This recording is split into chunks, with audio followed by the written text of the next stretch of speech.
Jess. Happy Thanksgiving. I just got off work. I know that sounds crazy, but I got off work about a half hour ago. You'd be amazed at the things people want on the day before Thanksgiving. But I thought I'd pop on and just say happy Thanksgiving to you guys. Thank you guys for those of you that support this channel throughout the year. And I want you guys to know that you are one of the things that I'm thankful for. Um, People that come to my channel and watch and support.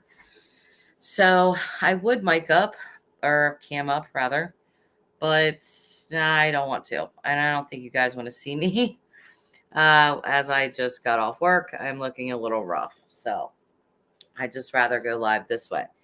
I guess a thing in the true crime community that we have to be thankful for is that Leilani was arrested and in jail and will not be celebrating Thanksgiving like a normal human being tomorrow because she's not a normal human being. She's a baby killer, in my opinion. We do have to remember innocent until proven guilty, of course, but let's be honest here. The child has been found. She was the only suspect, from what I understand. But one thing I am hung up on, and I think a lot of other people are as well, is the grandmother, Billy Joe. I understand that she was working with the FBI pretty much the entire time and keeping them up to date on Leilani's movements. I don't know if she did this to keep Leilani close so that she didn't like run off or something. But either way, that child was not supposed to be around her, correct? So why was he around her? I just, I don't know. I see a lot of people calling for Billy Joe to face some sort of charges. I don't know how I feel about that.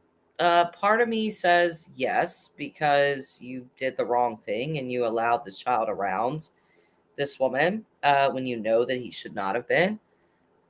And then another side of me says, well, she did help catch her.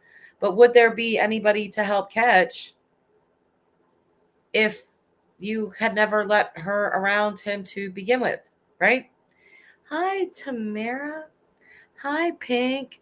Morning, Jess. Now I'm glad my barking dogs woke me. Yeah, I was just popping on to say happy Thanksgiving and just chat with you guys as usual. Well, here's Tyler, who I thought went to bed, but I am. I need my charger. well, you take your charger, babe.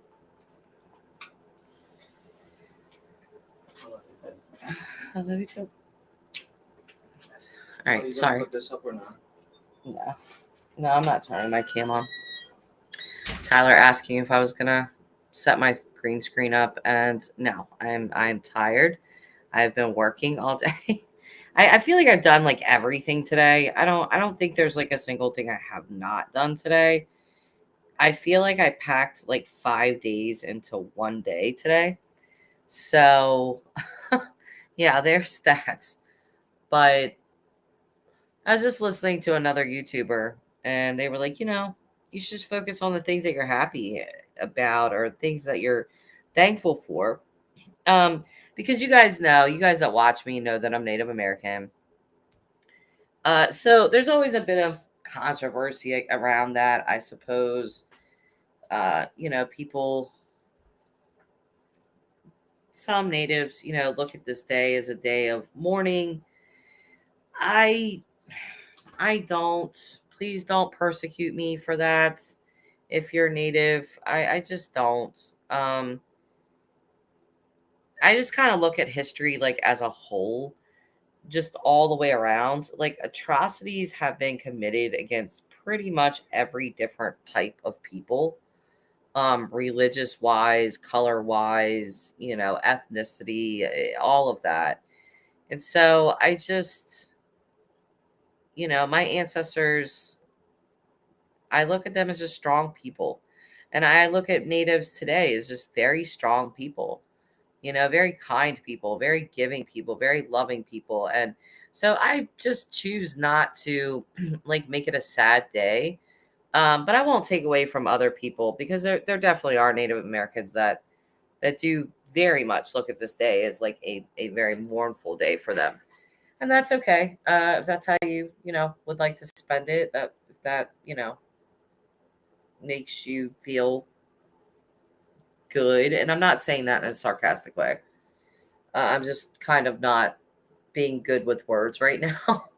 um, because it can be a touchy subject.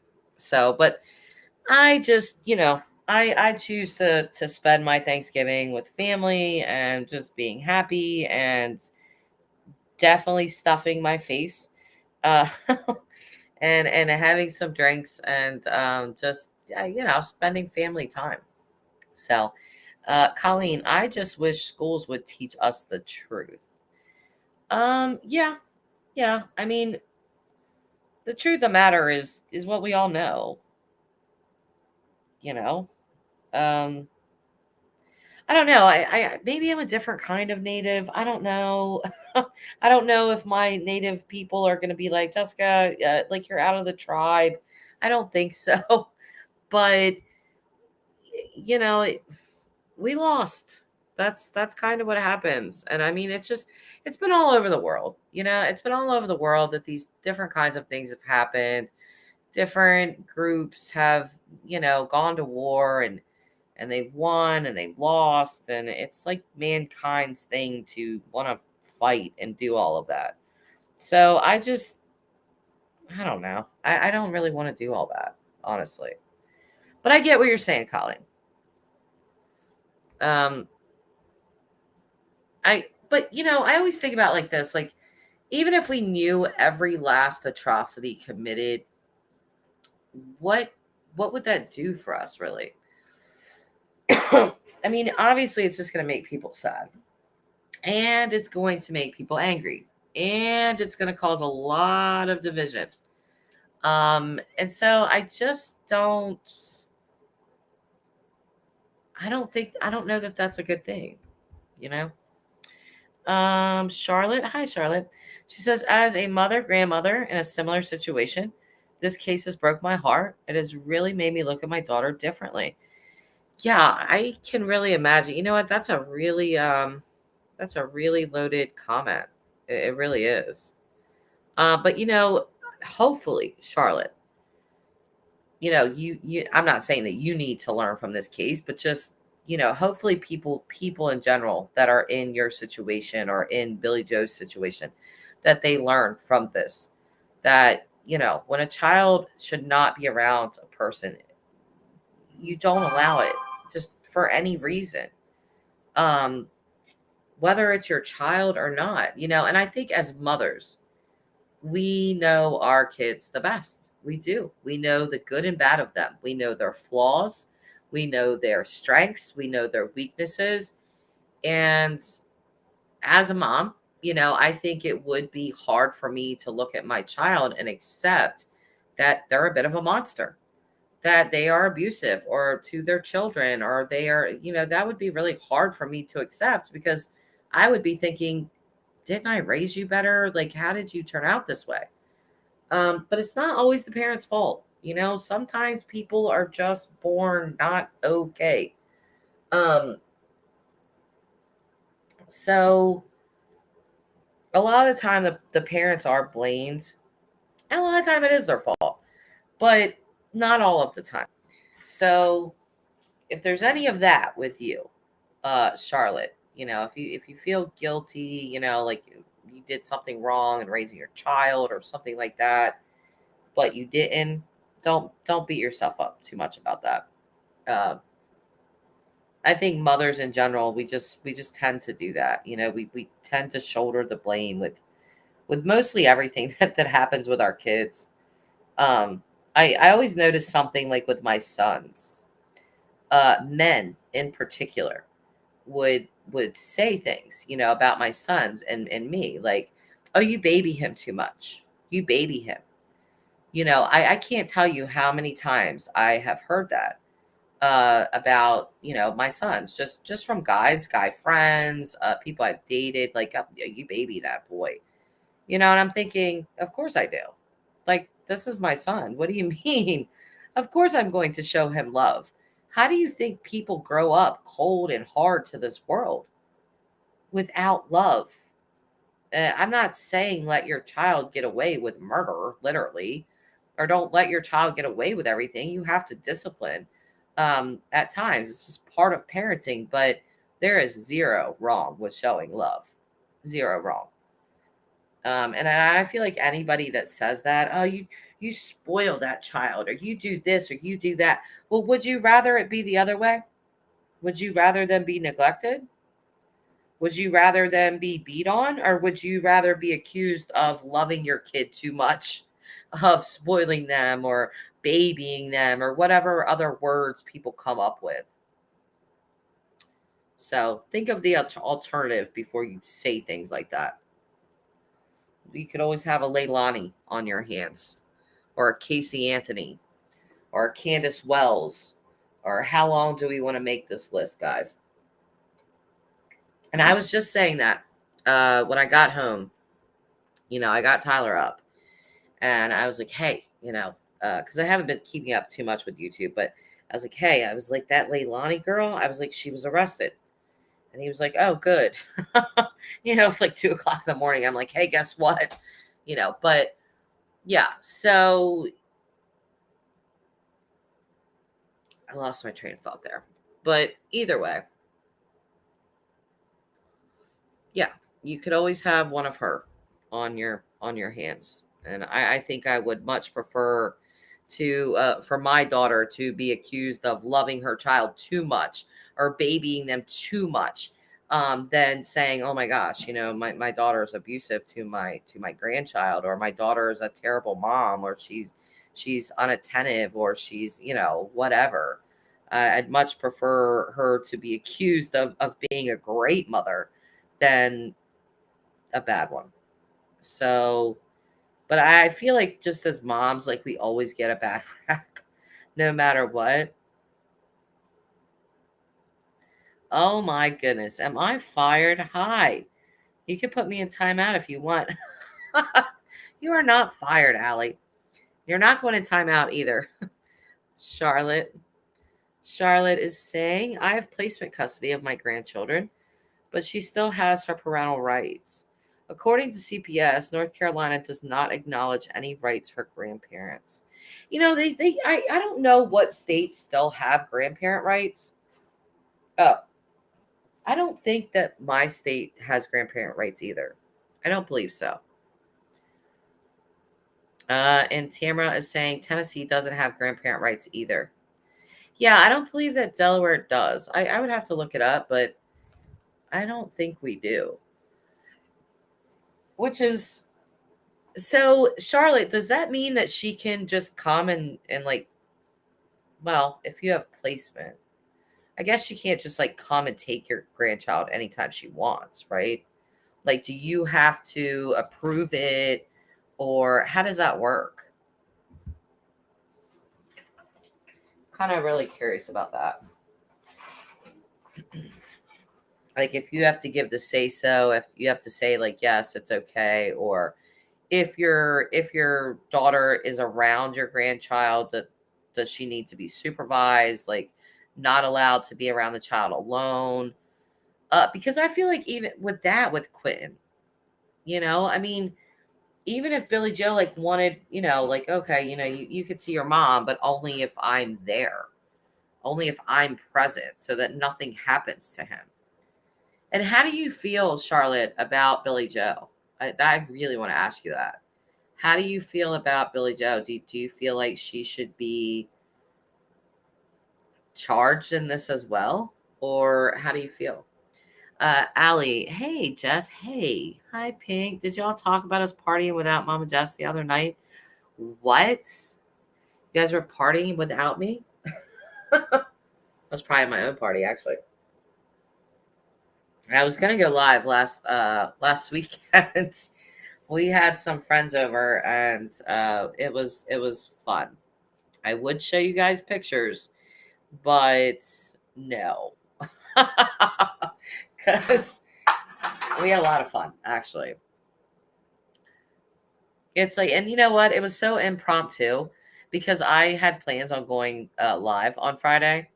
And all of a sudden, two of my old school male friends show up just out of nowhere. Just show up like, hey. And I'm like, hey, And, then my best friend comes over. And then another friend comes over. So it's just like impromptu, but we all just had the best time. And then Tyler's cousins here from Oklahoma. I mean, we just had like, yeah, we had a good time. That's all I'm going to say. So it was great. But I will say the next day, no one, and I mean no one, got out of bed like before noon. So I think I called Erica at like 12:30, and she was like, I'm still in bed. And I was like, get up. Tyler didn't get up till 3 o'clock in the afternoon. And let me tell you, out of almost 10 years of us together, I have never seen this person lay in bed until 3 o'clock in the afternoon. I had to even like get him. I was like, babe, are you gonna get up like sometime today? Or are you just gonna sleep the entire day? And he was like, he was all groggy. He did eventually get up, but it was quite a night. Fun night though.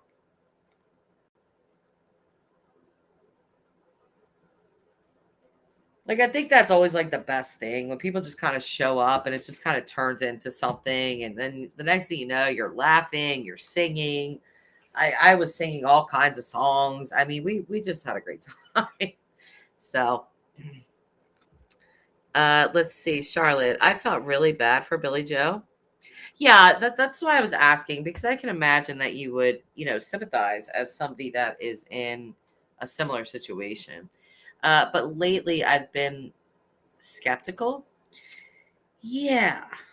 Yeah, I definitely feel you there. Like, I don't want to persecute this woman because I know she's not the one that did anything to Quentin. But in essence, if you are the one that has, custody or placement of a child, it really is on you. The court has given you the authority and put you in charge of the well-being of this child. And if something happens to that child, doesn't that make you negligent? Let's see what Alley Cat's saying. Monday, Jess. Watch the end of your live stream from late Monday into Tuesday. You're not gonna believe what happened. Sorry to derail serious convo. No, it's fine. I believe it with you lot. Tamara thinks that Billy Joe should be charged with neglect. Yeah, I mean, again, if a child was placed into my care, grandchild or not, it doesn't matter. Just any child is placed into my care.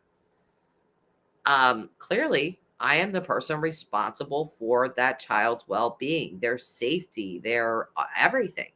Just like my own children are in my custody. Therefore, I am the person responsible that they are safe, that they're not put around abusive people, predators, drug addicts, that they have clothes on their back, that they're fed, that they take a shower or take a bath. All of these things are come along with taking care of a child. So it's how did I don't know. I'm really confused why Leilani was allowed to be around him and this even happened. Tamara, in my opinion, Billy Joe also lived a party lifestyle. It appears that way for sure. I have to say. Um I don't want to judge on people's appearances because people have judged me for mine and I know how that feels. But if you've been around the block enough times, you can kind of look at somebody and tell that they, like to get it in. They like to party. They like to do all that kind of stuff. You can just kind of tell. And, I looked at Billy Joe and I thought, this is a woman that looks like she was probably really, really pretty, I think. It may be her like younger years because I still think she's a pretty woman. But it looks like there's been some use of some substances going on. That's just my and it's just ghosted. Alley Cat snuck up and hosted. Accidentally. Thank you, Allie. Can I super chat you? Should I super chat you for hosting? That was a long damn live stream, boy. A long live stream. Good Lord. I have been doing some long ass live streams lately, but not even on purpose. Like it's just because I don't go live every day. I go live like once a week or something. So just have a lot of shit to talk about, I guess. So then, but it kind of sucks because I really, ideally, I would like to do like 20 to 30-minute videos, like not even live streams. Ideally, that's what I would like to do. Or I like to keep the live stream at an hour. Like an hour is a long enough time to talk. When you go into 4 or 5 hours, it's so crazy. You have no idea like how dry your mouth gets. Like I suck down so much water doing live streams. It's not even funny. Like when they get long like that, and then you got to go to the bathroom. There's just a whole host of things. So, Allie, haha, I'll make a deal with you. Just send me a link to that live and we call it good. Okay, yeah, because I privated it. I did private it because I already knew. I was like, oh, wow, that was a hell of a live stream. I think I'm just gonna private that. I think only a couple hundred people watch it, like 233 people. So like that's good. you know. Anyway, what do you guys got cooking up for today? What is everybody's best meal? Well, or not best meal. What is your best dish that you make for Thanksgiving? I'm going to have to say mine is stuffing because I make homemade stuffing in the crock pot. And Tyler, I have to be careful because like I'm talking an entire crock pot. If I don't watch him, um, he will eat like half the damn crock pot. So I'm not joking. So, but anyway, Jess, you have Alley Cat addicted. I love Allie. Allie, it is private. I just want to hear the reading because my headphones cut out. Okay, I'll send it to you. Charlotte, my daughter pops out a baby every 4 years like clockwork. Ugh. Oh, she's a breeder. So do you only have one of your grandchildren, Charlotte? And have you talked to her about birth control? And I'm being very serious about that. Like just hey, don't you think it's time that you stop doing that because you're not taking care of the children that you're having?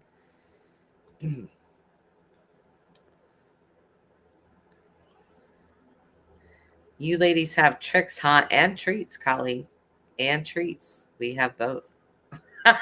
We're the full Monty over here. Okay. Tamara, my son and daughter-in-law are doing all the cooking. Oh, you're lucky. Well, my gas went out and I haven't been able to cook for a week. Oh my goodness. That sucks, girl. But hey, at least you're going to the son and daughter-in-laws tomorrow and tear that turkey up. I have 2 goals tomorrow. That is to eat as much food as possible. Yes, I just said that. And to take some shots with the in-laws. That's what I'm doing. So we're gonna go to Tyler's mom's and see them. I really want to go and stop by my other aunt's house, my dad's sister, and pop in there. I have the funnest family on that side.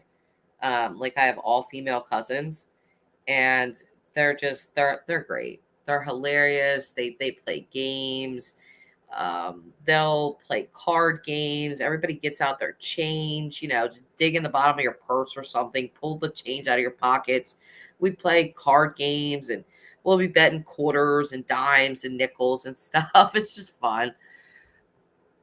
Alley Cat, I'm making the Food Labs ultimate homemade green bean casserole recipe. Yum. But not celebrate until Friday at the senior home. Very nice. Colleen, I'm making a green bean casserole also. Yum, yum, you guys. Make me hungry. Go ahead. Get me revved up for tomorrow. I can't wait.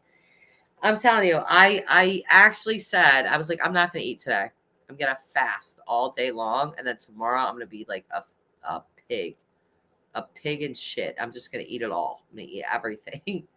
But I lied because I had to just stop at Taco Bell real quick, but I only got 3 tacos.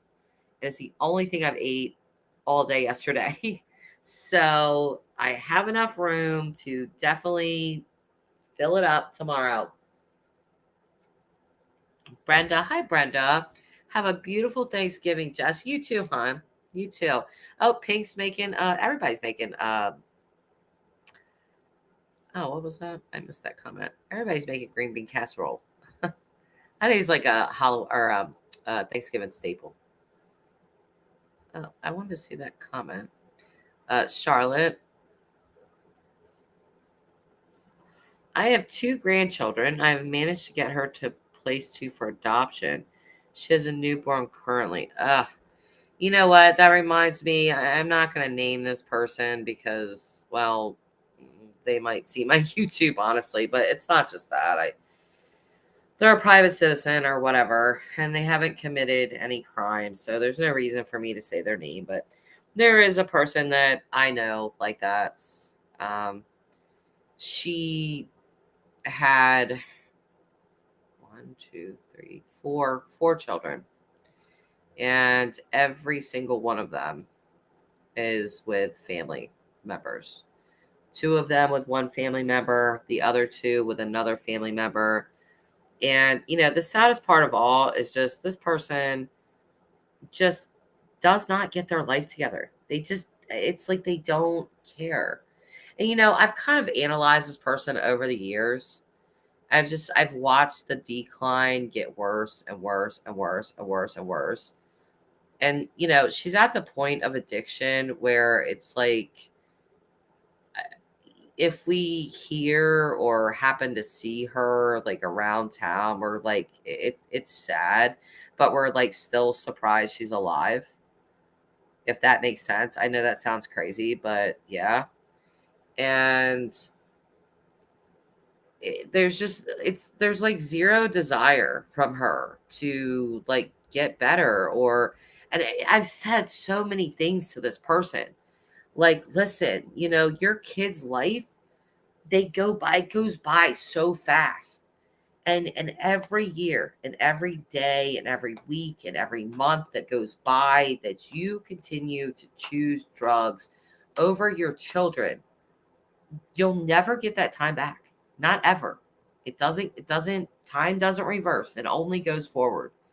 And here we are, like all these years later, and her children, the youngest is 11, and just still nothing from her, and it's like she's so detached. She doesn't know them. They don't know her. They know she is, they know that that's their quote unquote mom. But they don't know her, and they don't she doesn't know them. So I mean, I guess in a way, again, it's kind of hard to feel love for a stranger, but your mom's your mom, you only get one of those. Hang on, just give me a second. I'm going to mute for a sec. Hang on.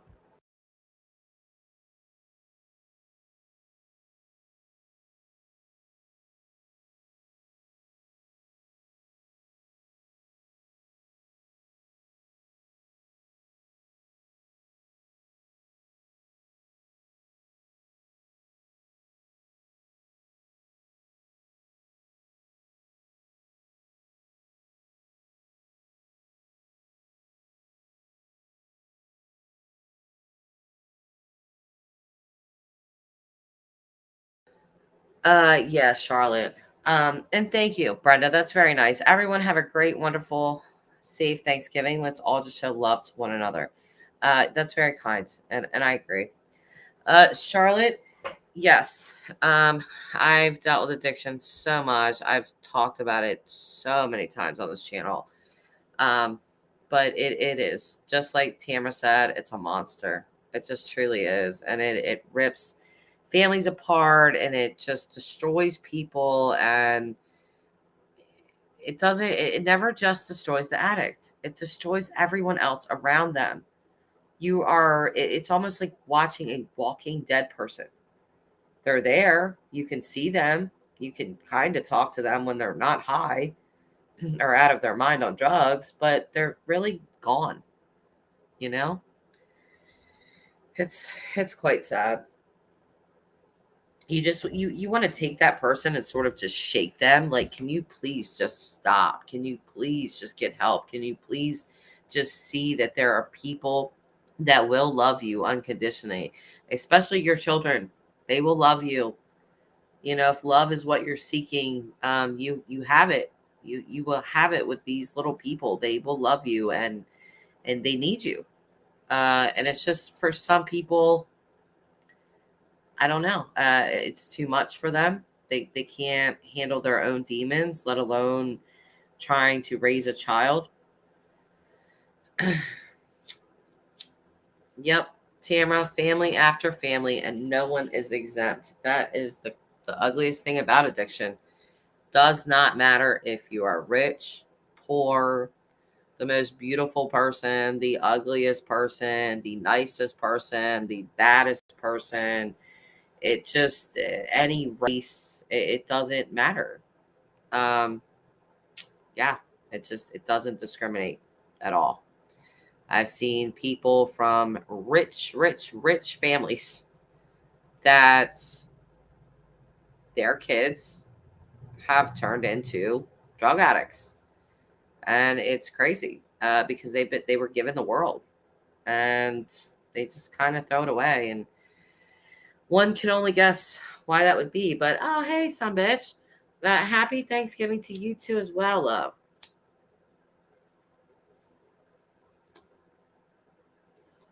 Charlotte saying, Allie, I tried saving the first two grandchildren, but I can't keep taking in babies. But I do have contact with the two that were adopted. Aw, you're a great grandmother, Charlotte.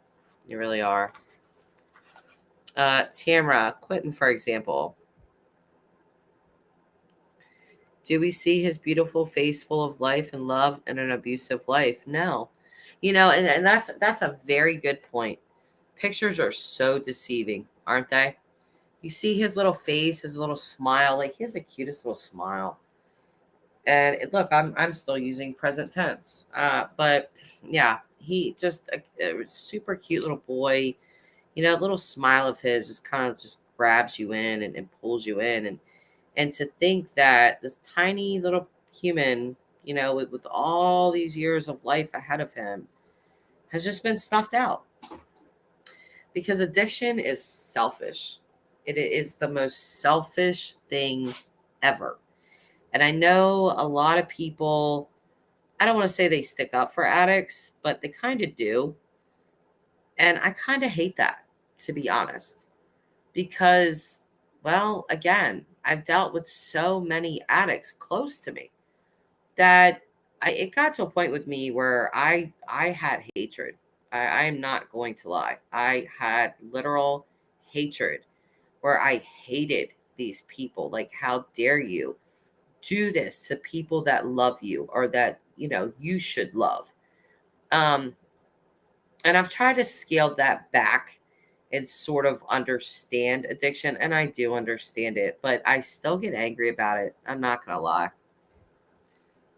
Oh yeah, some bitch. I know. I love it. I love that name. I this one endeared me to her. It was the name. I was like, God, that's a great name. Allie. Oh, so kind of you. I feel like that's got to be so tough, but such a gift that you are in their lives at least. Knowing someone unconditionally loves you is so important. Yeah, yeah, it really is. I don't think that because I'm an addict, I don't think I'll ever fully understand it. Even though I've talked to addicts extensively, you know, they've told me some really deep, dark things. Um, I have a friend. I don't know if I told this on the last live stream, but I have a friend. We go back to high school years. Her and I took different paths in life. She took the drug route. I didn't. And, her life has turned out very differently than mine, as expected. Something that I think is really insane is that she was living in Kensington, uh, Pennsylvania. If you guys don't know about Kensington, look it up. It's like the drug capital of the East Coast, unfortunately.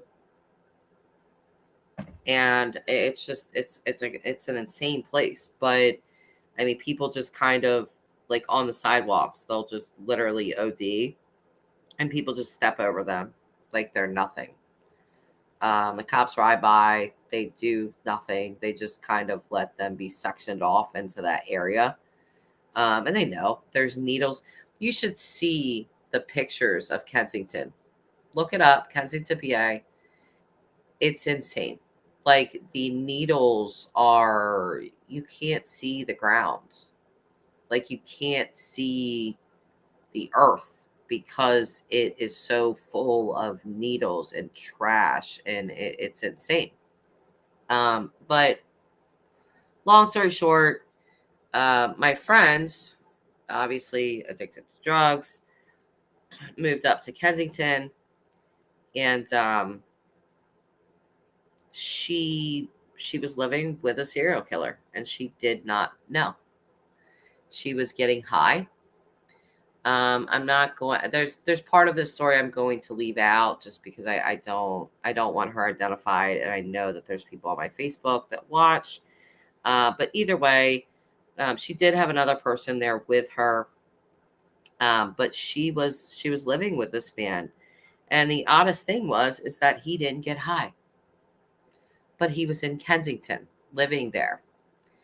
And my friend, well, long time ago friend, I wouldn't really call her a friend now because we don't hang out or anything of that nature. But either way, he was coming home. He was leaving late at night, and he was coming home, and with blood on him, blood on his pants, stuff like that. In essence, what he was doing is he was leaving in the middle of the night, and he was going out and literally cutting women's heads off. That's what he was doing. And she had no idea. She had no idea.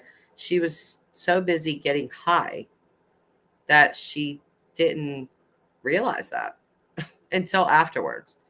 Could have easily been her, but for some reason, this person, this serial killer, picked her as like his girlfriend, pretty much. And so he never harmed her. He never did anything to her, but he was literally out chopping women's heads off. He had actually brought one of the heads home with him. Um, that's a true story, and it's crazy, but yeah, that kind of stuff happens. Oh, what's going on with Tamara? What's going on? I missed some comments here. What's going on? What's going on? Sorry. I missed some stuff. Where's Tamara? Oh, her oven. Yes, I know. Charlotte, Alley Cat, both of my grandsons hold hope that their mom will come and get them when she gets well. They get extremely angry if you say anything about their mom. Yeah, that's really common. That's really, really common, Charlotte. And it's really, really hard to get around that. Um, it's like when a child doesn't have their parents, they sort of make up in their mind what that parent is because they don't know. So to them, that's my mom. That's my mom. My mom loves me. I don't know why she's not here, but she does love me. And how dare you say anything about her? You know, you really have to suck it up, which sucks, but you really do have to suck it up. And as they get older, they will come to their own conclusions. Um, it'll never do anyone any favors to tell a child, your parents bad and they're this and they're that and blah, blah, blah, blah, blah, because they're going to resent you most likely. So, yes, the one killing hookers. Yep, that was the one. Allie, of course they do. Every child idolizes, wants approval and love from their mama, especially if they never got it when they're young. Yep, they do. Yeah, isn't that crazy, Allie? Hey, Nance, how are you, girl? Happy Thanksgiving. It's just turkey and ham talk. And some serial killer talk thrown in there on my true crime channel there, some bitch. We got to throw that in here with the turkey. Okay? Who's the turkey of the week? We can all say it together. Leilani, turkey of the week. We should have a turkey of the week until Christmas. She is definitely that person. Baby killer. Can you imagine walking around the rest of your life as a baby killer? I mean, that's just the thought of that is so crazy foreign to me. Like how, like I'm not gonna lie, okay? I think everyone can kind of like, you guys can understand this. Like sometimes our kids literally drive you crazy, and that's happened where I'm like, you know what? I have to step outside away from you people. You guys are driving me insane. You guys are bouncing off the walls. You guys are acting like fools. And I'll get so mad. Oh, stop it. You guys are so noisy. Blah, blah, blah, blah, blah, blah, blah. When they push me to a point, because I have PTSD and I have to be very mindful of that. PTSD can send you into a rage. Okay. That is true. And so I have to be mindful of that because I feel like nobody can push your buttons like your child, at least mine. But I do. Like when I start feeling like very angry, like overly angry, I will leave. I will go outside. I will go out to the garage. I will go in the bathroom. I will go wherever I need to go to have my little 10 minutes, 15 minutes, 20 minutes if I need it. Just to simmer down and then go back out and deal with them the way I need to deal with them.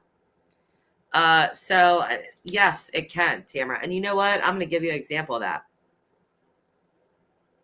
When Aubrey was a baby, for my baby shower, I got a really, really nice car seat that attached to a stroller, and it was all high dollar, and it was really, really nice. And I loved it, right? So Aubrey was, I don't know, she wasn't old. She was maybe like a couple weeks old. And Jace, who was 4, he could never keep his hands off of my candles. Well, he was messing around with my candle and he knocked it over. And all the wax went all over her brand new car seat. And I lost it, right? So instead of like losing on him, I call Tyler. You're never going to believe what he did. And I'm yelling into the phone. He knocked the thing over and her car seat's ruined.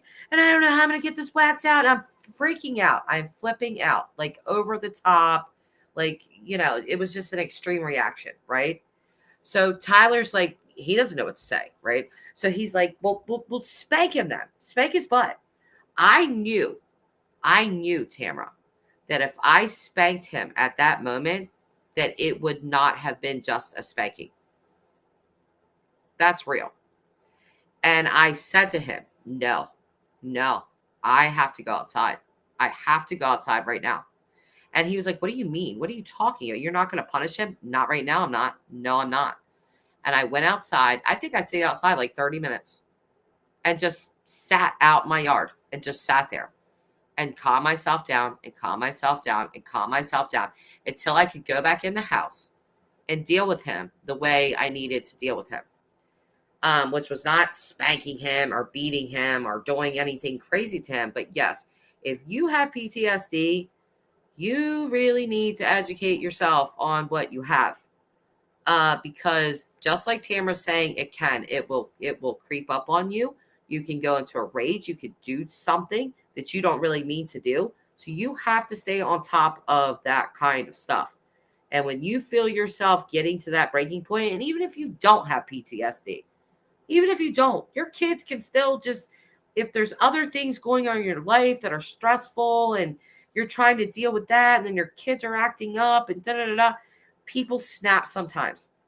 And, and then they might beat themselves up like, oh my God, I couldn't even deal with my kids. Like I had to go outside. Listen, I would so much rather you walk your ass out that front door and go sit in your car or go sit in your garage or go sit wherever the hell it is, and your child be fine afterwards, then you snap and do something that you should never do. So I'm just going to say that. Some bits. See, that's why I back off my kids too. Yeah, you have to sometimes. And I've had people like, oh, you should have spanked him, or you should have did this, or you should have did that. And I'm like, listen here, you're not going to tell me what I needed to do. I did what I needed to do in that moment. So if you want to judge, you go right ahead. But my child is fine. He's thriving. He's alive. And it's because I know how to control myself. Okay?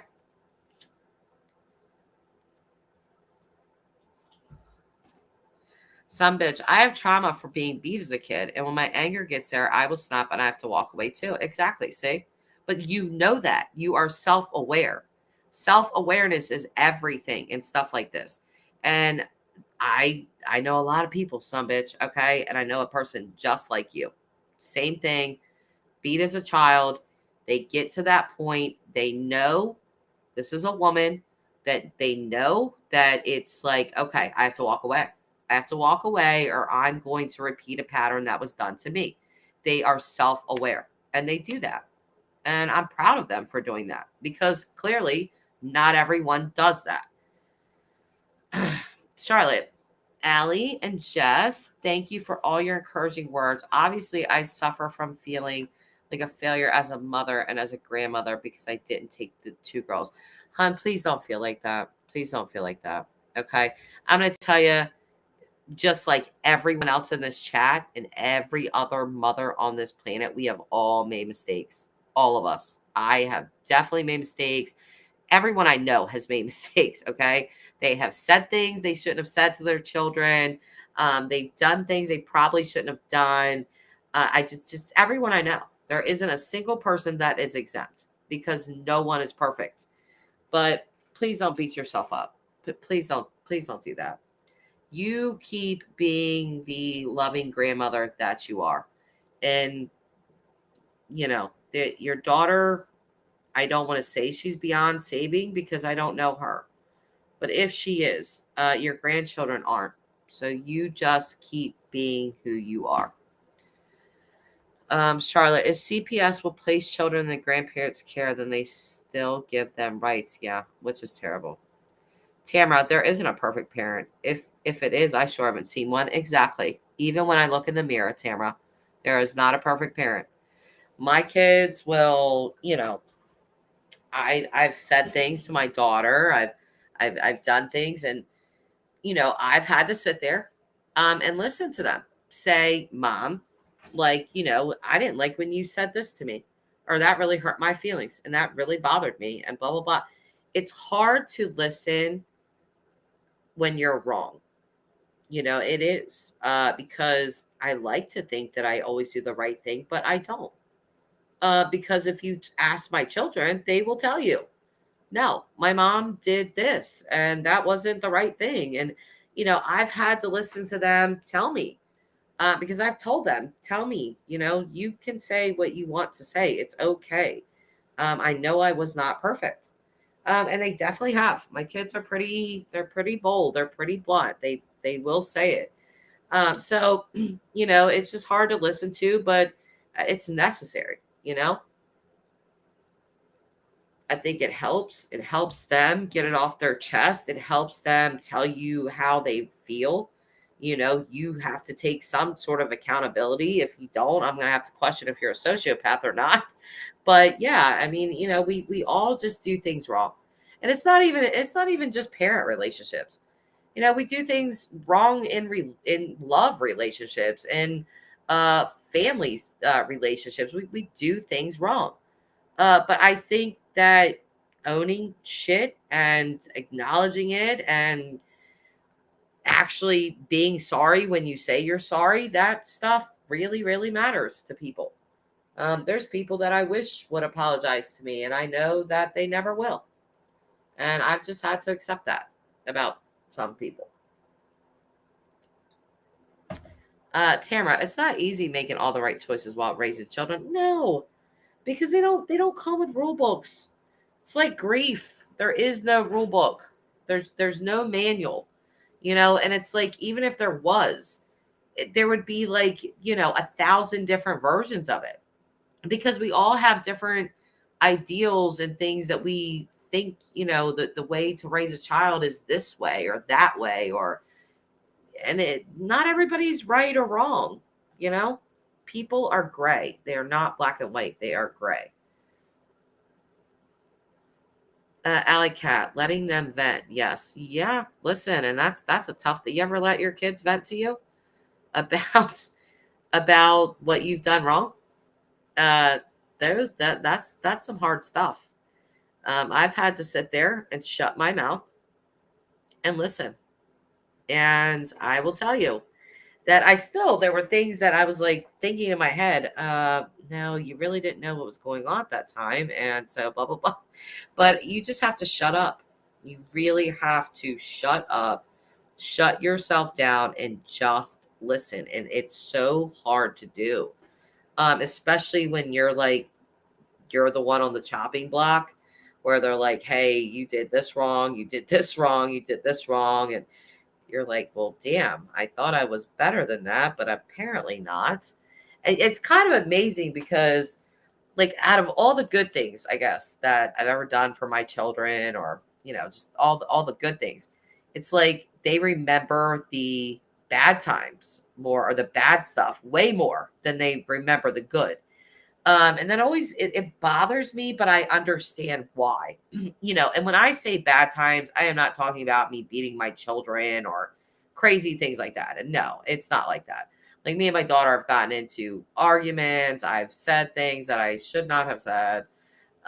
Stuff like that, that really bothered her.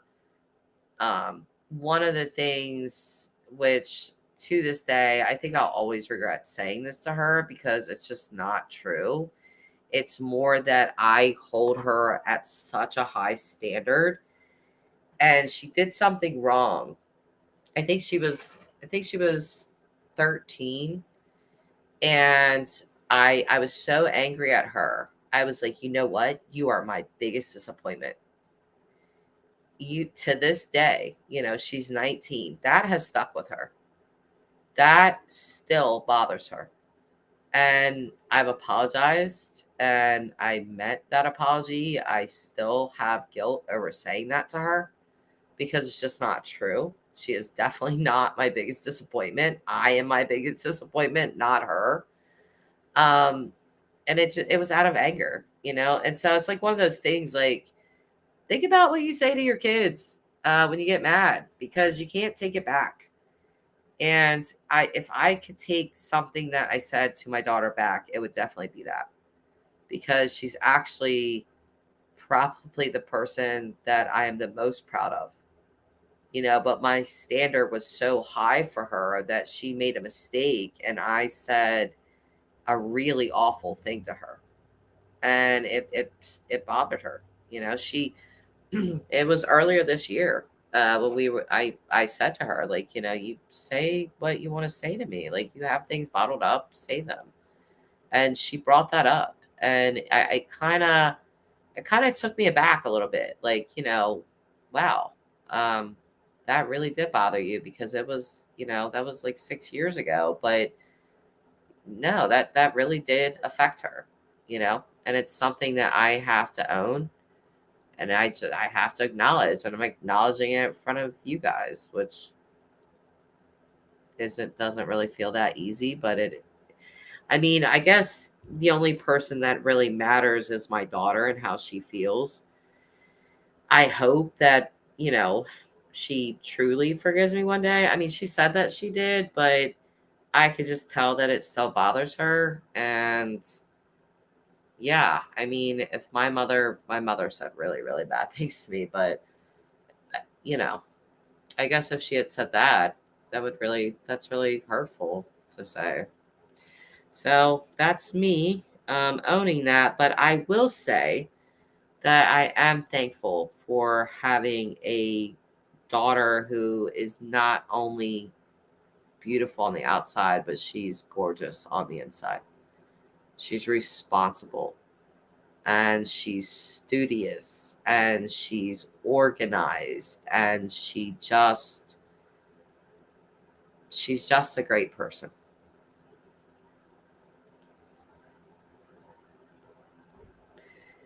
Well, thank you, Allie. I don't think it was very mature of me to say that to my daughter, but I know I understand what you're saying.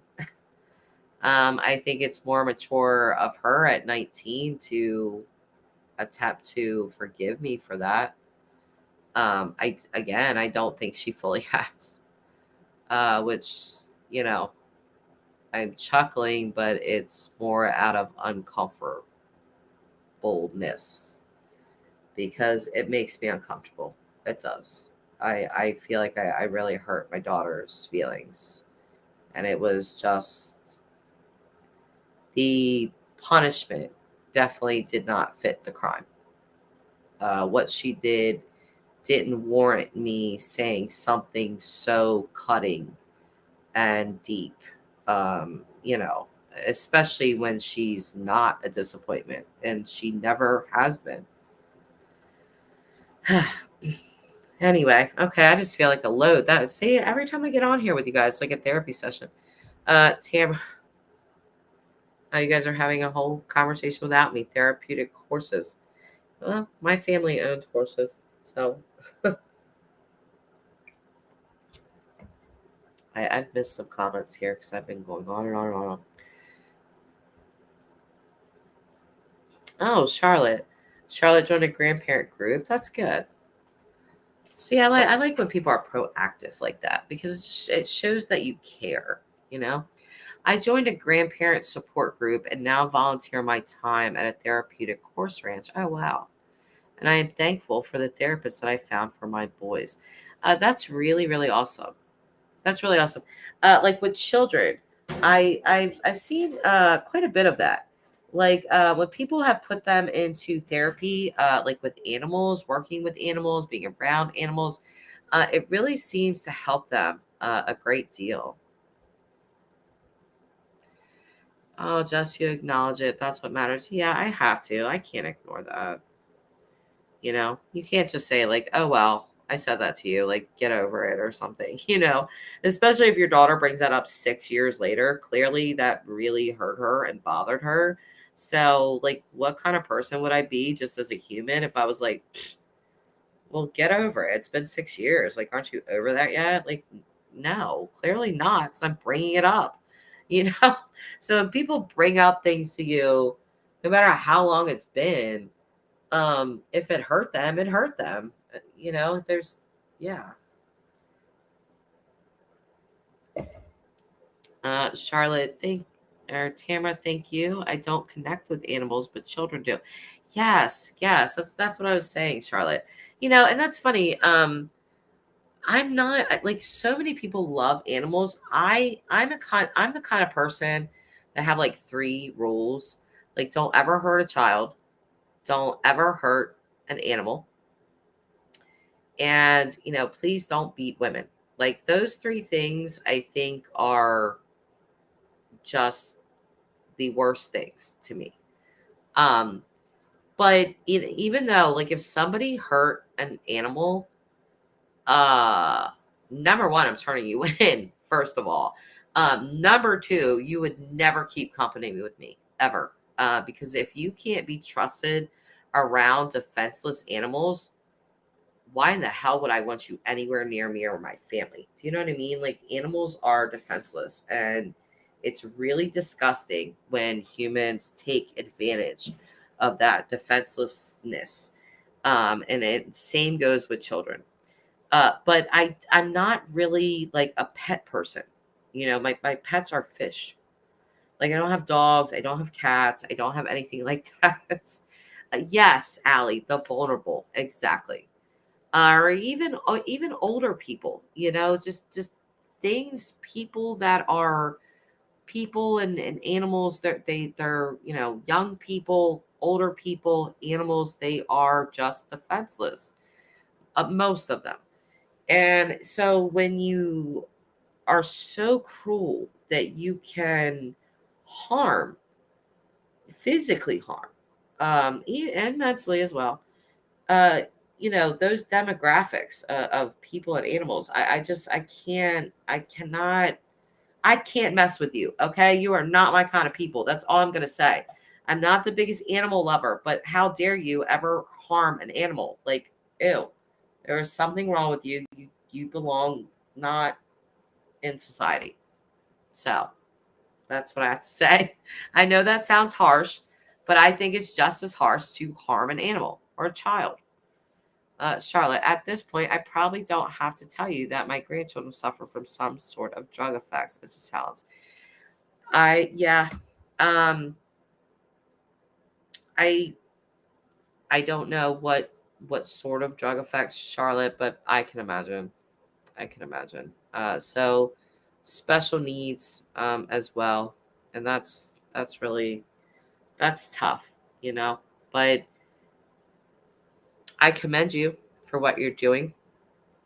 Um, Not everybody can do what you're doing. Some bitch.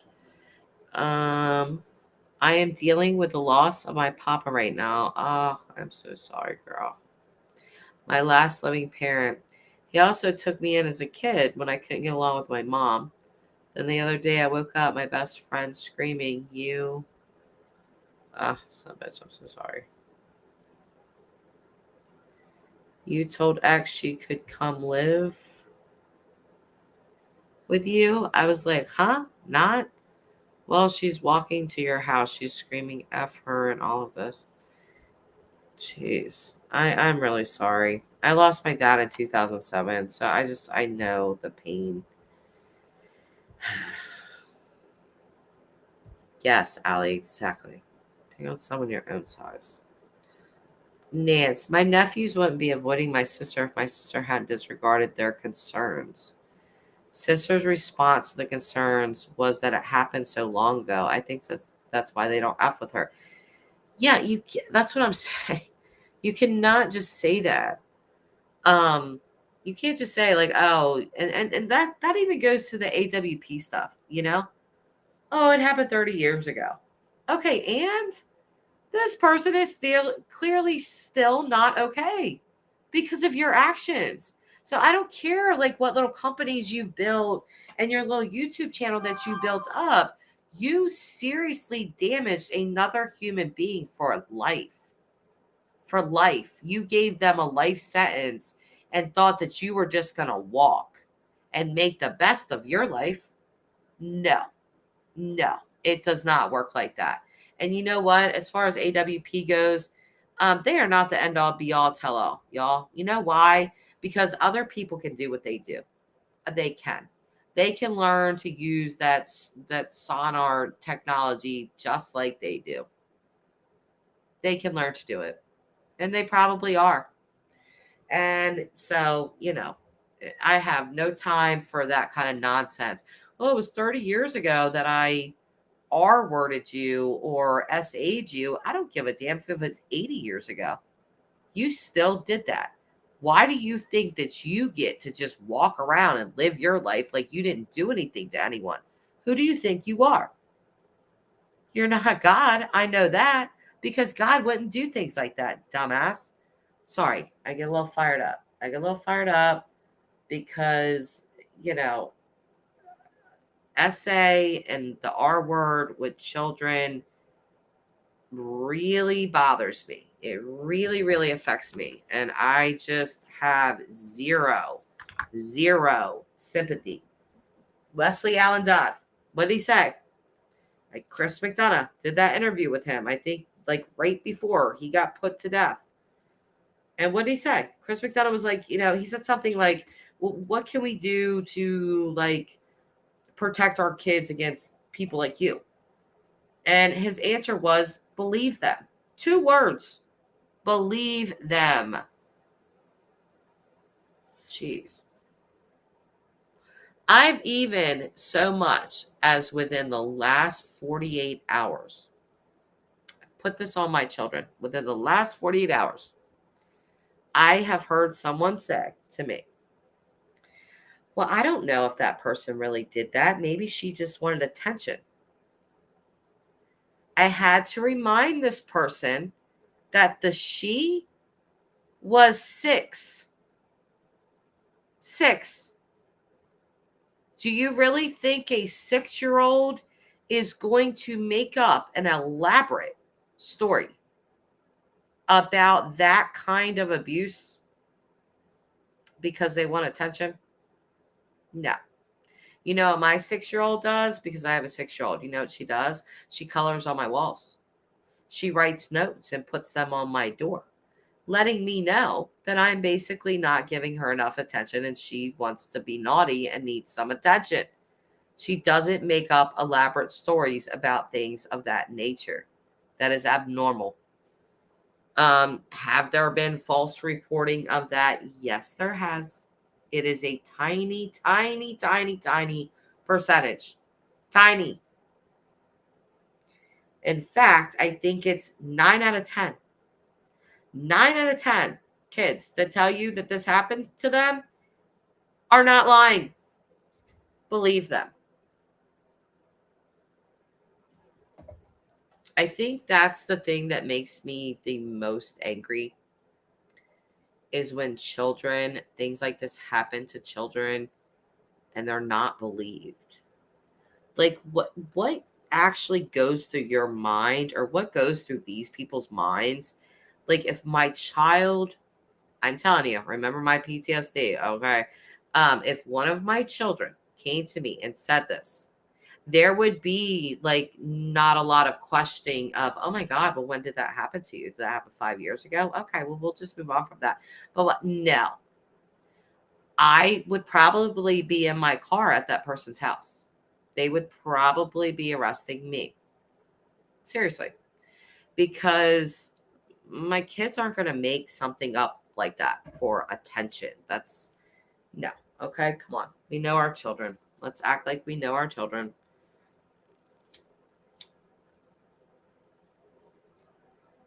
Yeah, twin mama, especially when it's elaborate.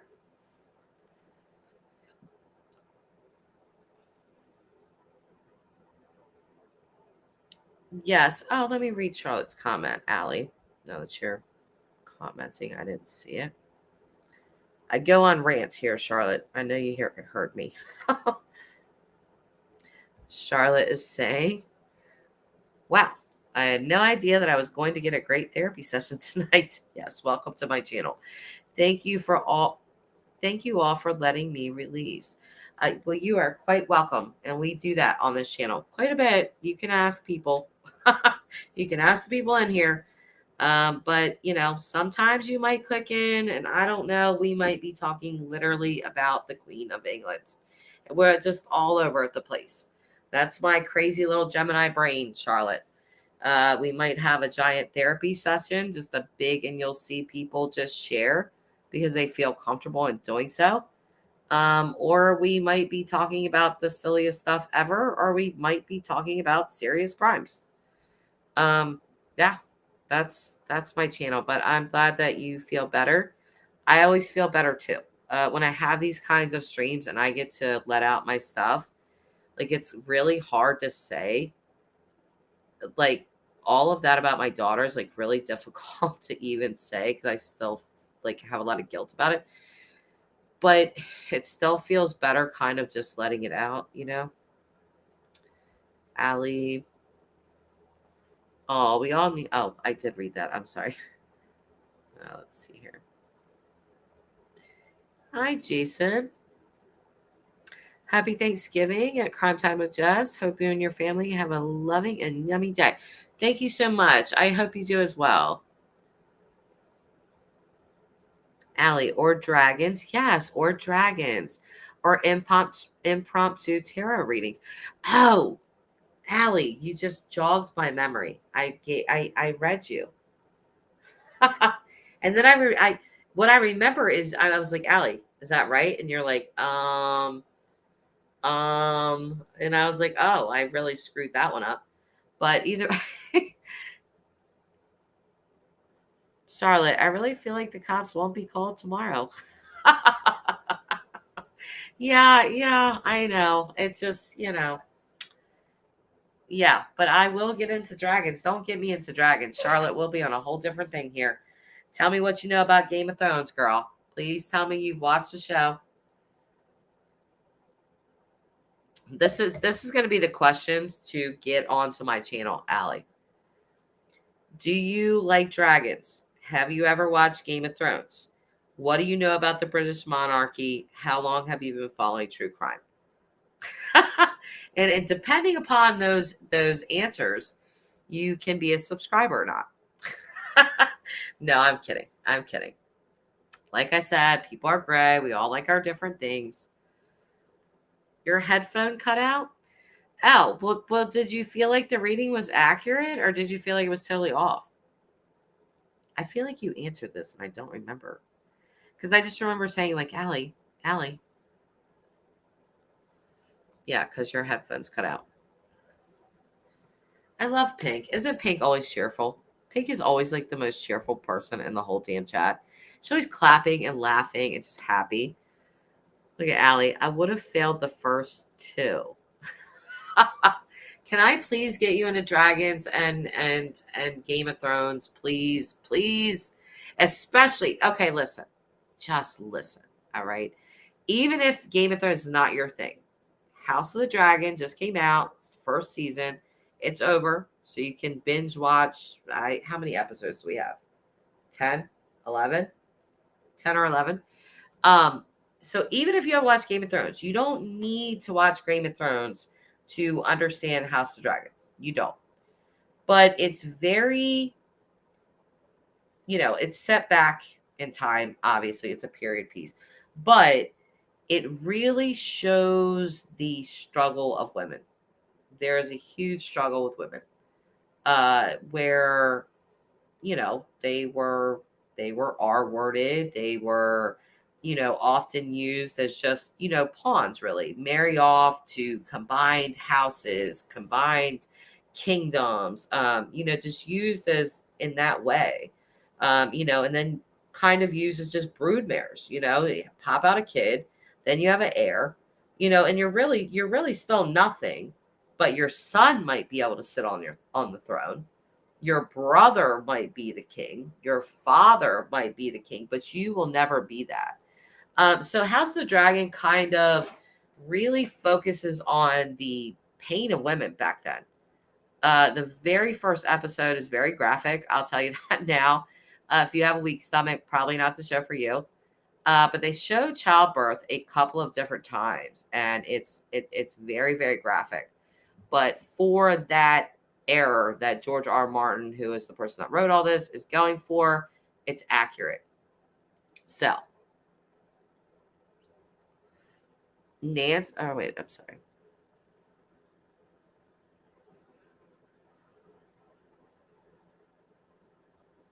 Nance, I was livid when my toddler had concerns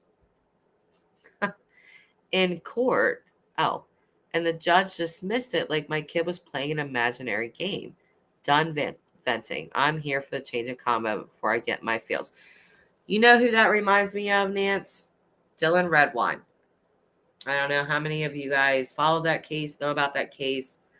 That case will always bother the hell out of me because that child told that judge, I do not want to go to my dad's.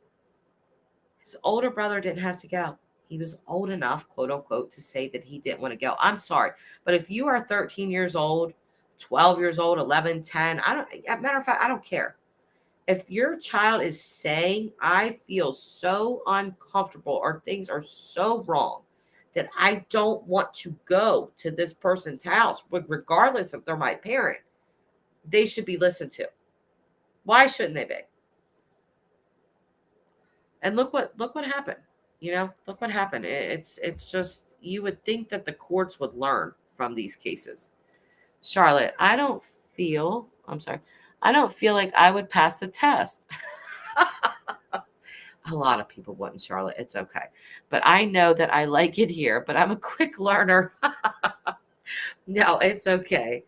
It's okay. I'm totally joking. I realize not everyone has my Game of Thrones love and my dragon love. It's fine. I just live here, okay? Alley Cats. I am still trying to figure out how to unblock my mic on my phone. What? You guys. Thistle. Hi, Thistle. Yes. If a child is uncomfortable with someone, listen to them. Exactly. Exactly. I don't get, like, especially like a 5-year-old. Okay. If a 5-year-old is so uncomfortable around it, I don't care who, even their other parents, that they are telling you, I don't want to go there. I don't want to be there. I'm scared or I'm whatever. For the love of God, please listen to them. Please listen to them. Okay. Yes, some kids can be dramatic, but you should know your child well enough to discern between that. And most of the time, they're not being dramatic, they're being honest. Because of you, Jeff. Tamara, what are you guys talking about? Don't watch what high. Oh, House of Dragon. Nance, I know what you mean. If the judge would have listened to my daughter's issues when she was young. Ugh. You guys see how generational this stuff is? I mean, we talk about that kind of stuff all the time, how generational things are, but they really are. I mean, just look at the chat. You see it. Read above. If your kid doesn't like someone, then double check with the dog. Exactly. Bring the dog in. Bring the dog in. If the dog don't like you, bitch, bye. Bye. Dog don't like you, kid don't like you. You're out. You're out. Because both these little people, these little beings, can tell that there's some bad juju with you, and they don't want to be around you. So there's a problem with that. Dragon Slayer comment, Jess. Oh, what was that? What did I miss? What did I miss, Allie? For the love of God, what did I miss? What did I do now?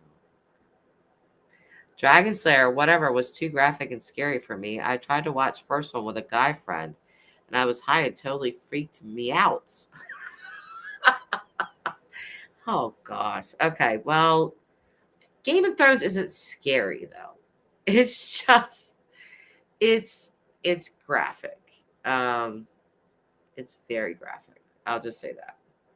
And I'll say another thing.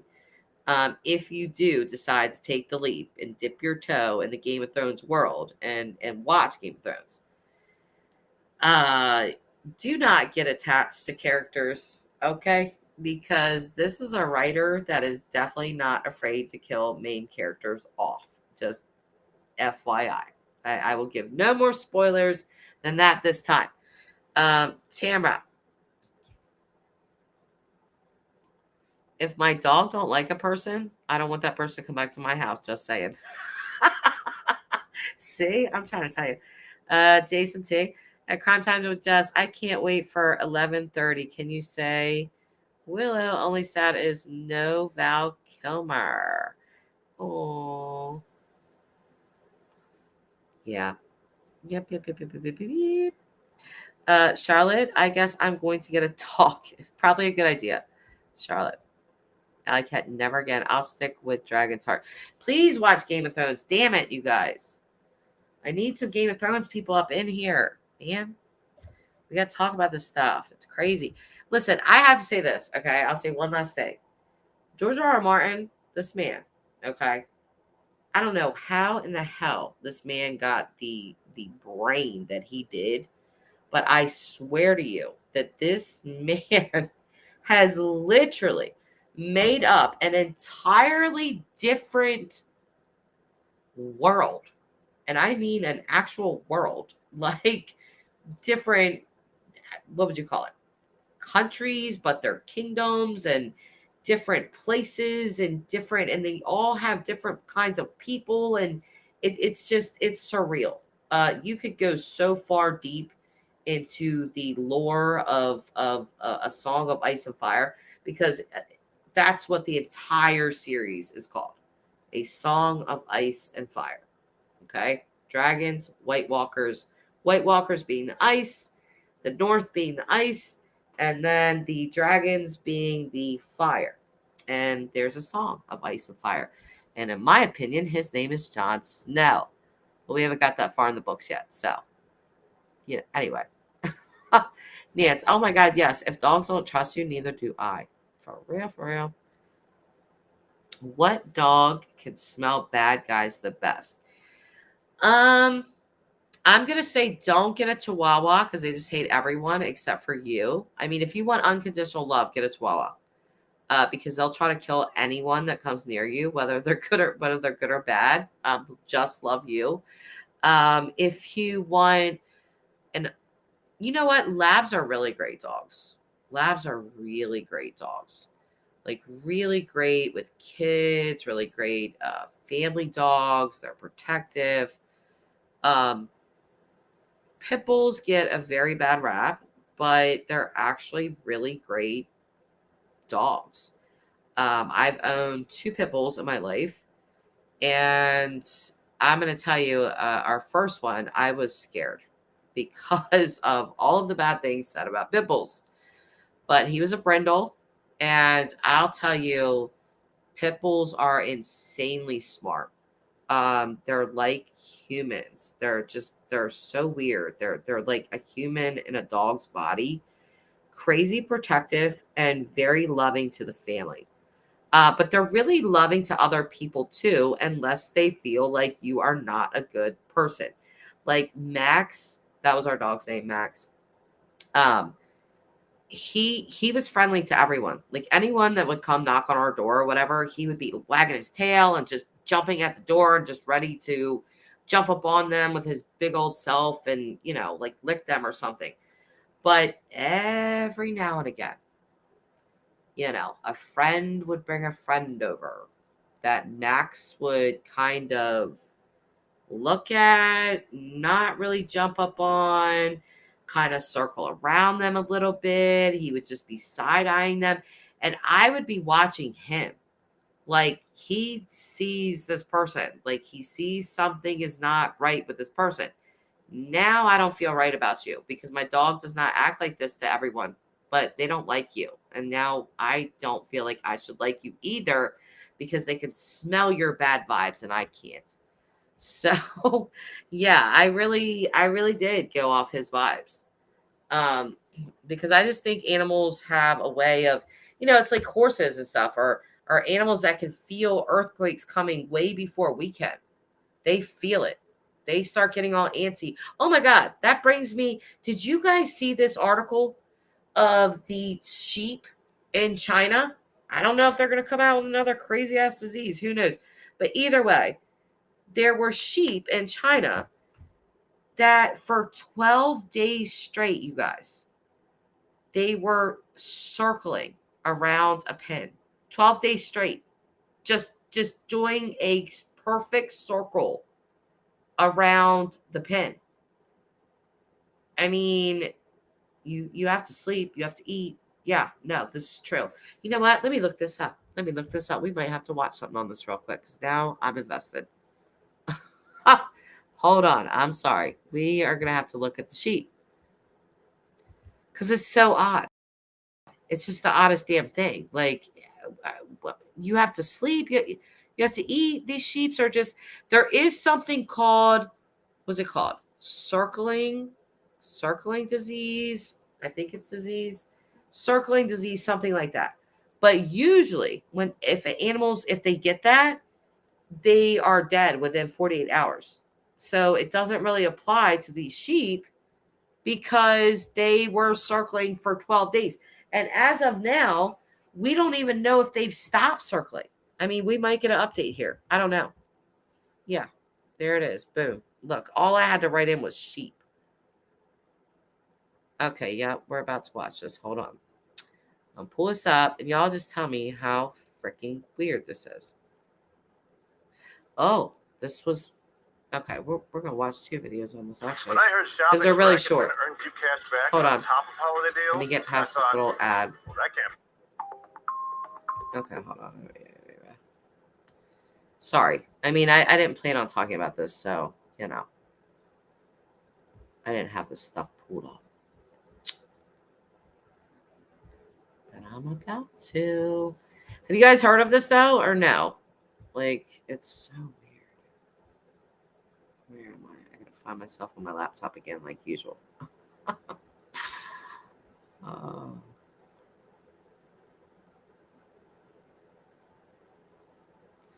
No, where am I?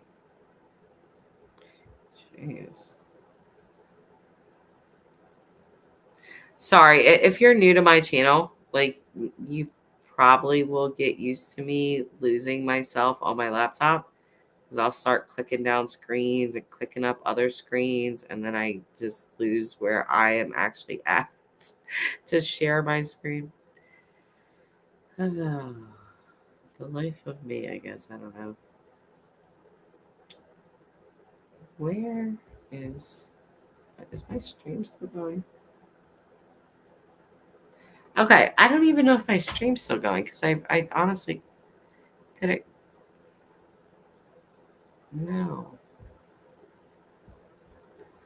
I'm sorry, you guys. I just got caught up with the sheep. Jeez. Firefox is running but is not responding. Okay.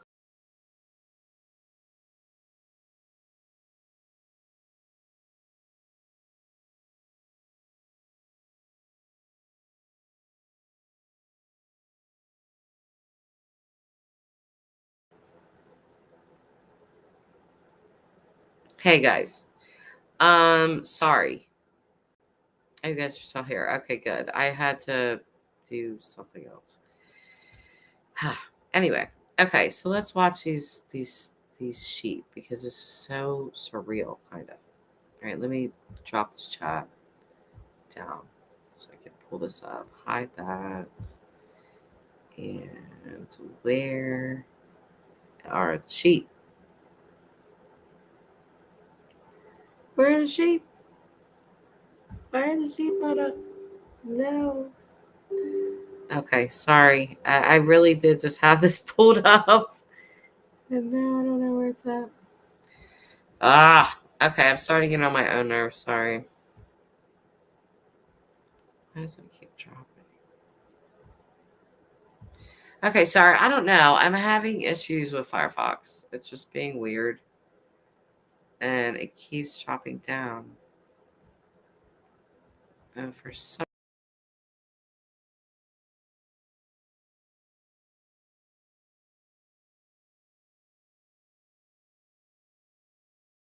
bear with me a sec.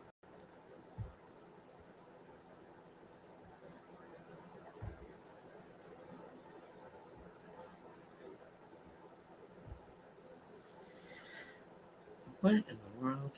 Nobody's asking for that.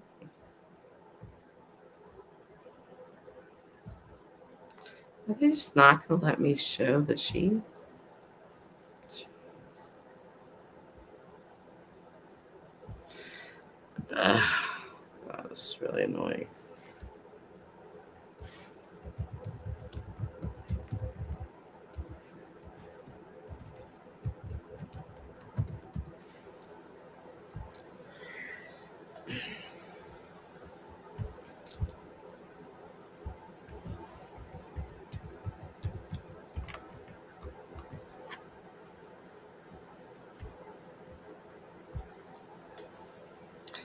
I'm sorry. Google wants to make me verify that it's me.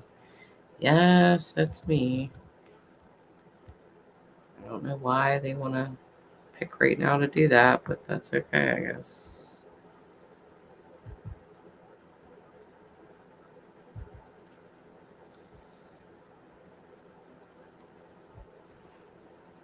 All right, hold on. I might be able to finally bring this up. Sorry. I'm like a super impatient person sometimes. So this happening is really annoying me.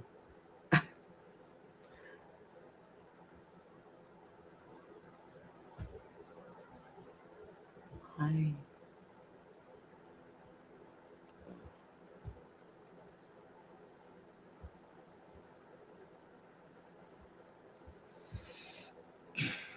I'm just really confused why I can't do this.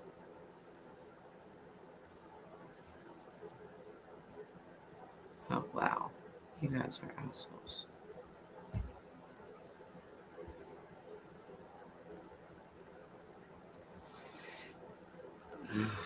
Oh my gosh. It ended my stream? Okay. That's great.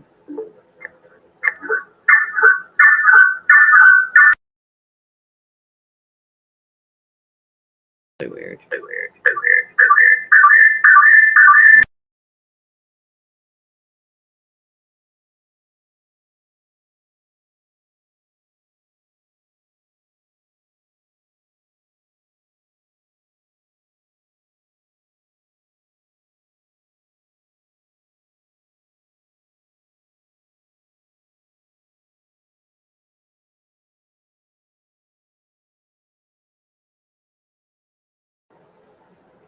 Okay. I don't know. Just major technical difficulties.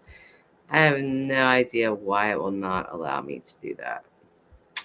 So we might not be able to watch the sheep, guys. I don't know. I'm going to share my screen anyway. Screw it. We'll just go. And. Ah. No. Why are you guys doing this to me?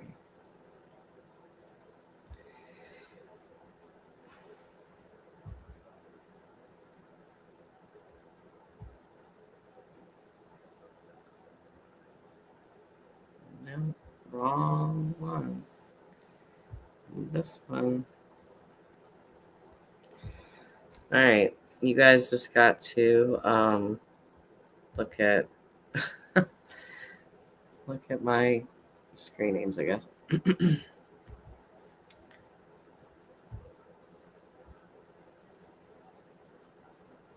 No, not that one. Dude, these damn sheep. Jeez, all the things you had to go through So my wife got me to this watch a weird new sheep tool video. for Christmas. Unreal. And at first, I thought Anyway. it looked kind of crazy.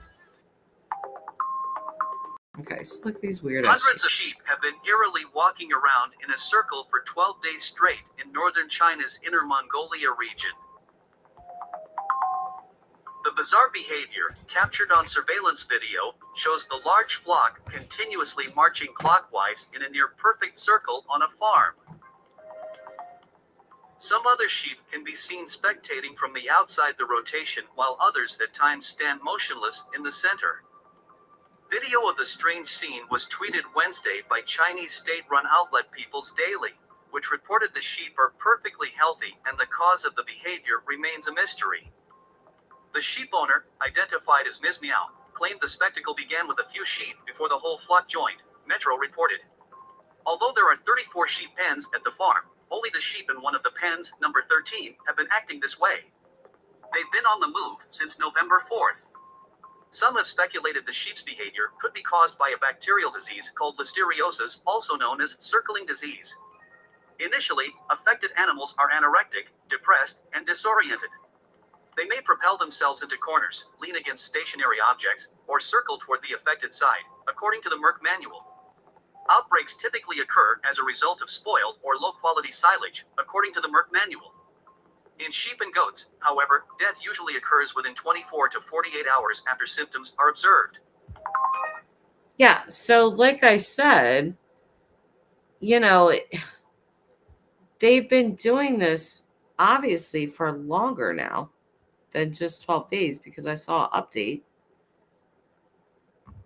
that said that they've been going for 14 days. Yeah, this was that one I just showed you. I think was 4 days ago. This one was 3 days ago. No, or I don't know. Either way, the video I just showed was older. This one is newer, so it's kind of like the I'm update. glad you're here. Thank you very much. There's been a lot of talk about a flock of sheep that was recorded walking in a circle for 14 days without stopping. It was posted by the People's Daily of China. The sheep can be seen spinning in a continuous clockwise motion inside their pen in northern China. Many people said it was a sign of the coming apocalypse. Ms. Mayu, the owner of the flock, was shocked by the behavior pattern and said it started just a few ewes before other members of the flock joined in. In closed circuit camera footage, you can see hundreds of sheep following one another in a circle. Other sheep stand in the middle of the circle, and some eventually decide to join the movement, while others stay right in the center of the circle, completely still. The video was taken in a city in Inner Mongolia on November 4th at a farm where there are 34 sheep pens, but only one pen, number 13, exhibited the strange behavior. There is a disease that causes such behavior. Listeriosis. It's a disease that can or is usually transmitted through food infected with the bacterium Listeria, and it can affect a part of the brain, causing the sheep to behave strangely. There's other types of animals that will move in a circle, such as fish or turtles or reindeer.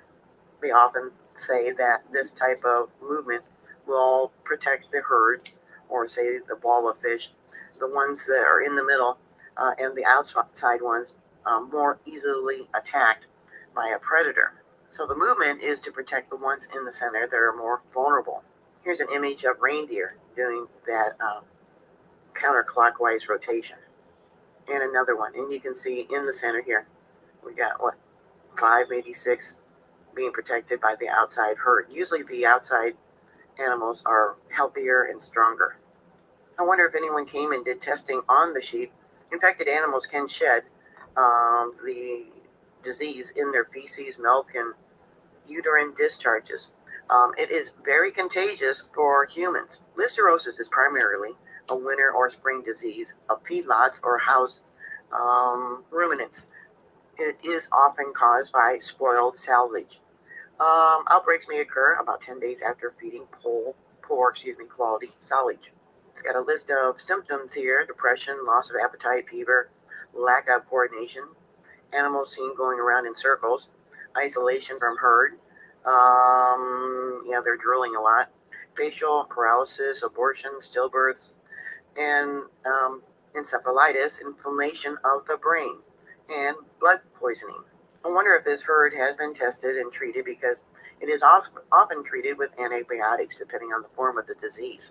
Treatment may take up to 6 weeks or more.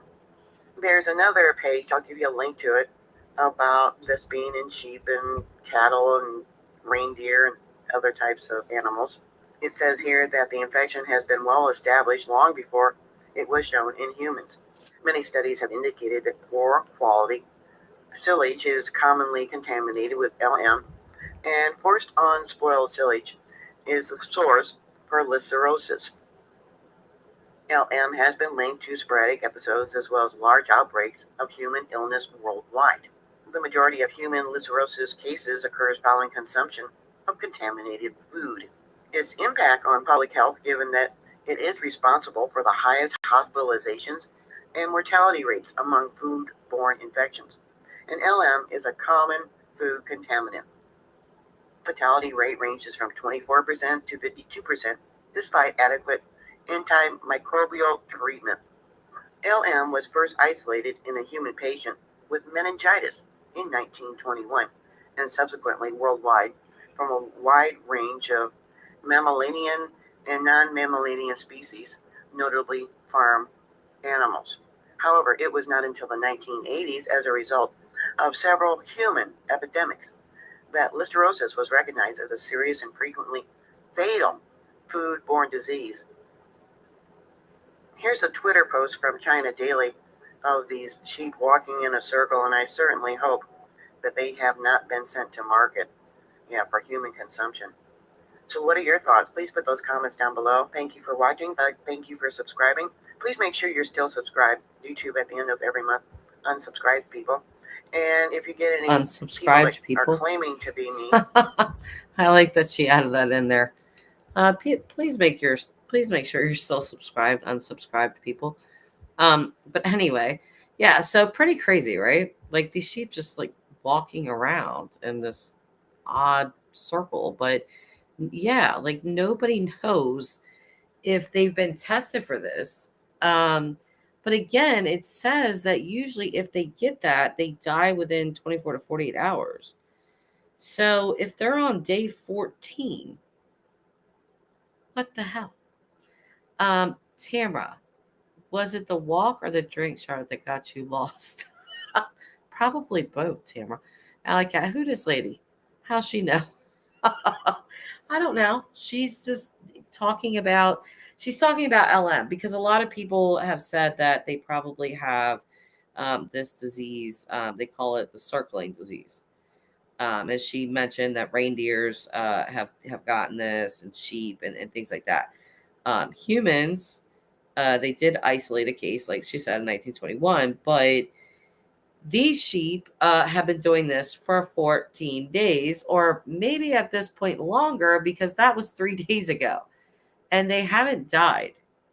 So I believe with the circling disease, they don't typically live past 48 hours.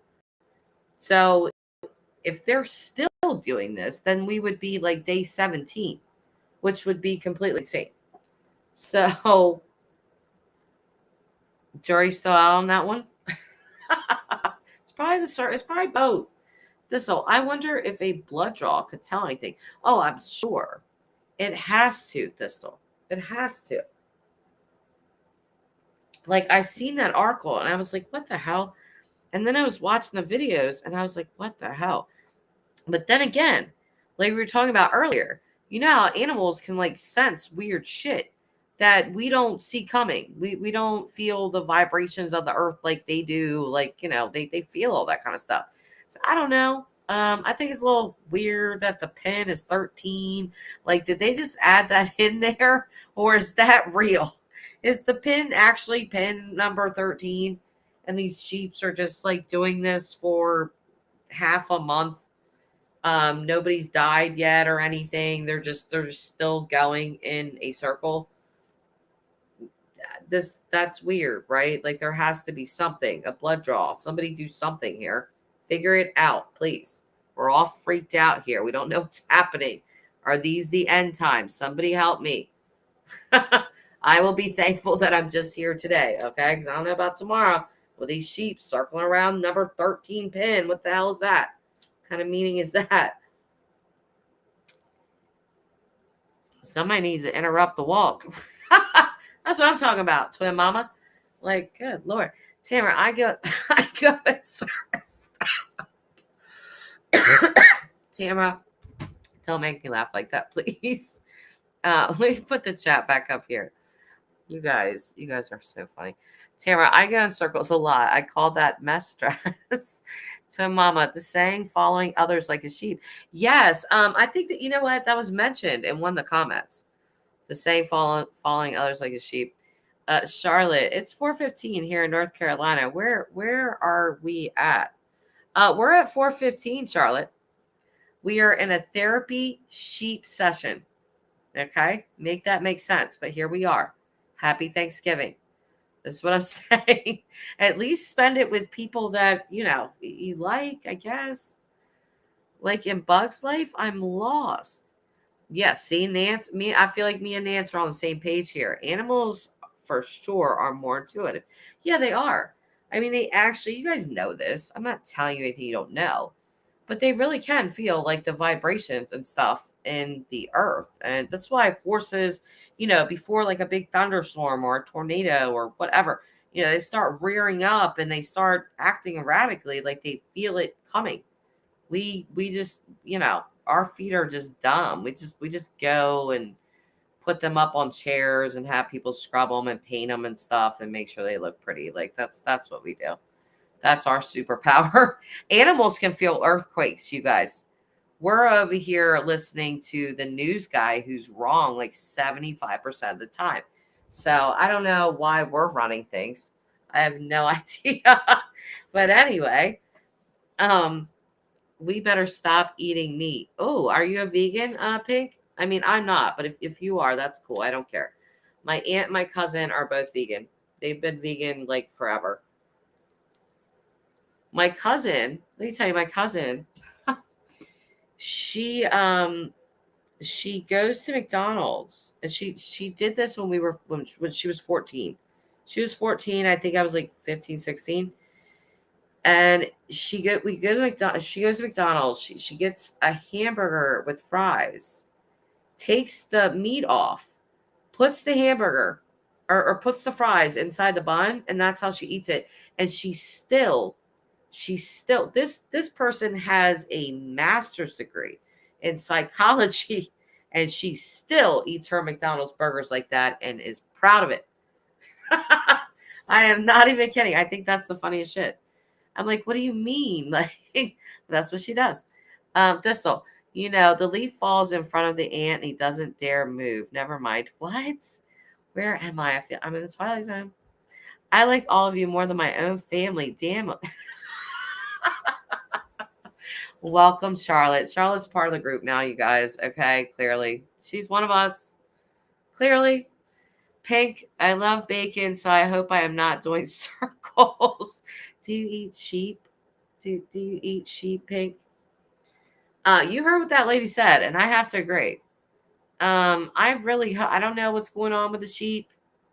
We should probably look up the most updated update on those sheep, but you all just saw the insanity of me just trying to get that video up here.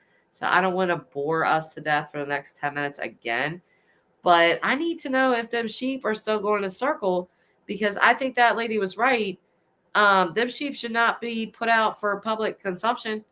We don't know what's going on. We do not need two pandemics at one time. We just don't need it. Can you guys imagine? I'm telling you, it would be our luck that we would be the people that go through the damn pandemic. Like, if that still pisses me off. Can somebody, well, you guys do a good enough job of chatting it up, but I'm going to go in the house for a minute because we are going on 2 hours and I have to pee. So I'll be right back. Allie, take over.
Okay, I'm so sorry.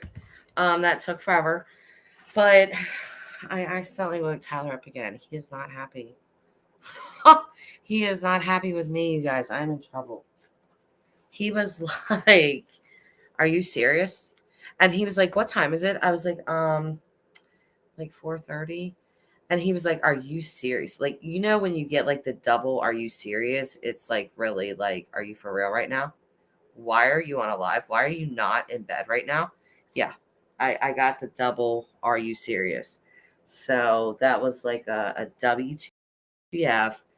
Get it together. I don't know right now, but you should be in bed.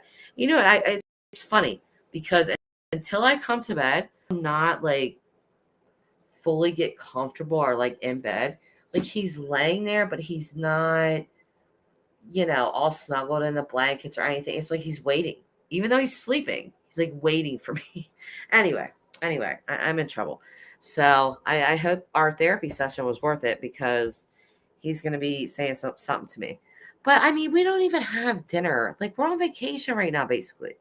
It's a holiday. I don't have to be to dinner till what, 2:30? Please. Girl, I will be there with my stretchiest pants on, ready to gobble gobble. Anyway, what has been going on in here? What do you mean, ouch? What are boomer sooners? Well, I don't know. Are they diapers? Like, well, I'll probably be wearing them one day. I don't know.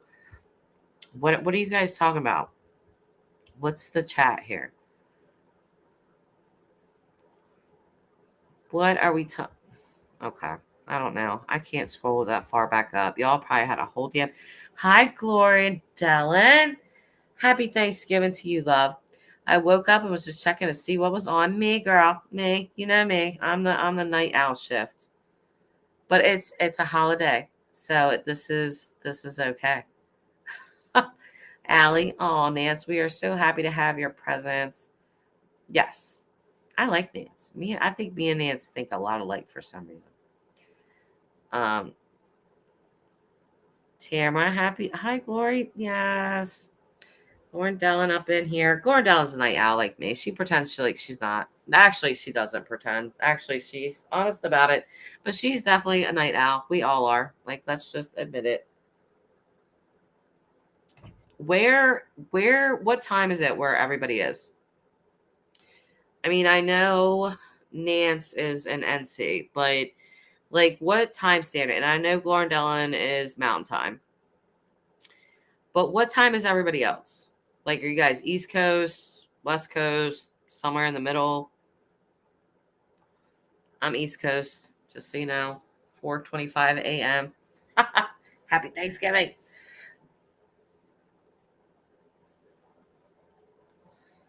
I don't know. I'm in a happy mood because Thanksgiving is just like a happy day to me. It just is. It's like food. There's not a lot of pressure. I mean, you can dress up if you want. Sometimes I do. Sometimes I don't. It depends on my mood. I can tell you right now, I already know what I'm wearing tomorrow. My joggers. Okay. I am wearing my Victoria's Secret joggers. I am wearing my hoodie. I intend to eat, folks. Okay? These thighs are not going to stay thick on their own. They need some fuel. And I'm going to fuel them puppies up tomorrow. What is that saying? Uh, what is that saying? Something about a moment on the lips and a lifetime on the hips or something like that when you eat food you're not supposed to. That's what I'm gonna be doing tomorrow. Oh, what? You're already into so Thanksgiving's over for you, Jane? Well, how did Thanksgiving go? You tell me. Jane's in the future. Oh, you're gonna dress out, Allie? Allie's gonna show up and show out. Okay, girl. Get it. You know what? I don't know. I'm trying to eat. Like, I'm just so focused on the food. I am ready for it. I am here for it. This shit comes once a year. I am ready. 3:26 a.m. Ooh, that's a witching hour, Pink. So Jane, how was Jane, what the hell am I talking about? Jane doesn't have Thanksgiving. She's in Australia. Jane, do you guys have anything like with your indigenous people? with your Aboriginal people? Do you guys have anything like resembling Thanksgiving? Yeah, you guys don't do Thanksgiving, but do you have anything like resembling it? Oh, pumpkin pie, Pink. Pumpkin pie with a big dollop of whipped cream. That's gonna be me tomorrow, girl. I'm telling you, I love me some pumpkin pie. Me too. Tamara, you always like speak my thoughts as I'm saying them. Like I feel like we jinx a lot. Oh, you guys don't have anything like that there. Oh, okay. I didn't know. I mean, I know about your Aboriginal people just because of my friend Samantha in Australia. So she's told me about them, like taught me some things about them, and just sounds a lot like our natives. I'm native, so it sounds a lot like that. Different, but similar.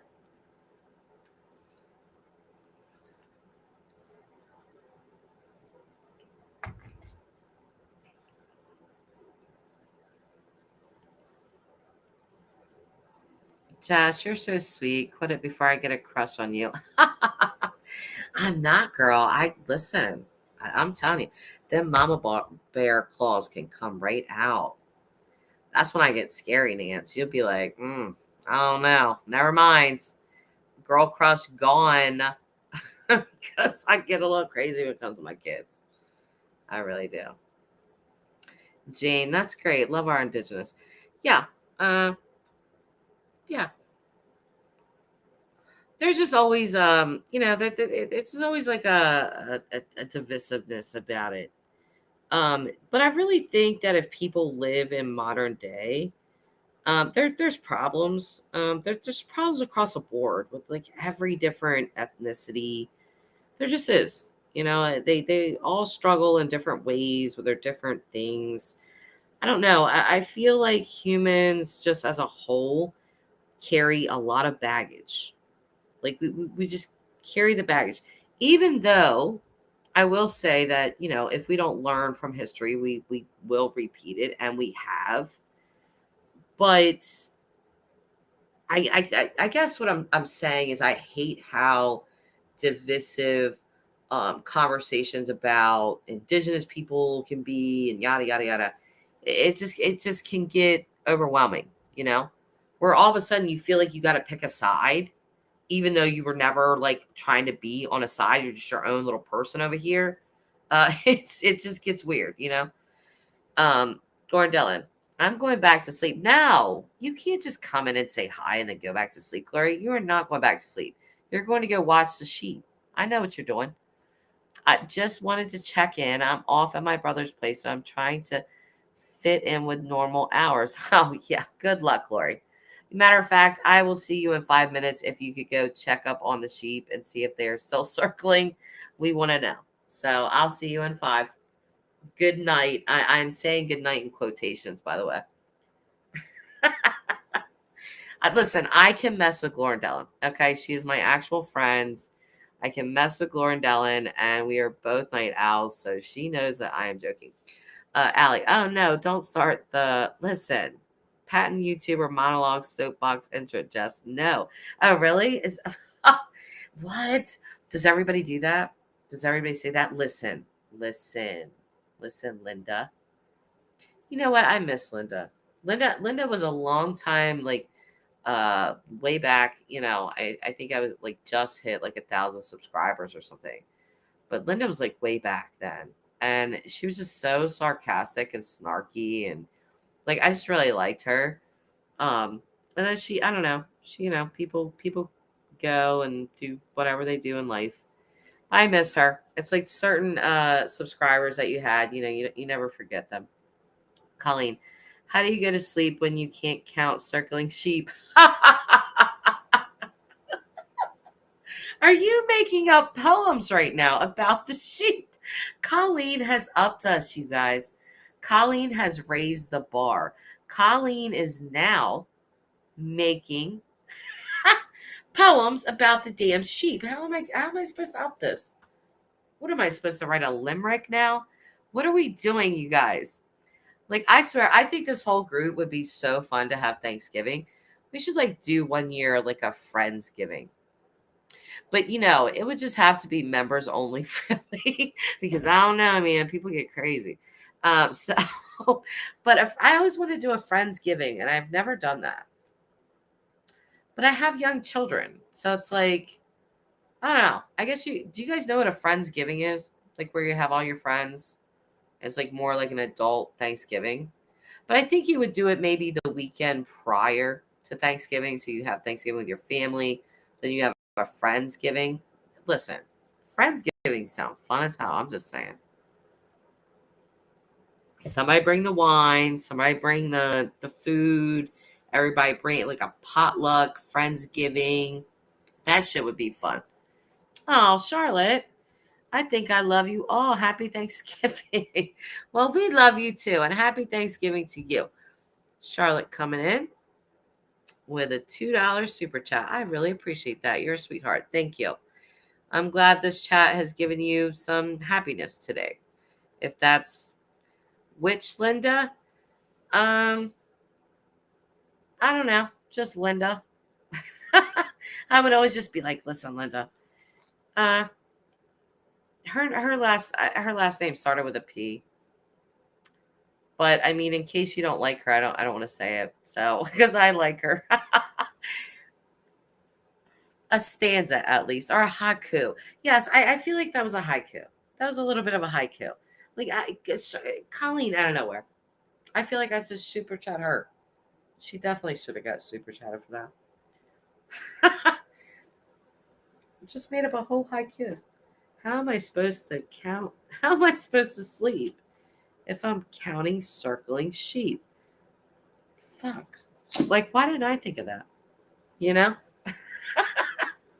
I don't know. But I do think the sheep are they're pretty crazy. I'm waiting for Glory to come back with the update.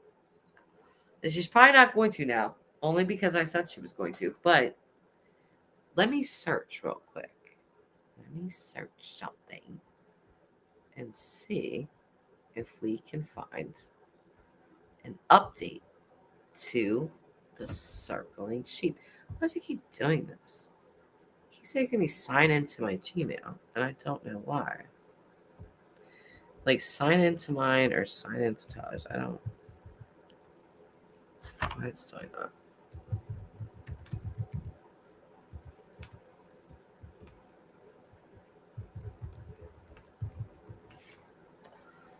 Sorry, I'm quiet because I'm typing. And apparently I can't do two things at one time. So, you know, you guys are stuck with me being Jody Sue Brown for a couple of minutes. And I hope you can handle that. By the way, does Jody Sue Brown still go live? Anyone? Sorry, I'm like yelling into the mic. I don't even know why I'm doing that, but does she still go live? I really don't know. Update. Let me see.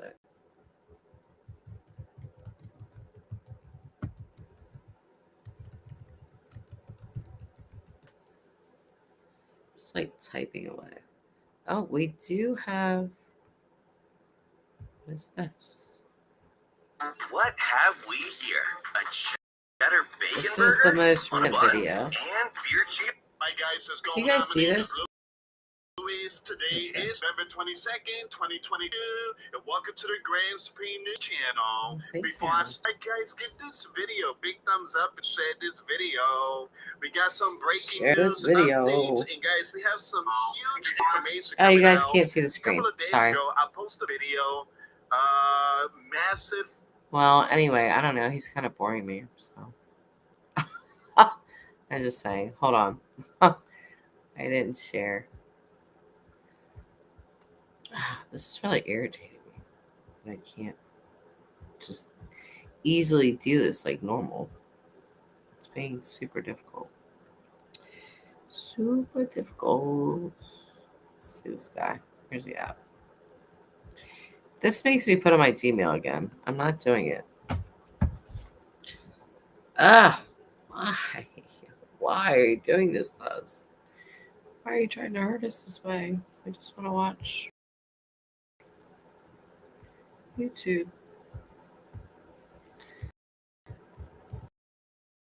Oh, Lordy.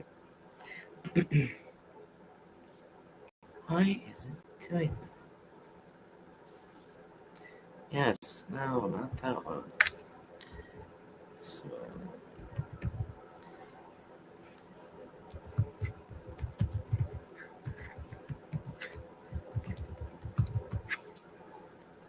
Sorry, I really don't know why it's doing that.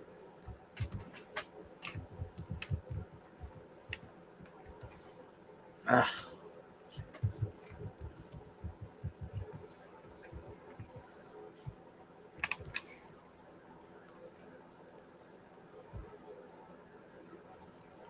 Okay.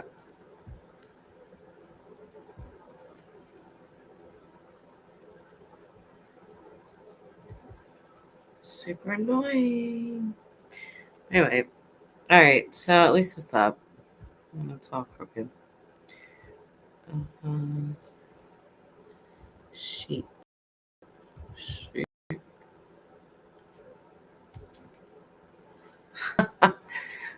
Okay, so that was 4 days ago. I want the most updated. 3 days ago, 2 days ago. Okay, so 2 days ago is the most recent. That was the guy I had up.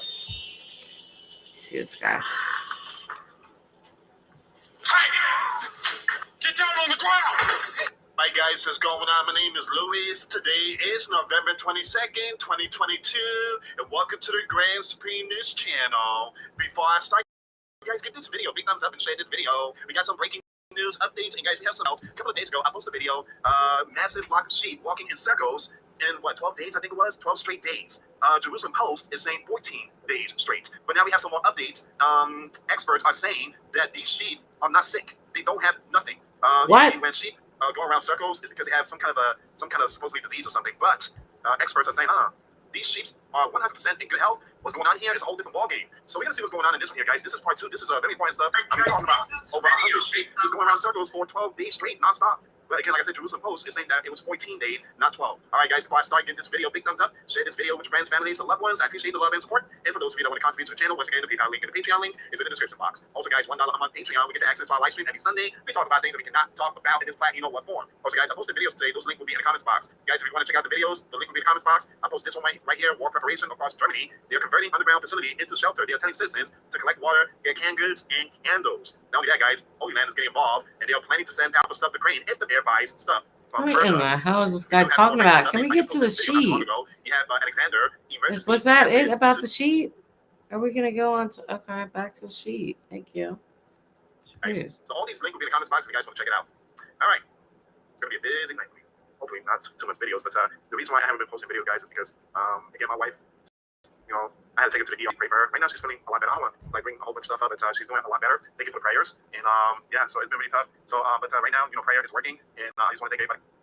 Okay, I'm in circles for 12 days, baffling people across the globe. But now the mystery may have been solved. Let's see what's going on in this. The phenomenon captured on video and posted to Twitter by the Red Dragon State Run outlets. People daily shows the sheep walking in a circle on a farm in Inner Mongolia, North Red Dragon. Most, but not all, of the animals in the pen can be seen engaging in the behavior. Now, the video that I posted in my channel reached almost 15,000 views and over 400 comments. A lot of people were saying, hey, I have a farm. This type of stuff is not normal. A lot of people saying that it might be a circle disease. But again, guys, there was a lot of positive comments. If you guys want to check out the video, just go to Real GS News. The link will be in the comments box. I posted, I think it was Friday, if I'm not mistaken. So sheep are well known to mimic the behaviors of others in the flock. Now, some people were saying that it's a possibility. I mean, people were saying some stuff like it's a dimension they're trying to open up, the aurora or the sun's solar flare, or I mean, people were just coming out with all this type of stuff. Okay, I feel like we got out of this video what we're gonna get out of it, which apparently, there's nothing wrong with the sheep. Okay, so what? Oh my goodness, there's nothing wrong with the sheep, you guys. You may have missed that. I had him on 2 times speed, but there's nothing wrong with the sheep. They're just circling around for days on end for no apparent reason. Anyone? Listen, Lori Vallow wanted to go out there and build some white tents or whatever the hell she wanted to do. I don't know. End times, or they have a disease. What's you guys going with science? You guys going with a different something? Twin mama. Just like I said, interrupt the walk. Let them follow something else. Well, what if they don't want to? What if they're just like, can you get out of the way? I'm trying to follow my brother. Like, we've been walking for like 17 days. Like, you're interrupting the walk now. Like, listen, don't interrupt the walk. Charlotte, Nance, how old are you? I feel like I'm 60th, but I'm not. Charlotte, I'm 41, just so you know. But I feel, about 27. I'm going to go 27. That's what I feel like, except for when I walk upstairs, which I did a lot of that tonight. Okay. But it's, yeah. Or you know what? I'm gonna tell you. You want to know how you really can feel your age? You might feel younger, but get around younger people and you're like, what are you talking about? What language are you speaking? What are you even saying right now? That's how I always know I'm my age, because I feel like I'm younger. But then, like, my daughter, she's 19.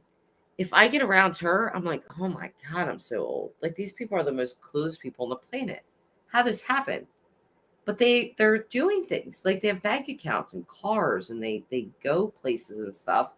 And I'm wondering, like, how did you organize your room with these things that you believe in right now? Is that crazy? I don't know. I listen to my kids sometimes and I just laugh, like, wow. I remember being like that. Nancy's going the opposite direction. She's 31, but she feels 50. You know what? That's probably the most accurate. And you're 23 on the inside. Yeah, that's me. 27 on the inside. But, almost 50, like, on the outside. If that's what it feels like, that's what it feels like. Oh, what's Allie's talking about? The sheep. What? U.S. over at Twin Mama. We're on U.S. Meow. The sheep would therefore have to try to trample us over. What? You guys have no thoughts on the damn sheep. You guys don't give a shit about the sheep. Charlotte, you're 41 and feel 27. You clearly haven't had the kind of fun I have. Oh, no. Oh, man. Please come back. Please come back for Friday, which will be not today, but like tomorrow. I like to do Friday streams. This is where you break out your wine. You break out your bourbon. You break out your rum. You have a good time. You let your hair down. This is when we do this. Now, I will say that my last couple Fridays have gotten a little serious with things and stuff.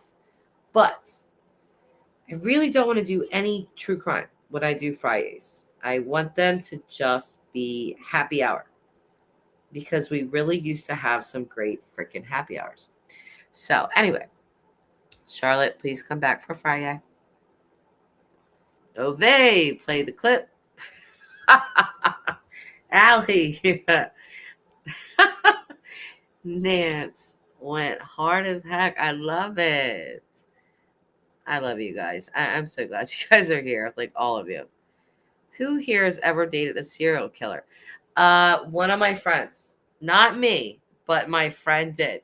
So you did, Charlotte. Tell the story. We are on a true crime channel, ma'am. It may be Thanksgiving, but it could be Thanksgiving. I don't mean to make corny ass jokes. I can't help it. It's almost 5 o'clock in the morning and it's Thanksgiving. I had to say that. But anyway, can you please just tell your story? Your Thanksgiving story, please. I am all ears. Charlotte, you're the most interesting person. You have so much going on. I love it. Tamara's like, nope, not me. I don't know what you're talking about. Twin Mama was a serial killer. Love the cereal. At Charlotte, I don't have proof, but my gut tells me I avoided a killer couple. Really, Nance? Interesting. I avoided something one time. Danny Wilson, 1992. Who is Danny Wilson, Charlotte? Oh my goodness. Please don't make me try to Google another person. We'll be here another 4 hours. Allie, seriously, just can't wait for you to watch me try to carry the show and thinking you were coming back. I'm sure you did fine. I know you did fine. Nance, who is this person? Danny, why is Pink Butterfly? Oh, she's laughing at Nance. So Danny Wilson, who is this person? Ah, Charlotte, you've piqued my interest. Now I gotta go look. Damn it. I have to go look up Danny Wilson. Charlotte's making me do this, you guys. Well, she's not, but I'm just curious. Why is it doing this? Okay, for some reason. Yeah. For some reason, my Google keeps locking me out. All right, so I'm just going to I just need to know who this person is. So I am going to Google real quick and find out who the heck Danny Wilson is.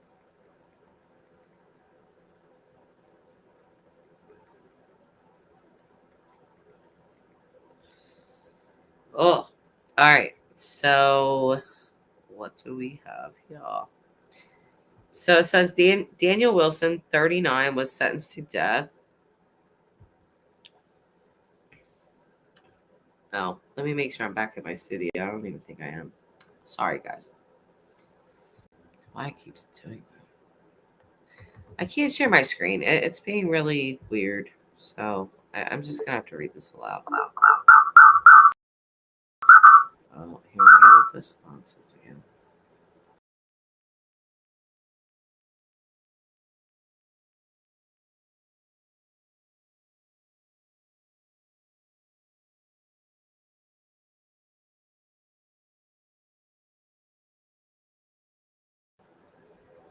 All right, I'm back. Okay, so Daniel Wilson, 39, was sentenced to death for the 1991 slaying of acquaintance Carol Lutz, 24. He locked Lutz in the trunk of her car and set it on fire after they spent several hours drinking together at a bar near Cleveland. This is the correct, this is the correct person. Oh, let's see what he said. Daniel Wilson executed. Killer apologizes to victim's family just before death. This was June 4, 2009. I wish I could share my screen, but unfortunately, sorry. It says, in his remaining few moments of life, convicted murderer Daniel Wilson apologized to the family of the woman he killed and asked God for mercy. You better ask for some damn mercy. Wilson was executed by lethal injection at the Southern Ohio Correctional Facility in Lucas yesterday morning. Wilson murdered Carol Lutz in 1991 behind Northwood Junior High in Elyria after locking her in the trunk of her car and setting it on fire, allowing her to burn alive. Oh, that is such a painful way to go. He said, first, I would like to apologize to Mr. and Mrs. and Doug Lutz for taking their daughter and sister away from them. Oh, well, that's so nice of you. I hope my death brings them some peace and closure, Wilson said in his final statement, just before he was administered 3 drugs to end his life. I would also like to say, my family and friends, I love you all very much. I'm sorry I didn't do better.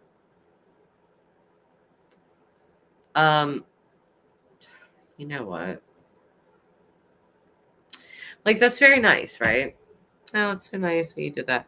But it's just, once you do something like that, like, you can never go back. Like, all the apologies in the world, like, that's not going to bring their person back. It's not bringing their daughter back. It's not doing any of that. Like, I feel like people, I don't know. Like, for me, I just feel like there's probably nothing you would be able to say whether it's an apology, whether it's F you, whether it's kiss my ass, no matter what you would say, like it really just would not matter to me because my loved one is gone forever because of you. And nothing you say can change what you did. So I don't know. Like maybe I'm not the most forgiving person, but maybe other people are. Charlotte, I met him when I was 15. He was 17, living in a halfway house because he had killed 2 people as a juvenile. Jesus. What did so did he tell you that right away, Charlotte? Charlotte, can you call in if Jess permits? Sure, she can call in if she would like. I'm very interested. She's a very interesting person.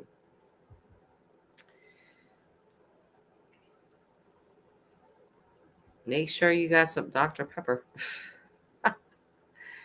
Yeah, so when you met him, were you also in a halfway house or were you guys neighbors? Did you live near the halfway like or did you go to school together? Like how did you guys meet?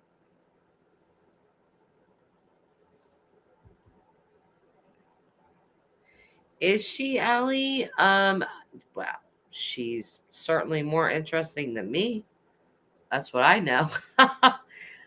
I think.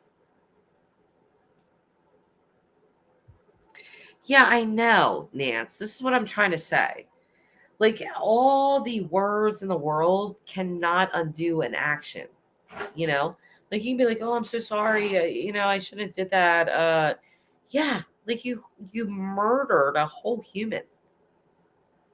And according to Charlotte, more than one. How do you call in? See the little number scrolling at the bottom of your screen? You just call that. That's my phone number.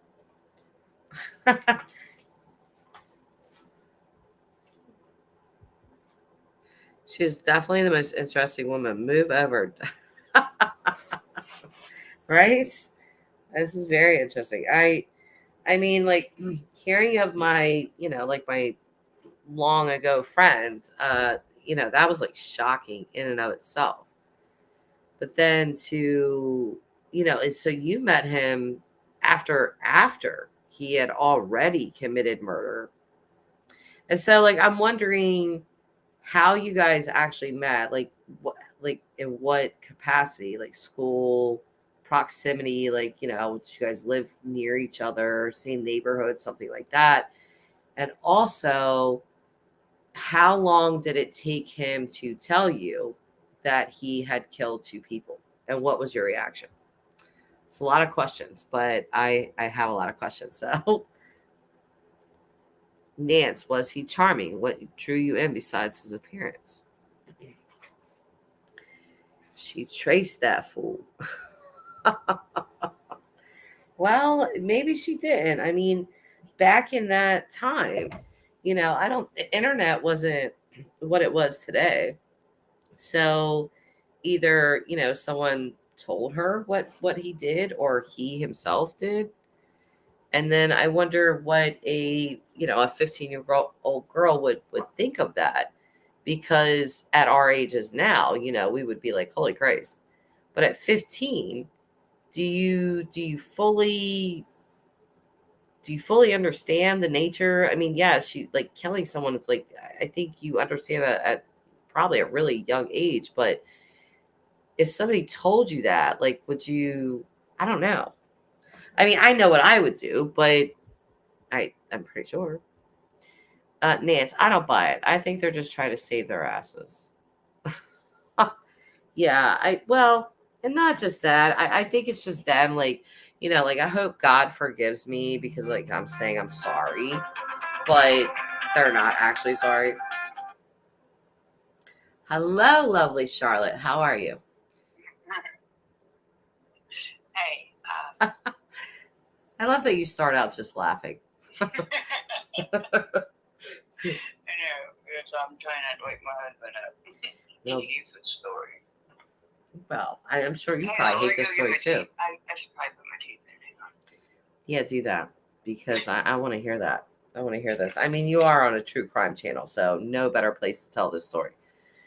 Yeah, but I'm gonna need teeth for this. Hang on. Okay, I love Charlotte already. She just calls in, no teeth, and laughing. Let me Like, get my okay, teeth. let me get my teeth and let me school you little young chickens. Oh, Do some sit crazy. down. A little glue in there. Alright, good. Sorry, honey. Didn't mean to bother you. Is that what you thought, Tamara? It wasn't stable. She's talking about my number scrolling off across the bottom of the screen, so she Yeah, just I couldn't posted read in the that chat. shit. I got this little Walmart phone, you know. Oh, you really You're like, couldn't? oh, it's scrolling. I was like, I can't see shit. Oh, well, look, Tamara was right I on that. couldn't have seen it even if I wasn't drinking, but I'm drinking. Oh, There's so that. we're gonna get a good story. Come on, let's go with it here, lady, because this is All some right. shit. So, let's see. It was around 1990, Okay, or ish. so Yeah. I was 9. What? I was 9. I was just thinking like, This is not about you. Okay. no, I'm just okay. Fine, I you're know, right. but You're you right. don't No, have to you're right. compare You're right. You're yourself right. to You're me. right. I mean, you made me feel old. Oh no, I'm just thinking about like what I was doing in 1990. Sorry. Well, I was not 9. Okay, I was very busty. I was a thick girl. I was fresh into high school. I was high. I thought I was. You know. Hey, that's all that matters. Confidence is I key. like those older guys. I mean, you compared yourself to 9. I wasn't doing that. I'm sorry, Charlotte. I just Okay. gotta say stuff sometimes. Damn it, it's Okay, not always well, the right fine. thing. Yeah, I mean, this is not how you interview somebody. Come on. Damn it, it's fine. I can't read the chat. I know it's going wild. I know they're going crazy. Anyway, so yeah, I started hanging around with the band group, because that's what we do when we're in high school. And then my girlfriend of mine, she said, I'm dating this guy, he's got a bad reputation, and he lives at a halfway house, but his roommate is looking for a date. And since you're doing nothing, because, thick girls have a hard time getting dates, I was like, all right. So I met him. So you knew prior to meeting him that he had killed 2 people? I knew he was in a halfway house. I knew he had been in trouble. See, in Ohio, we have juvenile facilities. A lot of states don't have juvenile facilities, but in Ohio they do. But apparently, after you serve X amount of time in a juvenile facility, then you can, before they introduce you back into society, they put you in a halfway house. So I did not know why he was in a halfway house. Of course, at 15, I didn't really care. He had a car. He was cute. He was cute as hell. And I was like, okay. Hey. I'll hop in. I got a shotgun. So how long after you guys started dating did he tell you that? Oh my gosh. I wasn't really scared of a whole lot. My whole family is either in prison or they're either bikers, truck drivers, or in prison or getting out of prison. So, a whole lot didn't scare me.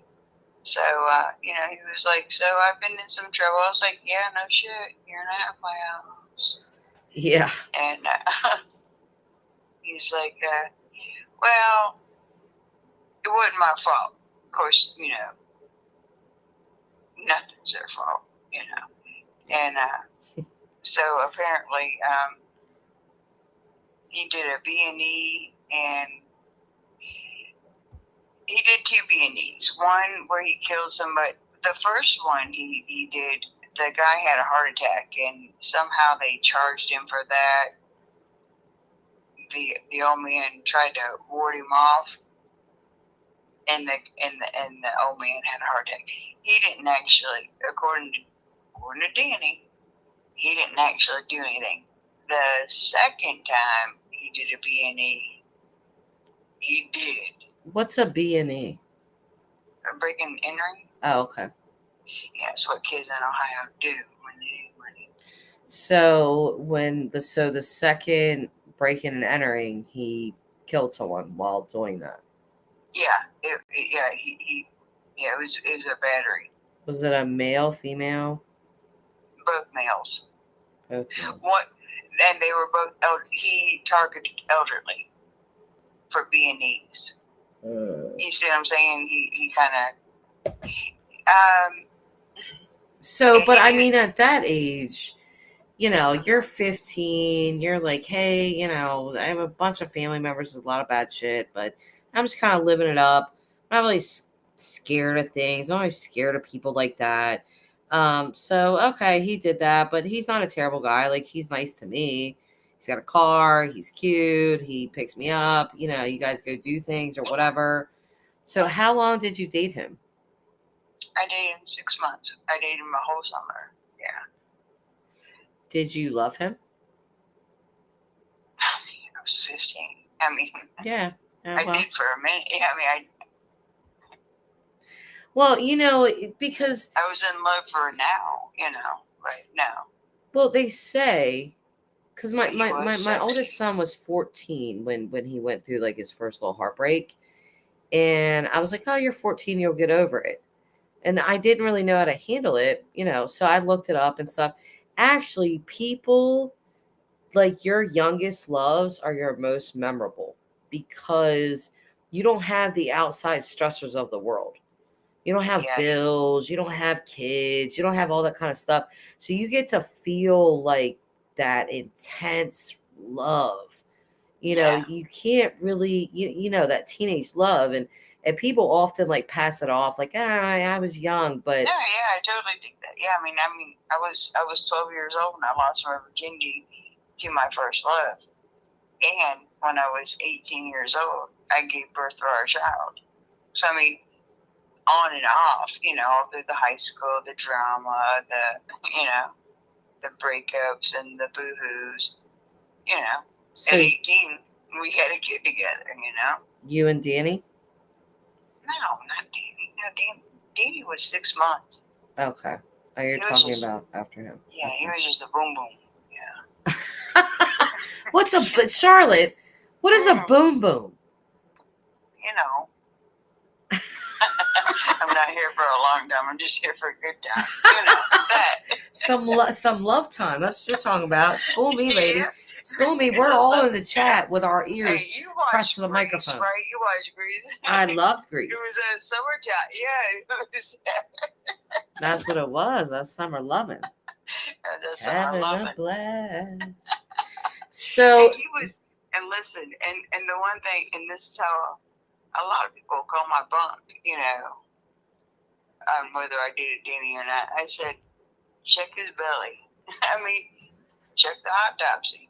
He doesn't have a belly button. I know that. You want to know how I know that? I know that because it was boom boom time. we went. That's why. Swimming. We went swimming. It was summertime. Yeah. So Nance is saying, hold up, FBI. I forgot she was 15 in the story. So were you 18 when you had a child? You didn't have a child with Danny. But No. so Danny was 17 and you were 15. So that's not against the law, Nance. Yeah. Once he got, we stayed in touch all the way through the halfway house. But after he got out of the halfway house, he went to the Akron, Cleveland area. Mm-hmm. See, I was way over in the high dollar area, the Kent. So how old were you when you found out that he had committed the crime that put him away forever? Okay, boom. Yeah, so the big crime, right? Mm-hmm. So I'm getting ready for school, and my phone is ringing off the hook. I'm like, damn, I'm trying to curl my hair. answer the phone. I said, what? And this is before cell phones. You know, I had to get the phone off the wall The and cord. drag it in. You know what I'm talking about? Yeah, I have pictures So I of was like, myself with what? that. I'm trying to get ready for school. And she's like, did you hear? Are you listening to the radio? I was like, no. No. What? She's like, Danny. I said, who? She said, Danny Wilson. I said, oh, hey, how's he doing? She said, turn the news on. I said, oh, my Lord. Let me go downstairs because, you know, the TV and the phone weren't on the same level. And I Did said- you know him like throughout this time? Like even after you stopped dating him, were you guys like in the same town? No, He I went to mean- Akron. he literally moved like 15, 20 minutes away from me. So not too far. No, no. Yeah. And we literally,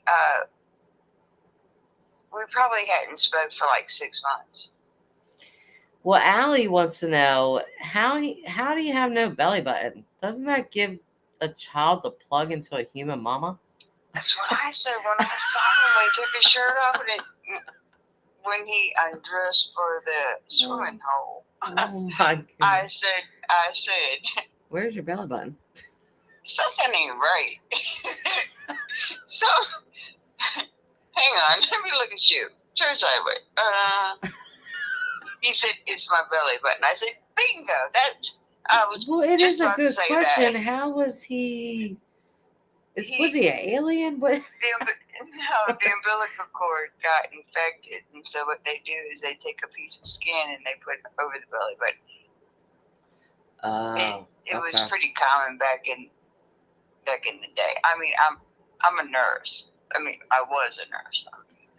I trust me, I'm not in any of y'all's hospital. Don't worry.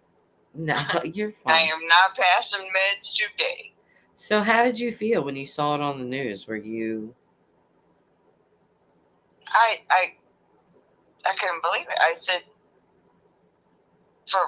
I mean, really? Yeah, was it just kind of like this is crazy? Yeah. But did you think back to when you were 15? Like, damn, that dude told me back then that he did that. Now he's done it again.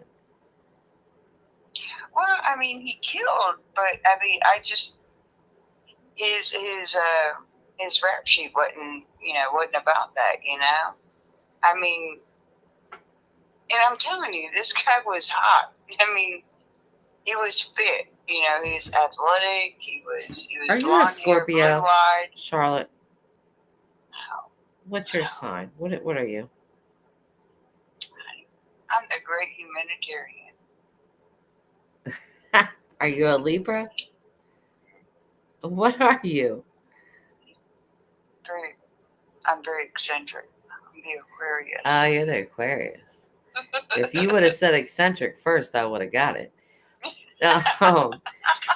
So I'm just baffled. Like, I know. Why did they say the Aquarius are the great humanitarian? you guys march to the beat of your own drum. I say it all the time. A lot of shit. Yeah, no, you guys really do. You march to beat your own drum. I always tell people that. I say this. I've said this on so many live streams. Like, Aquarius is just they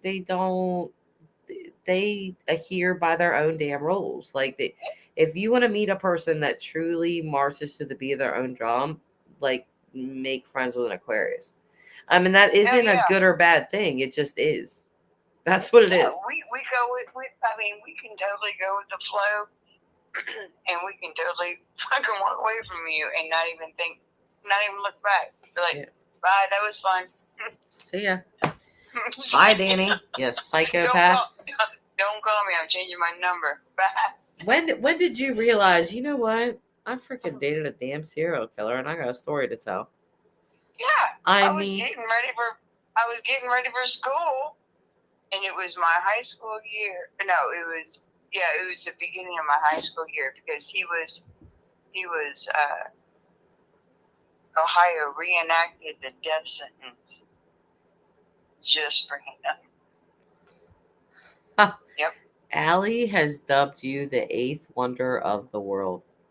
Oh, wow! How many wonders are there? 7. Get out of here. I Allie. swear to God. Girl, I'm not kidding. girl, send me your address. I'm going to send you a Christmas card. No, And I didn't say it. Allie did. Send her a Christmas card. Allie said it. that's what I said, Allie. Yep, Maybe you Allie. didn't understand me. Maybe my teeth are loose. Hang on. Yeah, they're, yeah. Maybe I'm just Allie, a self-centered Send asshole. me your address. I'll send you a Christmas card. Oh, you guys are sweet. If y'all actually do that, I want pictures, damn it. Allie, you better send me a picture. I'm posting on the community tab how sweet my freaking subscribers are. And you know what? I'm going to have to. I am working on some homemade moonshine. Oh, Very much interested. I will take some of that. I'm not ready to market it now, but I'm getting pretty. It ain't bad, but it ain't good. It sounds like it's pretty damn good. It's pretty. After the first couple weeks. Well, you Smooth. checked me like a minute, 30 seconds of the convo. You said, hey, this ain't about you. You're making me feel old. 9. I wasn't 9. I was big breasted and I got a date. Okay. I was like, okay, listen, I am dealing with a matriarch. I got to sit the hell down. Sit down. When a grown ass woman talks, boy, other women see that and we're like, okay, it's story time. Sitting down and shutting up, putting my listening ears on, ma'am. Please tell us your story. We're so funny. Well, there's Oh not my many God. people that bitch me on my channel, but you certainly did. Jim Terry can't even do what you just did. Jim Terry can't even shut me down like that. That is true. So Let me just say, your followers are so friendly and so sweet and so kind. oh, They they are. are. I've been cracking up in the chat the whole time. I do. I really have some sweet subscribers. Like I'll get an occasional troll that'll be, a jerk or something stupid, but for the most part, the people that frequent this channel, you will grow to like them very, very quickly. I'm more of a gnome. I wouldn't call me a troll. I'm more of a gnome. I like to hide. I'm a hider under the bridge.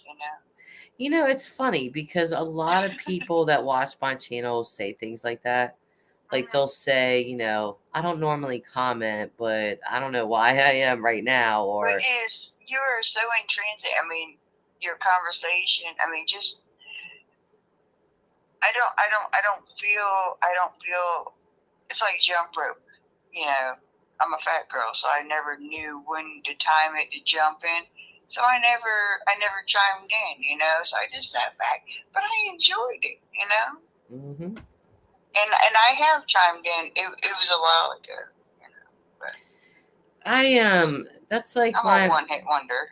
No, you're fine. It's like my friend Samantha that I was talking about earlier from Australia. She struggled in childhood with obesity, and I'm a fat girl. I was a fat girl, and then I had my stomach removed, and I got she to be did a the same skinny thing. girl, Yep, and now I'm a fat girl again. So well, she was made fun of. They called her piggy and just different things, but it affected her all the way into adulthood. And she did. She got a what's it called when you put like the band? The band. Oh yeah, the gastric band. Yes, she got that. And she had that for a number of years, and then she had it taken out. But she still maintained her thinness. She's probably, I'm 41. I think Sammy is 4 years older than me, 5 years older than me. So probably about 46, 45, 46. So she's my age. Yeah, so she she still maintains herself and things like that. And I asked her, it's been a while, but I did ask her, after she had it taken out, I was like, are you having cravings to like eat? And she was like, no. She was like, I've just gotten so used to eating such a small portions that's just what I'm used to. The hell with that. I had my stomach removed. I had a portion of my stomach saved, and they made an egg pouch. It was the size of an egg. I don't know what egg. I don't know if it was an extra large egg but I can tell you what right now. 2 drinks of water and I could throw up. I mean, throwing up Yeah, is no problem. she threw up a lot too. Like Oh, if yeah. she even barely overate, she would throw up. So I had And she learned. Yeah, I had the Roux-en-Y gastric bypass. That means that they took out a portion of my bowel, but back in it was the early days. Hmm. They didn't really measure. They just said we took a portion out. Well, did you measure it? Well, this is why I always Like, tell people I believe how I much am believe I in out? doctors. I believe in medical care. I believe in all of that kind of stuff. But I do remind people this is why they call it a practice. Yeah, Because they're practicing. that's Just right. I was born in the 80s, so I had ear infections all the time. Well, they thought that taking out your tonsils would solve that. They were wrong. But they practiced on a Oh, then lot they of went to us. adenoids. Oh, maybe it's the adenoids we need to remove. Yeah. So they removed my tonsils. They didn't need to do that, but they did it, and they did it on a lot of other kids my age. They were practicing.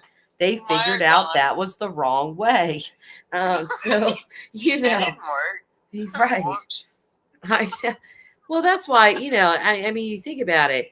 Maybe we shouldn't have taken that. Yeah, we probably could have left Maybe that we should've body just part taken on. out. We probably could have left that in there. Yeah. We're saying the same damn thing, Charlotte. Can we get back to serial killers? We've gotten onto Yeah. tonsils somehow. This is what I'm talking about with this channel. We'll be all over the place. We're on serial killers and the tonsil surgery. I felt bad. I mean, but yeah, when my girlfriend called me and she said, turn on the news, and I'm standing there in shock on the phone watching the news, saying that I think at the time he was arrested for they thought it was rape and burning the woman alive in her car and yada yada yada. And my first response was, "He didn't kill me." And she said, "I know why." I said, "Well, I guess because I didn't say no." I mean, honestly, that was my first reaction.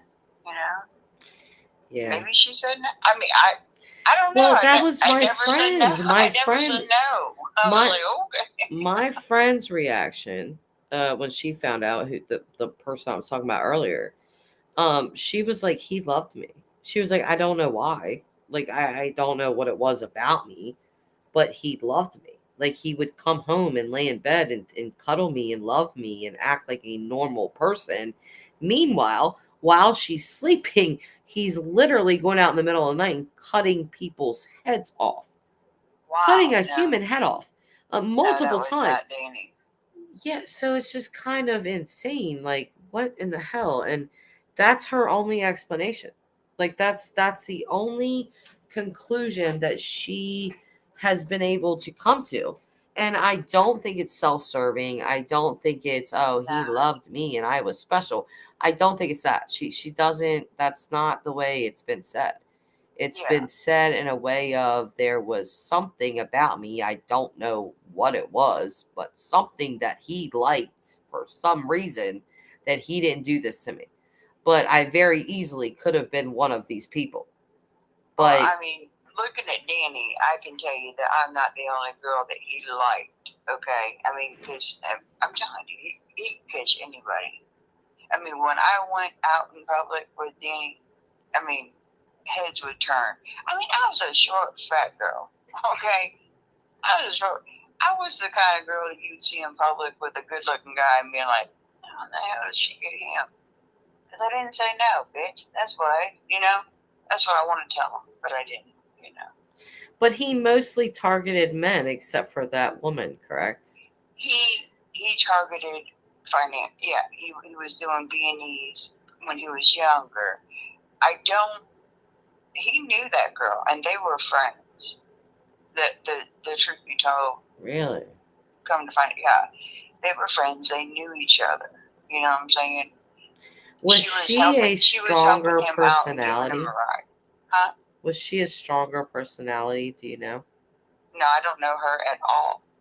But I don't know what I know Danny, and he's really honest. I'm telling you, most of our dates were sitting there talking about his horrible childhood, his broken home, his piece of crap mom who's addicted to drugs. You know what I'm saying? I mean, Well, from what you said, he probably felt some connection to you that he could talk to you about these things and you could reply with your own stuff. That bonds people. Like it's a terrible thing, but yeah, I mean, who's I'm a ever good in listener. jail that you knew and things like that. Yeah, I mean, I was a good listener, but then after he got done talking, I was like, so, suck it up, buttercup, let's turn on the radio, dance, have a good time. I mean, even my girlfriend here, she was like, I mean, yeah, he didn't kill you. You were dancing on a picnic table one night. I was like, I know, right? But I was a good time. I wasn't there for a long time. Well, and I was there think for a good time. maybe with someone like him, because, killing is a form of power, that Yeah. maybe he felt no threat from you. That you Yeah. were I'm thinking kind something and transpired funny between and them two, because he was not violent. He was not violent towards women. You know what I'm saying? I mean, that's like my old ex male best friends. Every female, well, no, that's not true, but a couple females that he was with, he tried to murder both of them. And it was so strange to me because we spent tons of time together. We did all kinds of things together. And he never was that way with me. And actually, it was the opposite. I mean, actually, I went at him one time because of what he was doing. And he cowered down. And it was really weird because these other two women, they didn't do anything wrong. It wasn't what they were doing. I don't know what they were doing that he didn't like, right. but they weren't bad people or anything like that. But he did really, I mean, one of them, he literally put her face on a curb and stomped her head. And I'm talking about a person That's anger. Yeah. he's 6'2", 6'3", every bit of 250 pounds. I mean, you're talking a very big guy. And yeah, when that happened, it was shocking to me. His family was calling me, can Jason come there? And I was like, what? Where is He he? never showed no signs to you. Never. Like that? Not No. ever. And so it's very weird who people pick to be violent to. But I'm just thinking that something must have triggered him. I mean, well, it doesn't really matter because I think it's whatever that person, like the female that he actually really, really tried to kill. And that wasn't the one that he stomped on the curb. This was the mother of his child. And what really upset me is that, when we were young, I mean, we were thick as thieves. And I always used to tell him, I can't wait till you have a kid one day. I didn't think he would ever have a kid. He had all kinds of women, but he just never had a kid. And I was like, I can't wait till you have a kid. I'm going to be an aunt, and I just, you're going to be such a great dad. And I really, I believe that. And that is not the way that went. And so when I seen him the first time, it was a shock to me. And I just couldn't believe it. And then the second time was so horrendous. I mean, he had gotten her to pick him up and they were not together, but he got the mother of his child to pick him up. He had 2 full syringes of heroin in his pocket. Okay. And he got her to pick him up. She did. When they were going down the road, he started to accuse her of cheating on him. When she was saying, no, I did not do that. He was reaching around the car. There was a razor blade. She had a freaking razor blade in her car, and he got it, and he slit the back of her head open multiple times. To the point where the car stopped because she was bleeding out. She fell out of the car. He injected himself with that heroin. Only one. That's all he could make it through. And a car coming saw her, like in the middle of the road. It was a back road. And stopped and called 911. Her life was saved. They Narcaned him. His Really? life. They saved her? They saved her and him. He's in jail as we speak. Okay. But they saved her. And she, there's a whole crazy story after that, but it's just, that happened. And, I had to face the reality that even though this person was not this way with me, With you, yeah. he was absolutely this person to other people. Yeah. And I can't overlook that. The last time I spoke to him was probably about 4 months ago.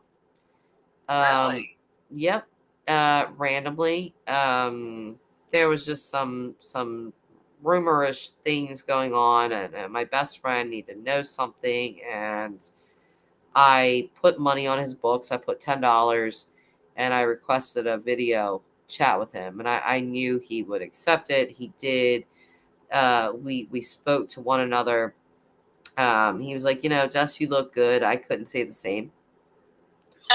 And I'm just being honest. I just couldn't, Right. because he didn't. And we spoke. I asked what I needed to ask, and that was that. And I'll wish him well in life, but he's got a lot of redeeming to do. You don't. I did try to reach it when I found out that they were going to reinstate the death penalty. Yeah. Because of Danny's case. They after Danny was during Danny's sentencing, that's when they said they were reenacting the Ohio death penalty. So he was the first after they reenacted the death penalty in Ohio. He was the first one for the death, and so once I heard his sentencing, I did try to reach out. I wanted to speak to him. Can I write to him? Can I visit him? Can I call him? Can he call me? Nothing. There is no way. So did you? So you never contacted him again? After I heard the sentencing, I was never able to contact him again. Wow. Yeah. And really and truly, all I wanted to do was, just say I'm sorry. Well, why would you be sorry? You didn't do anything. I'm sorry for what's going to happen to him. I'm sorry that he's going to die. This is so intriguing. You know why it's intriguing? Because I've said, I think twice throughout this live stream, that people are gray. They're nuanced. Nobody's black or white. And so it's really insane how a person can be what they are to you, like Danny, where you're like, I'm sorry that you're going to die. And then you have these victims, a victim that's family probably in their hearts hate him, even if they've forgiven. They are never going to truly feel that forgiveness. The Lutz family needs to hate him. The Lutz family have every reason to hate him. Right. But It's just weird how he a was person not a can be horrible different kid. things to different people.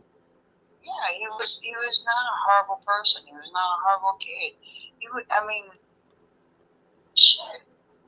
I was supposed to mow the grass before he could pick me up on a Friday night. I was like, I gotta mow the grass, but I didn't.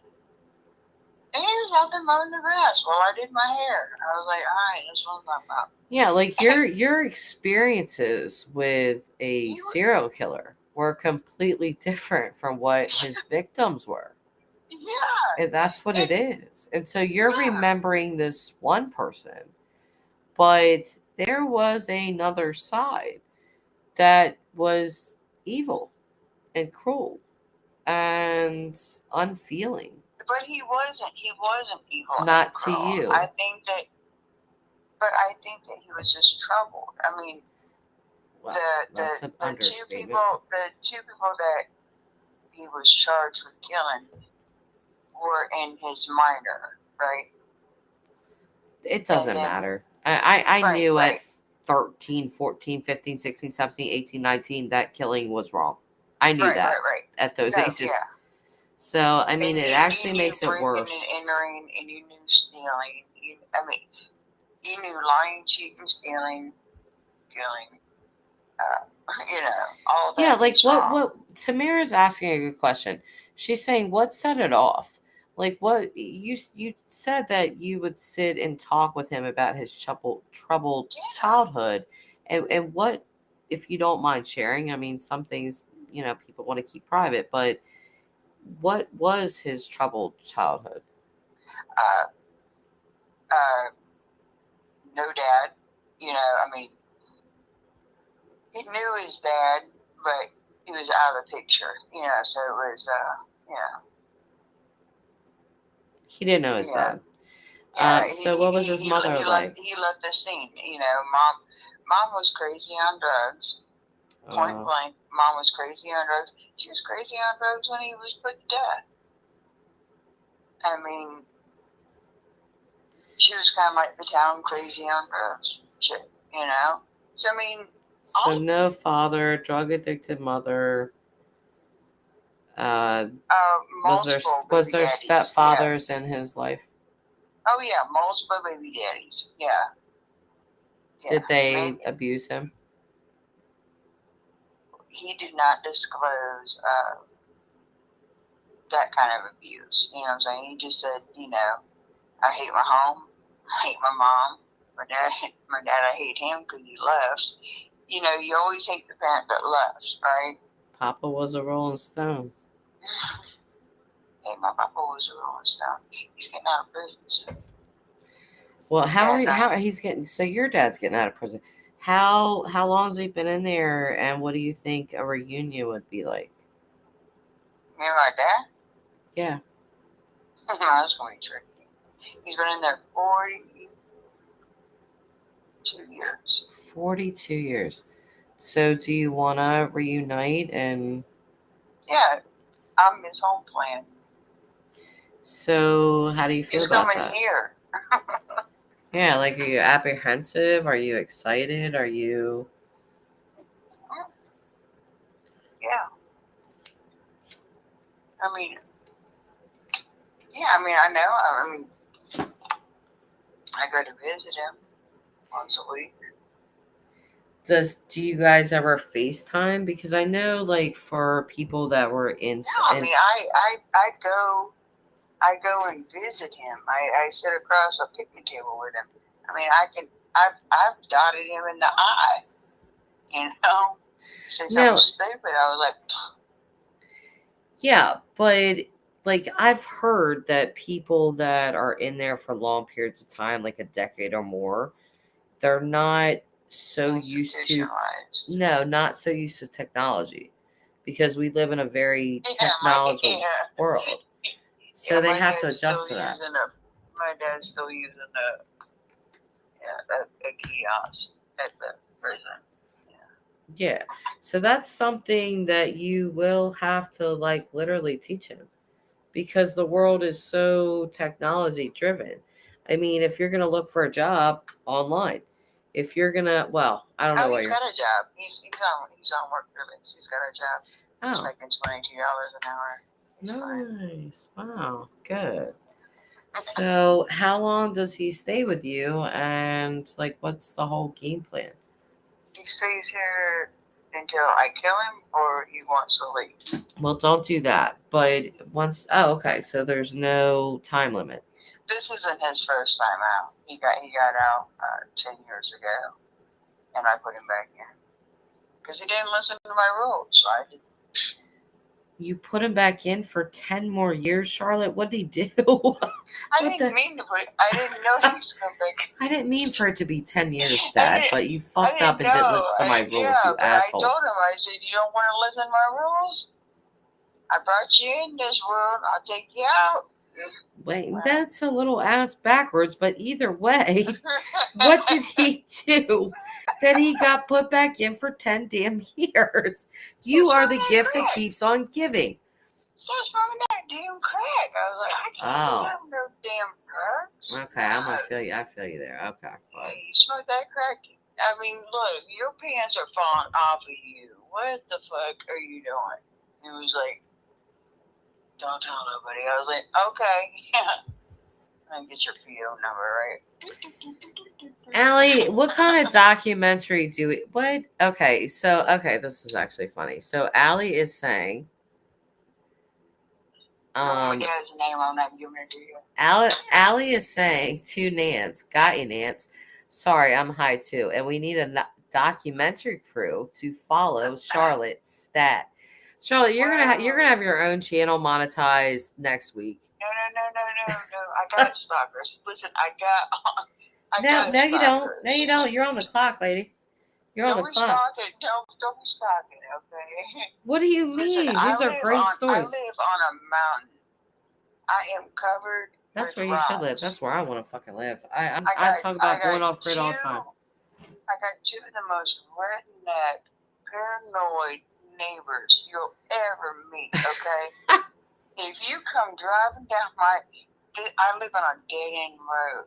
If you come driving down my damn road, you will never get my house because my neighbors will come out with shotguns, okay? I'm not kidding. I believe you. They're not I really protecting believe me. you. They're not I don't know what the They're hell not they got protecting going you. on They're behind their protecting house. the road. They're protecting their shit. They're I don't- protecting yeah, their I crop. don't know what kind of business they have going on in the Probably back. they're probably out there growing pot. They, I don't Listen, know. girl, I know, because, I mean, I got helicopters flying overhead. Somebody landing on my roof. I'm like, They're wait a doing, minute, hold it. This shit is shaking my house. holy shit. They're doing. They are literally doing radar. Your neighbors are pot farmers. You didn't even know it. Listen, we had a... No, I just want to come visit you now. Like I'm We had gonna a make meth friends with your house neighbors. Don't be blow up mad like if I that. spend a lot of time with your neighbors. A quarter mile away, we had a meth house blow up. Well, And leave me away from I that. thought it was an earthquake. Oh my Everybody come god. running out of the house. Everybody come running out of the house. We all looking at each other. They had guns drawn on me. I don't have a gun. I mean, I have guns, but my husband didn't let me know where they're at. Anyway.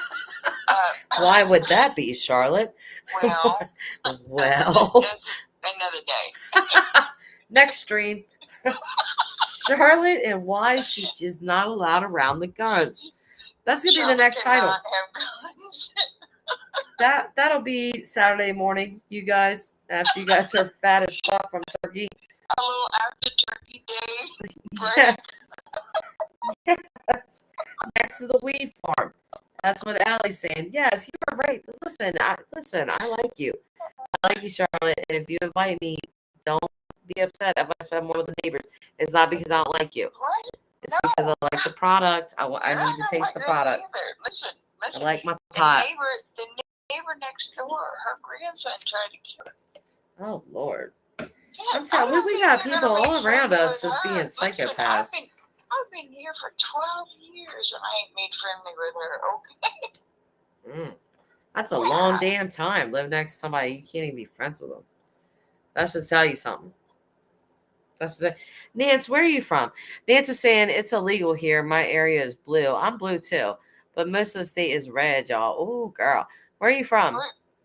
What's blue and red? Like, She's saying that like her like where she lives is like a liberal area, more liberal area, but the rest of her state is like more conservative. okay, so it's conservative red? Yes. Okay. Am I red or am I blue? Where are you from again? Well, I'm from Ohio, but I moved to the South, and I'm What definitely out of my where in the element. South? I'm North Carolina. Oh yeah. Well, it depends on where you're at in that state. Different counties vote different ways. So I don't know what county you're in. I'm not gonna ask that because I don't know if you want to tell that. Yeah. But Put it this Pink, way, we grow ginseng. I'm trying to make moonshine because that's what we do around here. I think people are growing pot, which is illegal here, and I am not partaking. Of course, I don't smoke either. what in the world? Okay, Pink. A meth lab blew up over near you.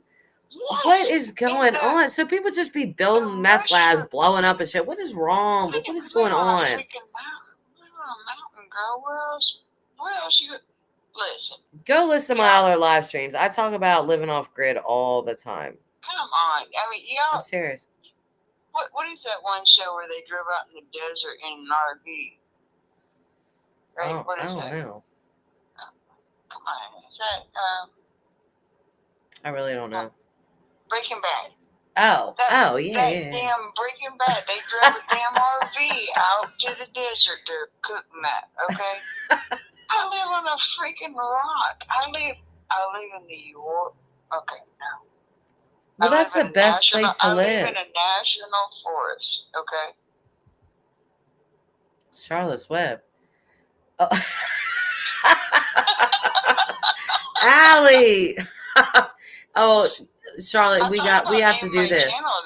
You should. You need your own damn Charlotte's Web. channel. I will subscribe to you. I will be your first damn subscriber. And please name it Charlotte's Web. I will be there every damn day that you want to tell a story. I just want to hear one of your stories. We both have lived. Somebody said that in the chat. I didn't put it up, but they were like, damn, y'all have lived. I sell jewelry and rocks. I mean, I live Damn. on a freaking rock. I tried to grow a garden. I mean, I'm from Ohio. I tried to grow corn and some cabbage and all that pops up are rocks, you know. So I love cabbage.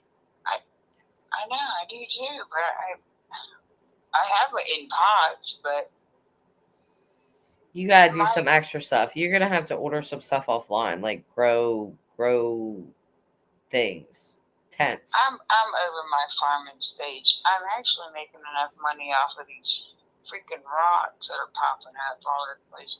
I live on a quartz vein. We've actually found enough gold. Yeah, we've actually found enough gold to pay for our house, which is no mansion, by the way. It's a double wide. But that's awesome though. I have a giant ass amethyst like right behind my laptop right now. If I felt like turning on my cam, I would show you, but I don't because I am not camera worthy right now, anyway, man. I'm on my phone.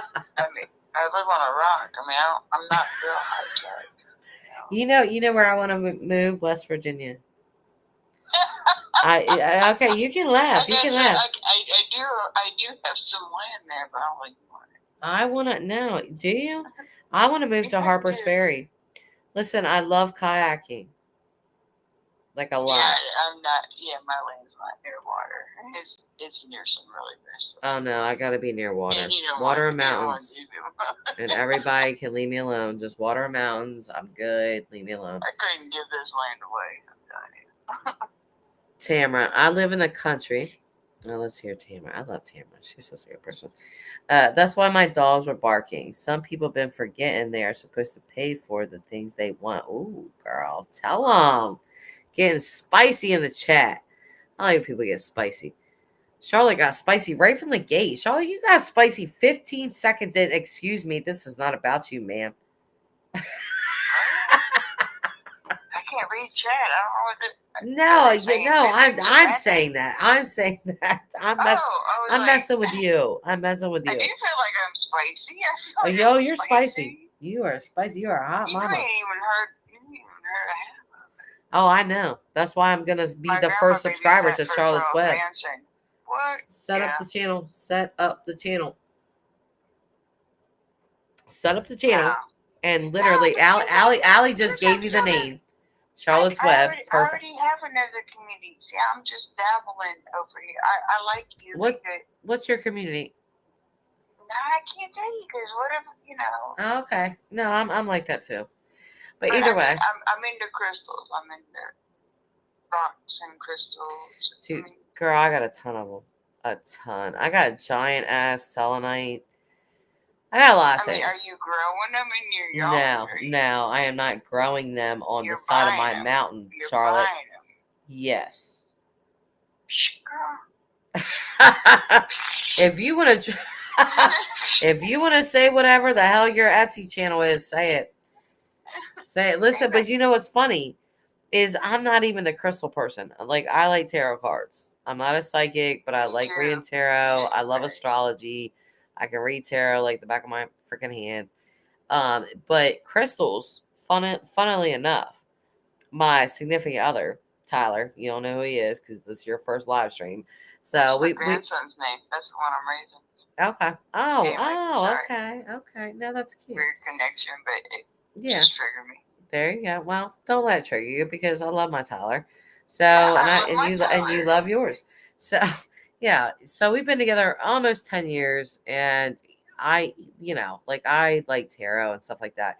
It wasn't his thing, but I don't know what it was. Like he just took to crystals. Tyler loves crystals. Yeah. He loves them. And I have a shit ton of them.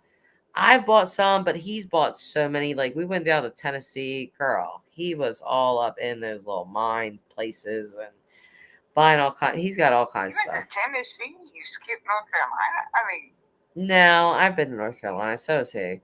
But we didn't go for that. We went to Pigeon Forge, Tennessee. Which, listen, if you've never been there, go. I bet you, girl. I bet that is the home. That's where everybody runs when they got a damn warrant. Is it? In Tennessee, hell yeah. No, Pigeon Forge though. Yeah, Pigeon Forge, literally. Yeah. Oh, that's really crazy. That's crazy that you say that for a different reason, but I had a Okay. blast. I had a blast down there. They're the best people. I'm telling you. But And when they looking over their shoulder, they cut loose. They party. have you heard of the Summer Wells case? You know about the Summer Wells case? Yeah, unfortunately. Yeah. So, have you ever heard of Donna Serafina? Yeah. Yeah. I don't know if you believe in that. If you do, you do. If you don't, whatever. But either way, this woman, if you've watched what she said about it, it's crazy. Okay? I'm gonna tell you something real weird. You might not like me after this, but I'm gonna tell you any damn way. So my mom has some weird shit with her. Okay? Like I don't know what it is, but this woman just knows things sometimes and just I don't know. But she's just weird like that, right? I'm not like that. I don't have those kind of little AKA gifts. I don't have that. I'm not a psychic, blah blah blah. Right. Matter of fact, if you become a member of my channel, that is the name of it, not a psychic, okay? Right. So, right. but my daughter, my youngest daughter, because I have two daughters, 19-year-old and my 6-year-old. Big age gap, but yes. So my 6-year-old is like my mother. She says yes. And she just says weird shit Weird. at random ass times. And I'm like, what? So Summer Wells, Aubrey, that's my 6-year-old's name, Aubrey. So Aubrey was 5. I'm laying in my bed. Like this was when Summer Wells' case first broke. I didn't really, I had my YouTube channel set up, but I didn't really do a lot on it. I think I did a couple of videos with the Valid case.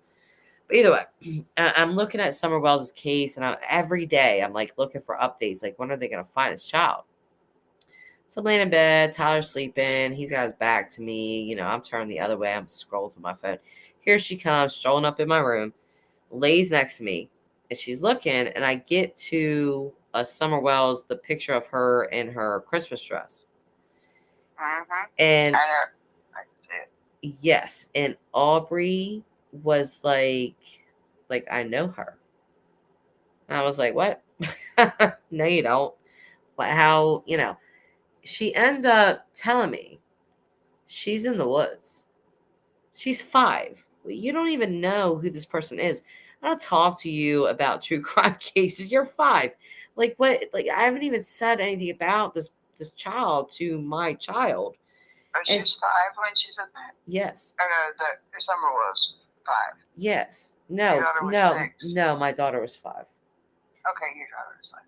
Okay, yeah, that's So a key point. it was really weird. She just talked about different things. And it just, I didn't try to act weird because I just want to hear what she was going to say. Yeah, you're intrigued. I was intrigued and I was like, okay. And she was just saying really crazy stuff. So, Sweetie Pilo, I don't know if you know who that is, but Yeah, I do. okay. So, she did a video and I wrote to her like a long message about exactly what my daughter said. And she didn't really answer a lot of people, but she answered me and said, your daughter's very intuitive.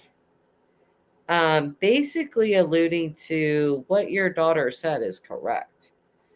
And it really, you know, I was like, okay, this is weird. That's funny because I wrote to that. Is it Serafina? Donna Serafina, Reverend Donna Serafina. Yep. I wrote to her too about my daughter, and she wrote me back and she said for $75. Yeah, I mean, she does. Listen, I mean, I get can it. imagine. I've never tried to email her because I already know. Like, I'm a small Well, at least channel. you got more of a feedback than, for $75. I can, answer your question. Well, I didn't even write it to answer a question. I was just telling her what my daughter said. So I was kind of, when she answered back, I was like, okay. But Aubrey, last year, she'll be 7 in April. So she turned 6. I picked her up from school. Her and my son picked him up from school. We're coming home. Nobody's talking about Summer Wells. I'm not saying anything about Summer Wells. Nobody's saying anything about Summer Wells. She just randomly brings her up. And I'm going to tell you something. And this is the weirdest shit. But we'll be like out and about, driving about, and I could go straight into the city in 2 minutes and straight into the country in 3. Like, we're in that area. So if we go out to the country area where there's big patches of trees and fields and yada yada, when we go, it's not all the time. It's just random. Whenever she feels like saying this, we'll go past like a patch, like a long patch of trees, and she'll be like, that's where Summer is. And she'll just say it out of nowhere. Nobody's saying anything to her. Yeah, she says that. It's very weird to me that at 5. I've been watching you, and you don't have your kids. It's like your kids are running around randomly in the background and, biting at your ankles and stuff like that. I don't know. You should watch some of my earlier live streams. They definitely come in, but like now they're sleeping. So I don't have any, it's difficult. It's easier for me to do live streams when they're in school and stuff like that. Fridays, I will do, I like fun live streams where we're laughing and joking and carrying on and things like that. And they don't, they have plenty of things in the house to entertain themselves with. Yeah. So they do. But yeah, so. But you know what I'm talking about. There's some creators that have kids, biting at their ankles. I got to tune them out. I'm like, listen, I've got one to tune in to hear a kid. Yeah, I got some of my own, right? I'd open my grandkids' door. Yeah, right. Now they I will. I let mean, them they out will of the come in, cage, you but know. I usually do. Like right now, like tonight, I didn't need to say anything because everybody's asleep. But if it's during the day or evening and stuff like that, I will tell Tyler or tell the kids, like, hey, mommy's going to go live, blah, blah, blah. Sometimes they don't care. They'll still come out here like, Mom, Aubrey shut down a whole troll one time. That was crazy. And it was hilarious. Girl, it was so hilarious. But no, like my kids will come in here sometimes and you'll see them. Oh, nope, that's not my kid, but that's Tyler. Hi, babe. Sorry, dude. I don't know how long ago you came in there, but I fell asleep for a few minutes, I guess. Oh, so you don't? Okay, well you yelled at me For what? All For- the men are for asleep. wait. Well, he At this yelled at hour. me because I woke him up. I did? Yes. Oh, see, I don't even remember that. You don't remember yelling at me? No. Sorry. Yeah, I came in there and you were like, "What?" You were like, "Are you serious?" And I was like, "Yeah." And you were like, "Are you serious?" That doesn't. That's what you said. You said it No, twice. don't worry. I'm saying- Charlotte will send you a rock. I'll send you a rock. No. Where's he going? No, you're not sending him a ride, Charlotte. I don't know where that. He ain't going no damn where. Babe, go to bed. No, I'm Good. gonna send him a rock. It'll be a gift, you know. Oh, a ride to where? A rock. A Oh, freaking rock. rock. Oh, rock. The Well, shit well, that you and your popping up damn out of my yard. accent. Like a gemstone? Oh, listen to him. You hear him? He said a rock, like a A rock. like a gemstone. That's what he said. Yeah, Yeah. that's what she means. I'll I take live on a a black quartz tourmaline. Oh, he's already making requests. Here, go ahead. You make your request, babe. I'll take a black tourmaline. Okay, well, we have quartz, we have amethyst, and occasionally we have garnet. The emeralds that we find are not up for sale. We take those to the bank. Oh, that's my birthstone. Don't you dare. What? Emerald is my birthstone. That's my engagement ring. That's what Tyler proposed to me with. They fetch high out. As soon as we hit gold or emerald, we got to run those. They Got to found run those. gold on They their did? property. Yeah. Oh, that's awesome. Isn't that crazy? No? That's cool. They live in North Carolina. Okay. But she You lives know- like on a mountain. If you go, this is My what's the brother- vibe, right? I don't know if you're familiar with it, but my brother lives in Murphy, North Carolina. I'm from Ohio. Oh, Ohio. I thought she said North Carolina. I'm just stuck on this rock. She I'm transplanted. she's a transplant. She's I'm a trying trans- to be country, but Well, listen, you nailed that accent, girl. Because I couldn't tell. Rock. What are you saying? A riot? What are you saying, Charlotte? I really thought you were well, I've saying been riot. drinking. That helps the accent. When you drink, it helps. The Oh accent. yeah, because you got it going on. I'm telling you, if I can didn't know you any draw better, it you're out, from Georgia. too. The tired I get, I can draw it out. Oh, car. I can't do that because I'm from the Northeast, girl. I be doing some Cardi B shit. Oh, grr. Oh, grr. Listen, I've been doing this every live You cannot stream. do that here. Why? So if I come down there and you get me all whiskeyed up on some moonshine, Charlotte's been making moonshine, babe. And Tamara's saying hi. Tyler Hi. can go rock hunting, and my neighbor will probably shoot at me and you, and we can just run around try to dodge bullets. Okay, I don't want to do that, Charlotte. I am not Yeah, dodging sounds bullets like a with good job you. doing it. It sounds like You fun. can get me liquored up and I will Cardi B your ass to death. We are not dodging bullets, man. Number one, my shins don't even work like that no more. I told you I was 41. My check engine light came on last year. Leave me alone. Who's making who feel old now? I'm going to sit back and put my legs up. I've got a dude engine drop, Johnny. I'm older than you. I've already had a. No, you're I've had not. I've had a motor replacement. Oh Lord. Pink's trying really, really hard to be country. She's trying. Girl, Pink, I know you can do it, girl. I know you can. Bless your heart. That's the saying. Bless your heart, girl. Oh Lord, don't let that bitch blow up like a meth lab. Like, my bless God. your. I'm done. I am done with you guys. Have you ever seen the meth lab blow up? No. It looked like a damn miniature Hiroshima. It was a big. What in the fuck? It So was were a big people at? Were they Russian burnt? blood. It just kept going up and up and up and up, way up, and then it ballooned. Can you catch a out. contact from that? What? No, I didn't. Well, I don't mean, know. I didn't inhale.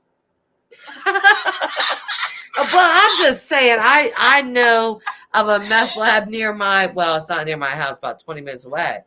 But DENREC, the Department of Natural Resources, literally roped it off and went in hazmat suits. So I'm just wondering if you could catch a contact. I feel like you might be able to. I don't. I don't remember a contact, but I do remember laying in bed half naked, watching TV. I think I was watching Orange is Black. Honestly, I mean, that's how vivid it was. And my house, my whole entire house shook, just shook, rolled. I said, "What in the holy?" Have you ever tried meth? Have I? Yeah. Hell to the hell. Nance is requesting that you do a Cardi I B. don't need no help. I believe you, Bill, because I have ADD too. Look, we've been all over the spectrum in conversation. We even got a quarter way there. But Nance wants you to do your best Cardi B. I did do that good cocaine though back in the day. I did. Oh man, here we go. I'll tell you what, I was foaming at the mouth. Okay, I don't think that's good, fast. Charlotte. I talked so fast. I was like, what? Yeah. I'm telling you, me and you are like having a conversation with 6 people at the same damn time. Nance wants you to do your best Cardi B. She wants you to do the oak I curve. don't know. Yeah, I can't. You got to roll your tongue. Come on, No. girl. Listen, I got one set of dentures in right now. Oh, damn, glue that shit. And it ain't got shit to do with your dentures. It's your tongue. Oh,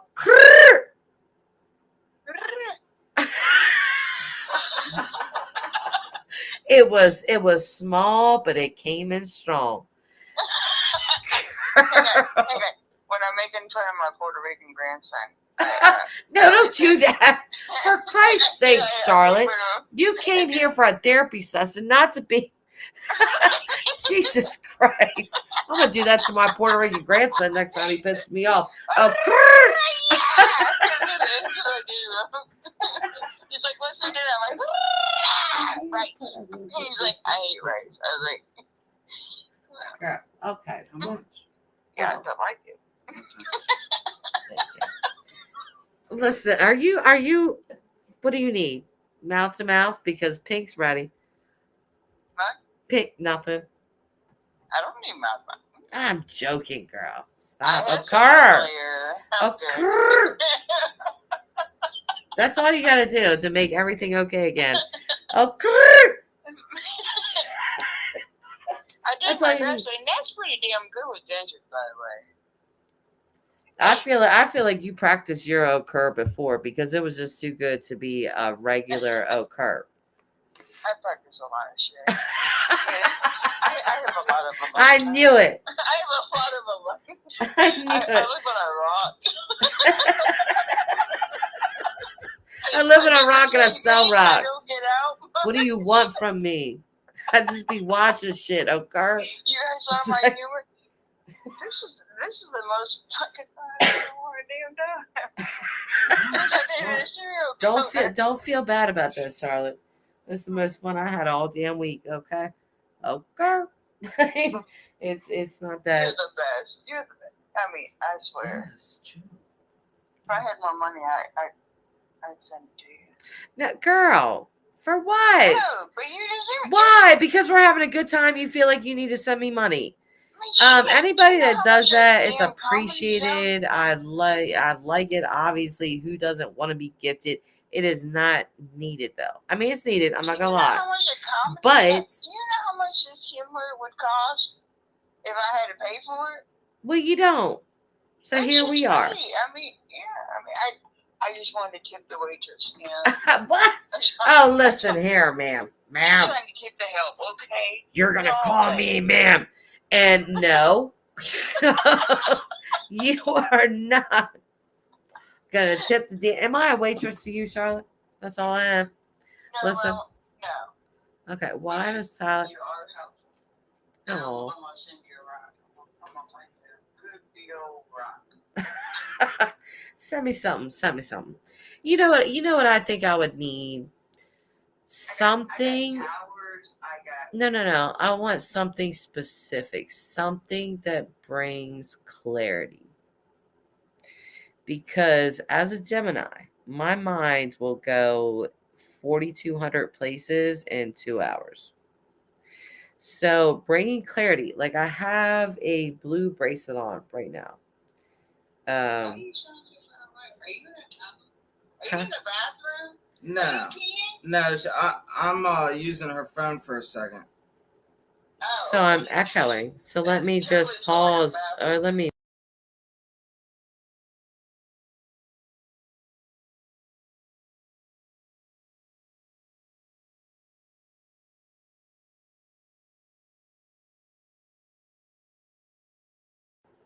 I'm trying, but Tyler is on my phone, and I don't know what he's doing exactly, but he's just on my phone. Allie, does she really have a community better than us? Now, now we have taken top notch with Charlotte. Charlotte's in. Can you come closer to the phone so I can hear what the hell you're saying? Thank you. All right, we're back. So let me see this. Allie, Jess, we had fun earlier this week on your panel too. Obviously not this much fun. Just ditched me after she tarot. Well, I mean, I didn't mean to. It was like a Friday. Tamara, LOL. I know sometimes I get tired and never leave the couch. Been everywhere. I'm sorry. I feel like I stole the show. I apologize. What? Do you And what? What are you everyone apologizing should- for? You guys are so super sweet and so super friendly. I love y'all. Yeah, I don't know why you feel like that. I F with your mind. Yes, I'm a Gemini. What do you mean? Why am I F with your mind, Nance? What's going on? Yes, but either way, you're fine. Like there is no need for any apology at all. I have had fun bantering with you. I'm telling you, me and you are 6 people talking at the same time. This has been fun. So I- you and Tyler coming over. You gonna Yeah, go rock we're hunting, coming we to gonna collect go our dodging rocks. bullets. Well, what I was gonna say is, I want some obsidian. That's what I would really like. Some what? Obsidian. The hell is that? It looks like Dalmatian almost. But Listen, if you listen, I'm in okay, North listen. Carolina. There's only so much stuff I can grow. I Right. just can't pull stones out of my butt. Okay. Some people can ask Tyler. But either way, She's nuts. sorry. Sorry. Some things you have to travel far, far, far away for. Okay, well, something that brings like clarity, like or just focus, clarity. And I'm probably sure I got 52 rocks that bring that I don't touch. Well, you probably know more about stones than I do. 'Cause No, Tyler actually knows more than I do. I'm serious. Like he's more of a stony person. I have them. I he's more of a like stone them. person. Yeah, no, he is. That's why he jumped right in. Like, what rocks? What kind of stones? Like he was all in. Hey, what's going on here? You tell him stuff like that, like he's in. Me, I'm like, oh, okay, cool. So what do you do? Like, what is it? Like, what do you like? I don't know, but I know about different I'm things. still taking pictures. Look, I'm literally walking around my yard and with a spray bottle of water, spraying off the crystals, and then I hold my Google Lens, take a picture, and whatever the hell Google Lens tells me it is, I post that for sale. I mean, it could be way off base. I don't give a crap. Charlotte, Are That's how you? much I care. But you're scamming. I'm what? If you don't know exactly what it is, but you're just like, okay, I'm just gonna sell this, Well, girl. I've been doing it for almost 2 years, and I haven't had any complaints. In fact, So do I'm people pretty actually sure, I'm know pretty what sure they're most of buying? them are wrong. I'm pretty sure most of them are wrong, and they want more. So, what does that tell you? And did I need to mention that we paid for our house because we found gold? Yes. No, I think Yeah. that's really cool. I told Okay. Tyler that. So yeah. Well, There's how do probably you? pieces So of how do gold you around. verify them? You just verify them through Google, like Yeah, just by look. yeah, I really don't. I don't really give a crap. I mean, this is what I'm doing since I'm stuck on this rock. You know. Yeah, I found a way know, to but make you an have to income. My make. husband doesn't mind. I mean, Well, you just have to the make sure rocks that what come you're up. selling to people is correct. You know, like if it's not, then you have to be Well, honest about that. I do guarantee. I mean, if you don't like it, send it back. You'll pay the shipping and handling. Because I ain't paying both ways. No, I hear you, but I just want you to like be legit. Like, don't just I mean, I let them know. I mean, they know my story. You know, I mean, I do live sales. So I mean, they don't exactly get the show that you're seeing. yeah. Okay. They get more of a sober shower, a more professional shower. Right. Like, is there some kind of thing that you could use to better identify?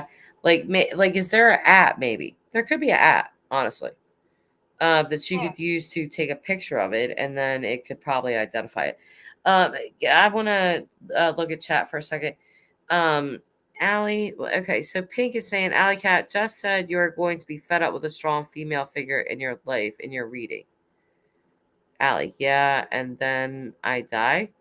I mean, yeah, we're all gonna die. Like, I mean, that's just a given. But Allie will not tell me. Like, Allie, if it's wrong, just say it was wrong. Like, readings can be wrong. You guys realize that, right? Like, they're not 100%. I mean, even I don't know, Donna Serafina, the end all tell all on YouTube, will tell you it's like 80%. So what I pull is what I pull. What I read is what I read. I don't know how it ended. Well, I'm not telling you like the end of your life. I'm just telling you. Oh, you couldn't hear me. So that's why you want the link, dirt. Okay. Yeah. You No. know how you said your daughter's intuitive? Yeah. Yeah. My badass daughter, Grace. Yeah. Yeah. Ever since she was little, we moved into this old. When she was 2, we moved into this old farmhouse, and as soon as we moved in there, she started having this imaginary friend, and she's almost 30 now, and she still remembers that girl. And we lived there for 2 years, and she had the imaginary friend the whole time. As soon as we left there, she was gone. But I mean, that's one of my daughter's favorite memories. So she's like, you never made me feel weird. You know, you always asked me questions, and you always made a plate for Emily. That was the girl. Yeah. Wow, that's really interesting. Yeah. What's teat for teat? What do you mean, Nance? Call in. What do you mean? Why are we going teats for teats? And also, yeah, so I don't know, Allie, you're just being evasive, I think. You talking about like she's tired? No, like because I did a read for her, but she's saying that she couldn't hear it. Like her headphones without. The sound has gone. The sound has diminished. Right now? Yeah, it just kind of dipped down. Yeah, remember when Tyler was on the phone and I was like, is she in the bathroom? So, okay. Well, I'm confused. Like, Allie, so you didn't hear it, right? Like, that's what you're saying, or you did, or I don't know. Just there talking Tara. Yeah, that's exactly what I'm talking about.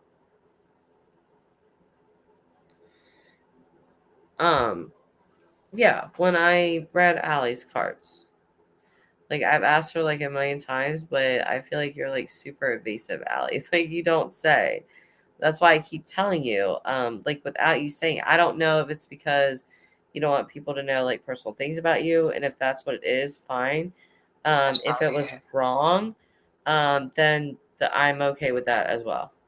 Like I'm not gonna be mad or like what? No, no. Right. So yeah, um, just keep being sexy. I try, girl. Tamara, Allie got booted and came back. Didn't hear all her read. Okay. She got booted. Why did she get booted? Or she okay. Yes, only part, and then my headphones died. Had to restart. I don't know how much there was. I don't know what I missed. I'll have to find the number. Um. Okay. Yeah. No, I'll send you the link to it. I'll send you the link, and you can just you can just listen to the whole thing, because there was a thing about a strong female in your life. Oh, Nance wants to go teeth for teeth, and I don't know what that means. Like, are we about to word battle? Are we about to like? I don't know what that means. Like, what are we doing? Just Boggle. I mean, I was pretty I good don't at know. Boggle. I don't know. I feel like it'd be interesting nonetheless. So, teeth for teeth. We do got a little day tomorrow. It's almost light out. Yeah, we do. That's true. I do love Tyler's games. like, we got a long Tell day me the tomorrow. rules. It's almost late out. Allie, I'm just being a brat. Like, I think it sounds right though. Okay. Tarot treat. Yeah. Yeah. Sometimes I just like to do that. Tell Tyler to look up the Lost Cause Mine in North Carolina. Asheboro, North Carolina. Nance, if someone is doing your cards, you need to be open. Yeah. Yeah. Yes. I feel like it was on point. Just whatever Allie feels. I mean, I'm sure like she can email me. She has before, or call me, or text me, or whatever, and let me know. But it doesn't like I don't want her to like think I'm gonna be mad if she's like, no, that was way off. It might be. I mean, I don't really get that. I've gotten that one time, and then I don't really get that though. So I don't know. I mean, if it was, it was. But I'm not mad. I was open, but like imagine you're watching a movie, you want to see the ends. When you say the end, do you mean like your death? Like what do you mean? No, I just want to hear it out. Well, that's the thing with tarot. Like, I was doing like the here and now for you. Like or like what's coming in the near future. If you want a simple read, like a past, present, future, we could do something like that. But to do a really in future read, it would take a minute. It would be a minute. So it was more just a here and coming into the future, like present future. So not long from now is what I'm saying. Pink Allie, the female present was the last part just said, and that was the end of the reading. Yeah. Nance, I'd be interested. Tyler, please let it happen. The end of her reading. Like, I don't know what I missed. It's okay. I just couldn't hear parts. I was in and out because. No, you're fine. I'll just send you the link. I'll just email it to you or text it or something, and you can listen to it. So, yeah, whatever. Like, sometimes, I don't know, I just get urges where I'm like, you know what? I just want to read your cards. I don't get like that with everyone, and it doesn't mean you're more special or you're not or whatever. It just for some reason, like just some people, I'm just like, hey, I want to read your cards. So I'll tell you the most telling thing about people is usually people are really open to it and they're like, okay. But every now and again, you'll get someone that'll be like, no, no, no, don't. And it's not because of like religious reasons. For Christ's sake, Charlotte, you could have muted while you flushed the toilet. You could have. I'm just saying that the option's there. Okay. Sorry, but on a good note, I figured But- out why you sound so far away because Oh, why? my cheek took you off the speaker. Well, you're just full of freaking surprises, lady. Okay. I'm just. Okay. I just want to So let you know I figured out my problem. yeah, you've broken the seal is what you've done. So happy Thanksgiving. Allie, I've always wanted it done and natal chart read. Haha. Oh, really? Okay, cool. All right. Yeah, no, Can you read tea leaves? no, I don't do What's that. that about? You tell me.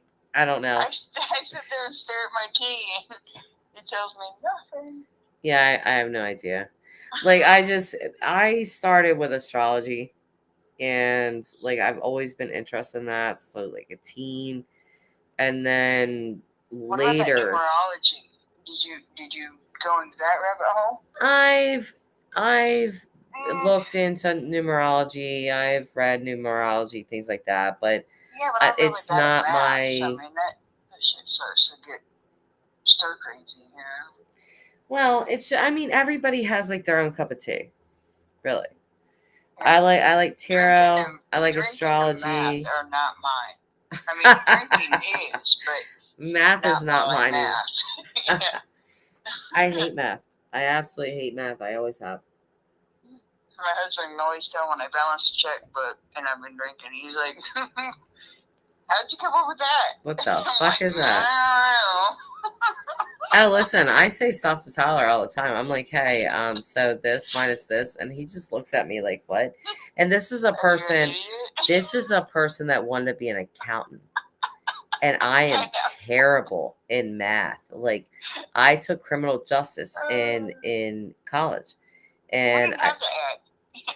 well, But listen, I'm a registered nurse. Yeah.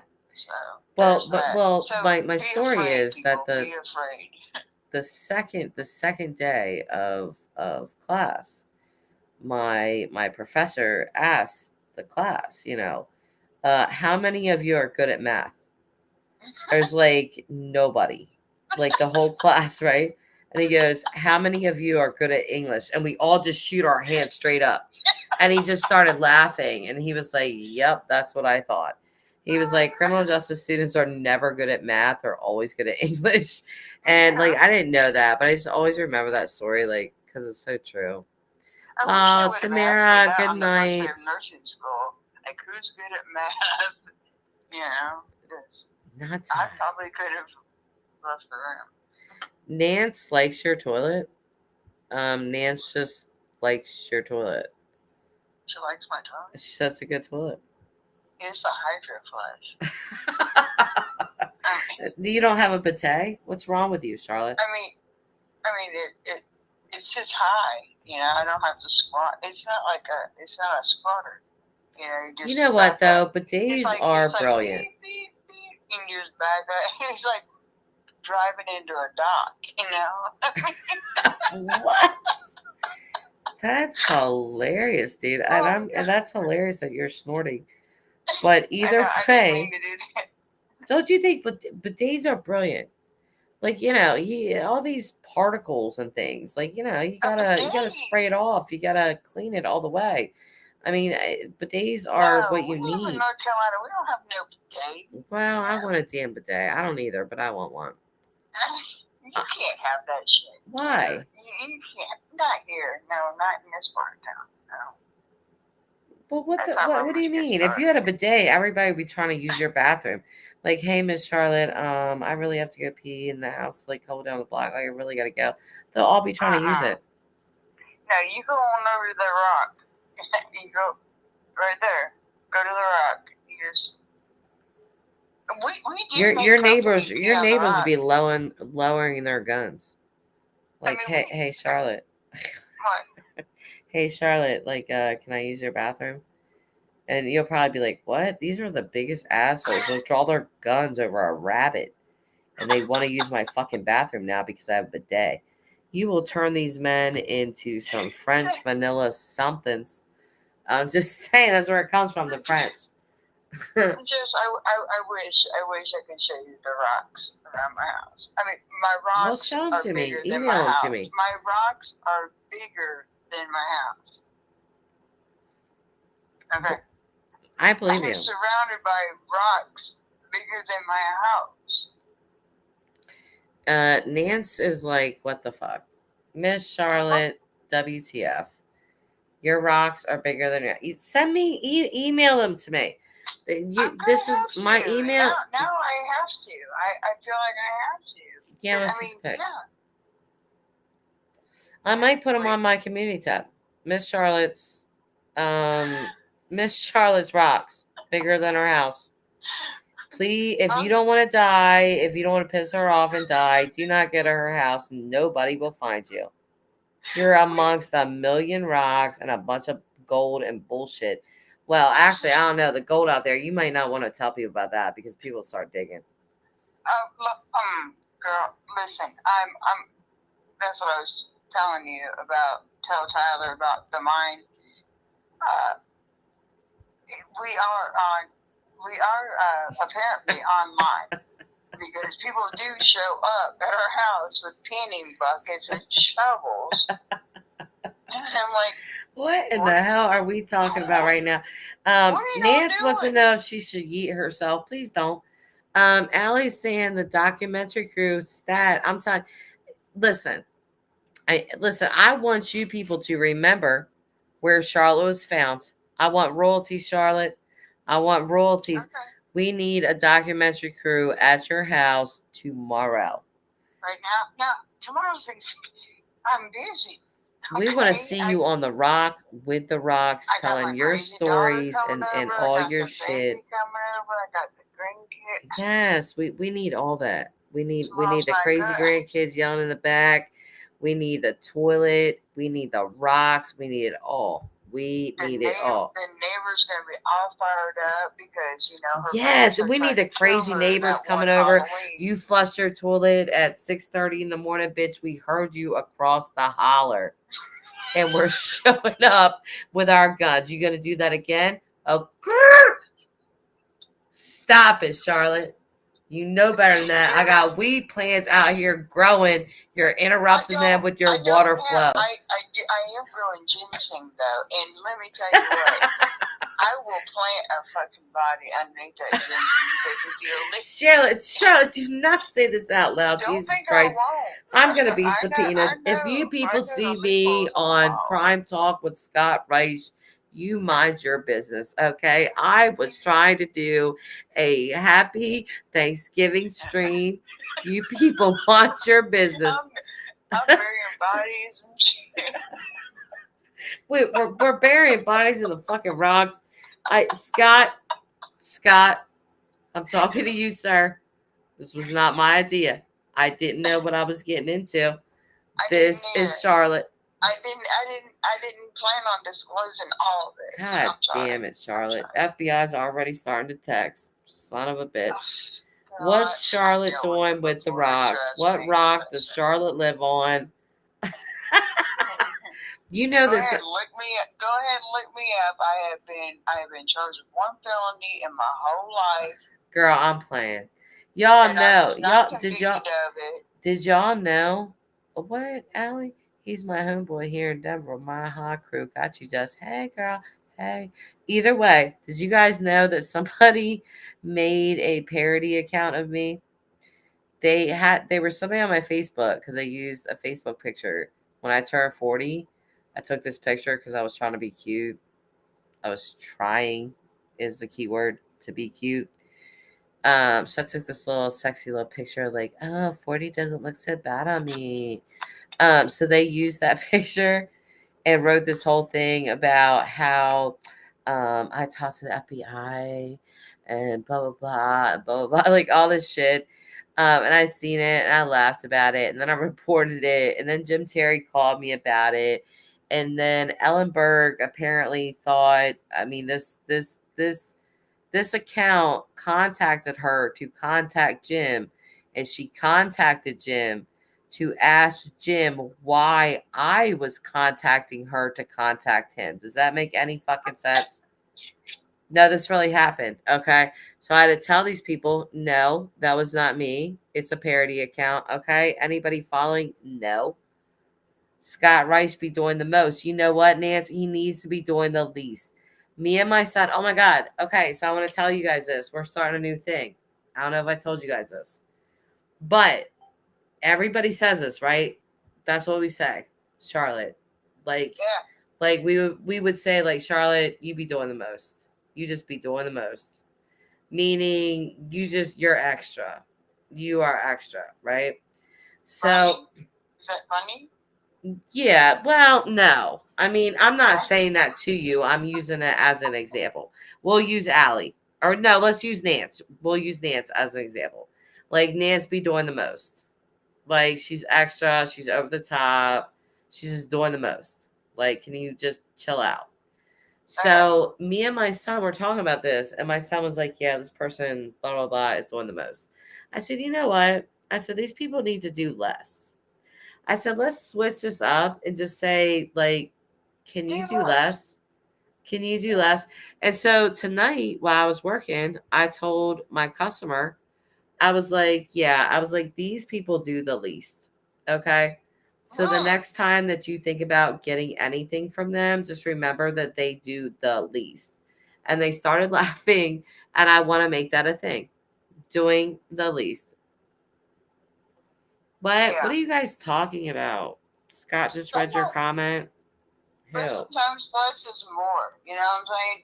Sometimes let's just go back. Let's just do a little less, you know? Yes. What are you guys talking about? Is Scott Rice on right now? Okay. What is Pink talking about? Pink said, okay, we will be looking for gold in the hole before she throws bodies. Well, I think the gold will. The gold's at the creek, and the ginseng's on the top. So yeah, the bodies and the gold will not be near each Charlotte, do less. other. You're doing the most. Do less. Okay. I got you. I'm You're utilizing this right now. Do less. I'm not trying to make a treasure map. Right. What? So Allie's saying, haha, Scott has his ads dropping shillings. So funny. What happened? Like, what did I miss, you guys? Like, does Scott Rice like have an ad or some shit? Like, what are you guys talking about? Scott Rice be doing the most. Yes, listen. Listen. Don't get me started, please, on Scott Rice. I like Scott Rice, but he really does need to do less. Like, can you just do less? I don't know that person. Okay. Well, that's his name, Scott Rice. Look him up. Scott Rice. Yeah. It's not spelled rice like the Chinese. It's not like that. It's Reich. Reich. Scott Rice. Okay. And he needs to do less. Like, just do less. Right. Look at Allie. Scott does a bit too much. You know what? I see his little platform of like doing like 5 different cases in one stream. I see how you can like get that out of the way, but it's kind of annoying to me because I want to hear about one case sometimes, and I don't feel like he gives enough of that case. Like, that's my only complaint with Scott Rice. Like, and that's what I mean by he needs to do less. You need to do less so you can do more. Like, do less of 5 different cases and do more of like just 2. Like, more in depth of like just 2, you know? Yeah. When But- you do too many, I feel like you're just touching. You're just touching on stuff that everybody knows. You know what I'm saying? You're not really going to deep dive or really discussing it. Listen, I'm trying to tell you, people that do deep dives a lot. Okay, thank you, Allie. Yes, that's how you spell it. It's a lot. It takes a lot out of you. It just takes a lot out of you as a person. And I mean, and to try to express everything and pull everything up and show all the details. I mean, I don't even know how y'all do it. I struggle with doing a damn live auction showing freaking rocks. I don't even know how in the hell I would explain a damn murder scene or a crime scene. I can't even explain a damn rock. Well, and then sometimes, sometimes you really do. Well, some creators will air it either way, but sometimes you do get information that you can't or shouldn't, Right. just air. And then you And fight then with you yourself. have to juggle it. You have to juggle that, morally and Yeah. ethically and yada yada yada. Yeah. Because it really does come down to that. Like you fight with yourself. Like, oh yeah, this would be great for the channel. But is this great for what these people? And you fight with yourself, and I don't know. I feel like if you're at least a decent human being. What if you have a connection to the family or a connection to the victim? You feel drawn or for whatever reason pulled. You're like, oh, I don't want to disclose that. You feel like you need to, even though you don't know them, you're covering the case. You feel like you need to protect that. You know what I'm saying? Yeah, I'm telling you, like Dylan Rounds' case just drained the life out of me. And the craziest part about that is that all of those hours, there was probably I loved how you argued. 15% of it shown on my YouTube channel. Which, yeah, but nobody argued with him quite as well as you did. I mean, who, Jim? I was like,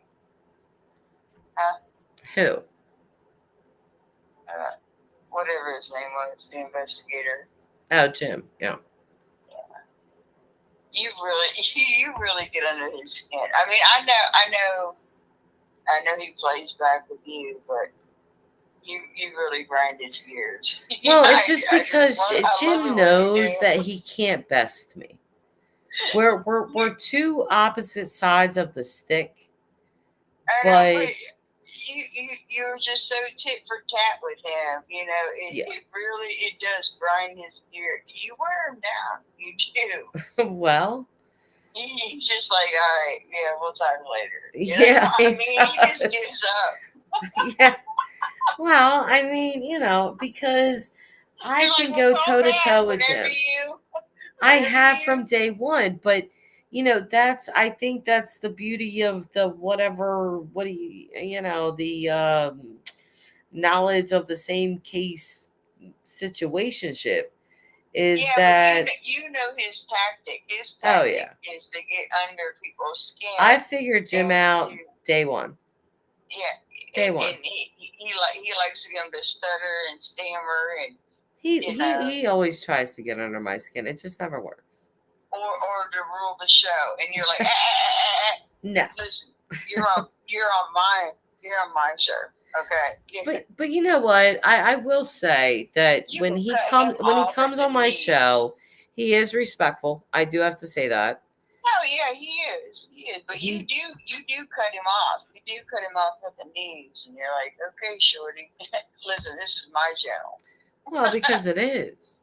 It You is. know. And he knows that. He has his own channel. Mhm. He does his own thing. But it's just I mean, It I cracks think me I up, remember though. second phone call with Jim with him realizing that, and he goes, You're a strong woman. I was like, yeah. He was like, Yeah. yeah. He was like, I can see that in you. He was like, are you a teacher? I was like, no. And he was like, you're not? I was like, no. So I don't know. There's just something about, I do have a strong character, and I kind of dumb that down a lot because I know a lot of people can't handle that. And I do get a lot of flack for that, honestly. Yeah, not a lot of people like strong women right at first. You know, No. I mean, they tend to respect them gradually, but nobody likes a strong woman right at first. Nope. And I do. It's equally, I guess, respected and disliked. But I guess the thing I like about Jim is that he doesn't give up. Yeah. He keeps coming. You know, even though I'll smack him down when I need to, Yeah. I keep him in line when I need to, and we can have a respectful conversation. He doesn't, you know, throw all his toys out of the, you know, out of the pram and just, you know, cry and go on. He keeps coming. He's got a double shot espresso sitting next to him before he calls you. Yeah, He actually he doesn't drink. Jim doesn't drink. I said an espresso. Oh, it's coffee. Yeah, probably. But I mean, I'm what I'm saying is, you know that he gets geared up before he calls you because I can tell by the time you guys are done talking, he's wound down. You know. Well, like, I'm waiting for Jim to realize that we can just talk. You don't have to take the double shot espresso. He's intelligent enough, and so am I, to have a conducive conversation. But Jim likes to come in really strong because it brings viewers. Yeah. He's all about that. You're right. Well, he understands it. You know, when you're loud, you're bombastic, you're blah blah blah blah blah. People are like, "Ooh, what are they talking about?" So he gets that, but it's just not my style. I get loud when I want to. I laugh. You know me by now, okay? Yeah. So you let a lot of shit roll, but then I do like it when you put your foot down because it's not expected because you're so easygoing, you know. So when you do, well, it's just because when you cross that line, you've crossed the line. Now I gotta check you. I don't like doing that, but it's necessary sometimes. It just has to be done. I don't like it, but I'm capable and I will. So I don't know. I don't. A lot of the, I think, really bad things that Jim has said, I missed because I refuse to watch him on other channels, especially Doug. No thanks, because I think they brought out the worst in each other. I really do. So I honestly did not watch. I heard people would text, people would email different things, and sometimes I would go and watch the little clips and be like, you know, that's not good. But a lot of it, I didn't want no parts of it, you know. So I always say this, but yeah, Jim knows things about that case. They're real. I believe they're factual because him and I do not work together. We work very separately, but we have talked to the same people. They have told the exact same stories. And the funny thing is that Jim has told me these stories, but I've never reciprocated them back to him. Right. So I've listened to him. I mean, he knows, you know, I've said this on other live streams, but he knows now that, yeah, I've heard the same stories, but I never told him that privately. Right. So what?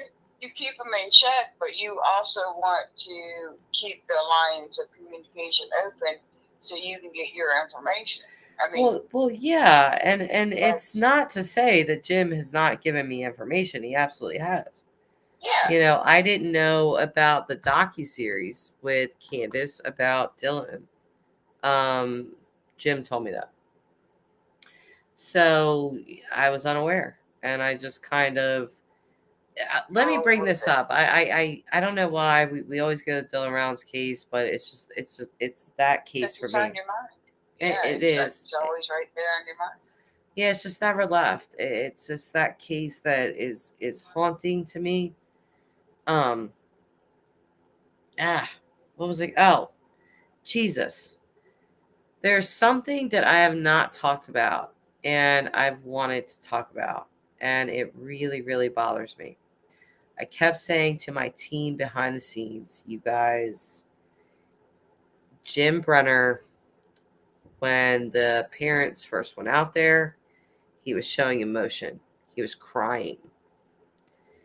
If he wasn't aware that Dylan was gone forever, that Dylan, what does his parents say? What did Candace say? She thought that, we were just going to go out there, bandage him up, he would be okay, nurse him for a couple days, he'd be fine. No, Jim Brenner was crying. So that tells you that there's guilt, there's remorse, there's feeling there. When they did the interview, Candace and Justin, James Brenner contacted them and wanted to talk to them. And I'm going to be critical, and it's not going to be well received, but I have to be. And I hope that someone sends them a clip of what I'm about to say. If James Brenner ever contacts you again, do not shut him down. What they did, I understand. Dylan's grandmother got very angry. They all got very angry. You did this. There's proof you did this. And he ended up saying basically, okay, you could talk to my lawyer. He's calling them for a reason. Please tap your phone. If the FBI has not done that already, please make sure they do that and ask him to recontact you. Be sympathetic. This is how you get the confession for your son. Be sympathetic. James, I know you didn't mean to do this. But please, if you could do just one thing for our family, tell us where Dylan is. This is how you get a confession. You must, and this is going to be crazy hard to do, because are you not going to want to jump through that phone and rip his throat out? Of course you are. Yeah. But no. But that's a guilty conscience trying to come clean. Exactly. And so the do not attack. Do not go on the attack. Just stay very calm. Reassure him that it's okay, that you will forgive him. You just that window of opportunity is not going to last forever. So no, and he contacted them not all that long ago, and they shut him down. And I understand the anger. I do. I cannot say that I don't understand. I understand it. I would be a Fruit Loop. I'm telling you, I would be crazy angry. But you just have to think logically for a minute. Put your feelings aside. Difficult to do, but you must think logically, and you must baby this person, which sounds absurd. Exactly. But if you're going to get justice, like befriending the enemy. Befriending the enemy. Yes, that's exactly what you're doing. Exactly. You're getting intel. Yep. I was so disheartened. I'm telling you, I was upset when I heard that James Brenner was crying when Candace and Justin first came out there, because I knew then, holy shit, you guys are serious. He had a warrant out. He's in close proximity to Dylan.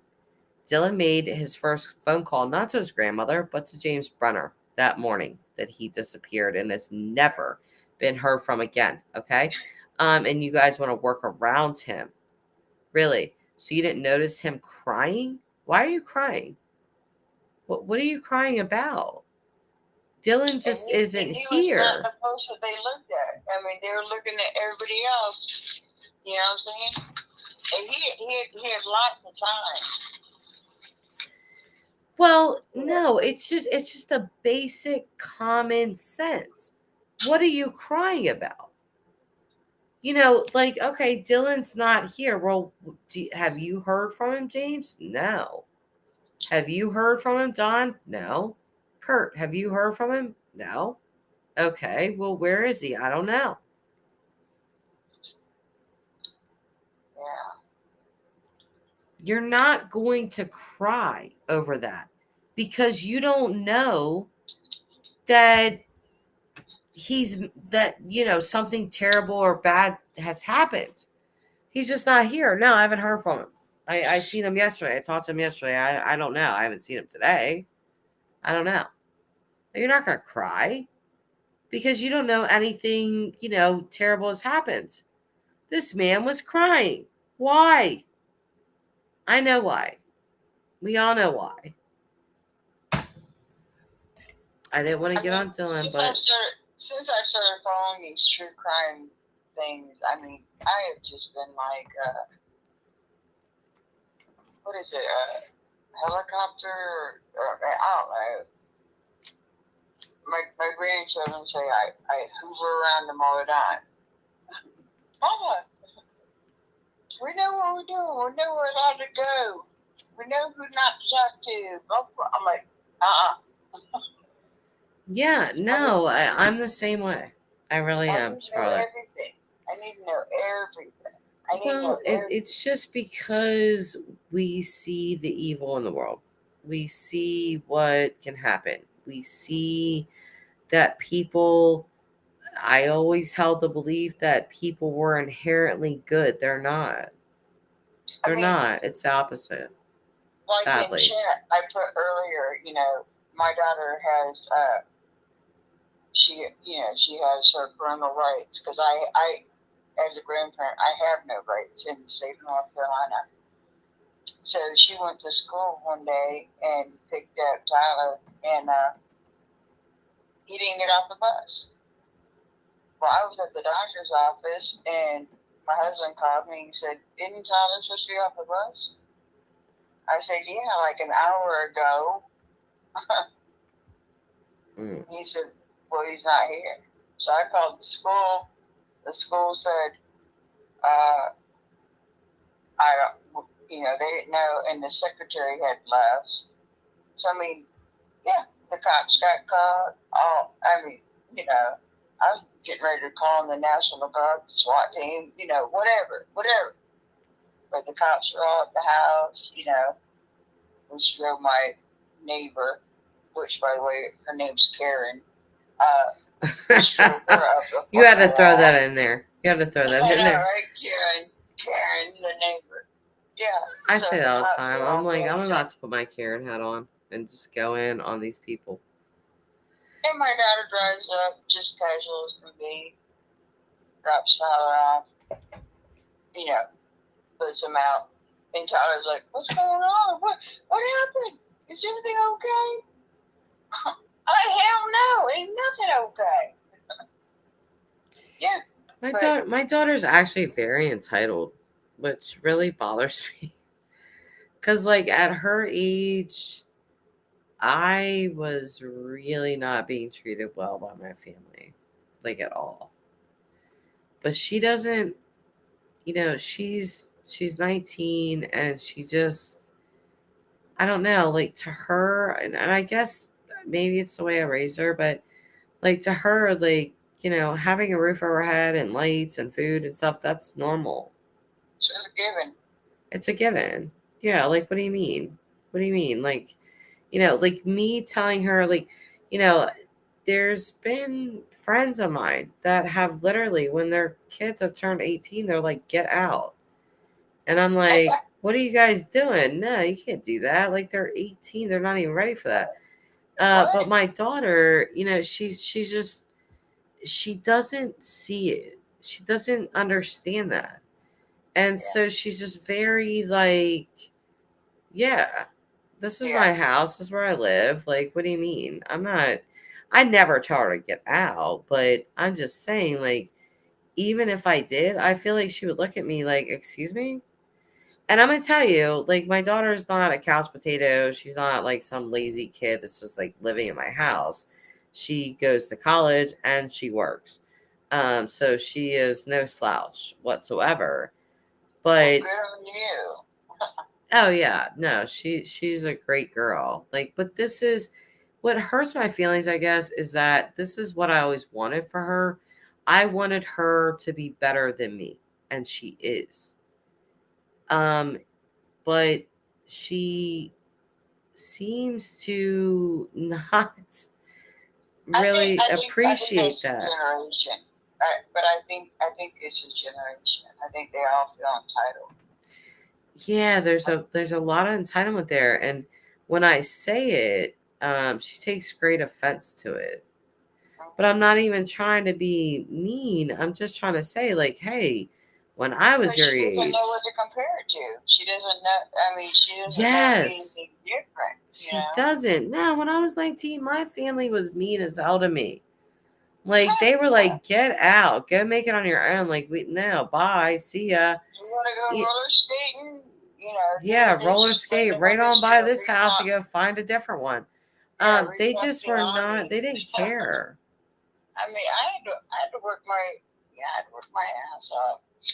Did I Oh, mention I was listen, a fat kid? I mean, you yeah. know, it's hard for a fat kid to work like that. Yeah. Yeah, I mean, there's just a lot of things, but it's just it really hurts my feelings that she feels like this Mhm. is normal, and like, oh, mom, you didn't do the dishes like when you were supposed to, or you didn't clean the house when you're supposed to.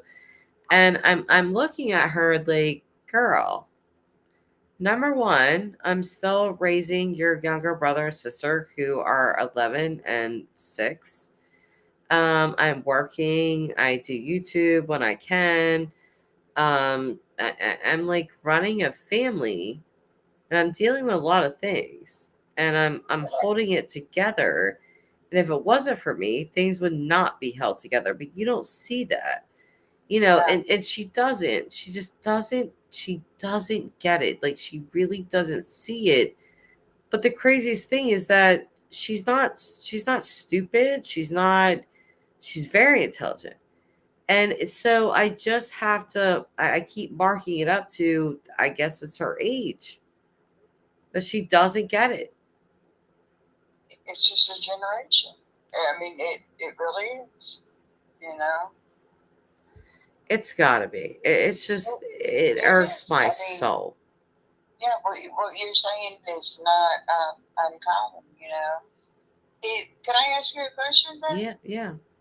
That's not Tyler's child. No, nope. So she's from a previous relationship, She is from my former husband. Yes. right? Yeah. So was there a period where it was just you and her? It was her father and I. Well, I have her and my 18-year-old son. So she's 19, he's 18. That's with my ex-husband. And yeah, we were together until Callie started first grade. Okay. And Was there a period of just he you he and her? had relapsed on alcohol. Um it was a really, really rough time. I did meet someone else. I worked at a dental plant where I made dental paste, and I bartended. And I bartended for the VFW. And this person is dead now, but he would come in there with his parents all the time. And he was very good looking.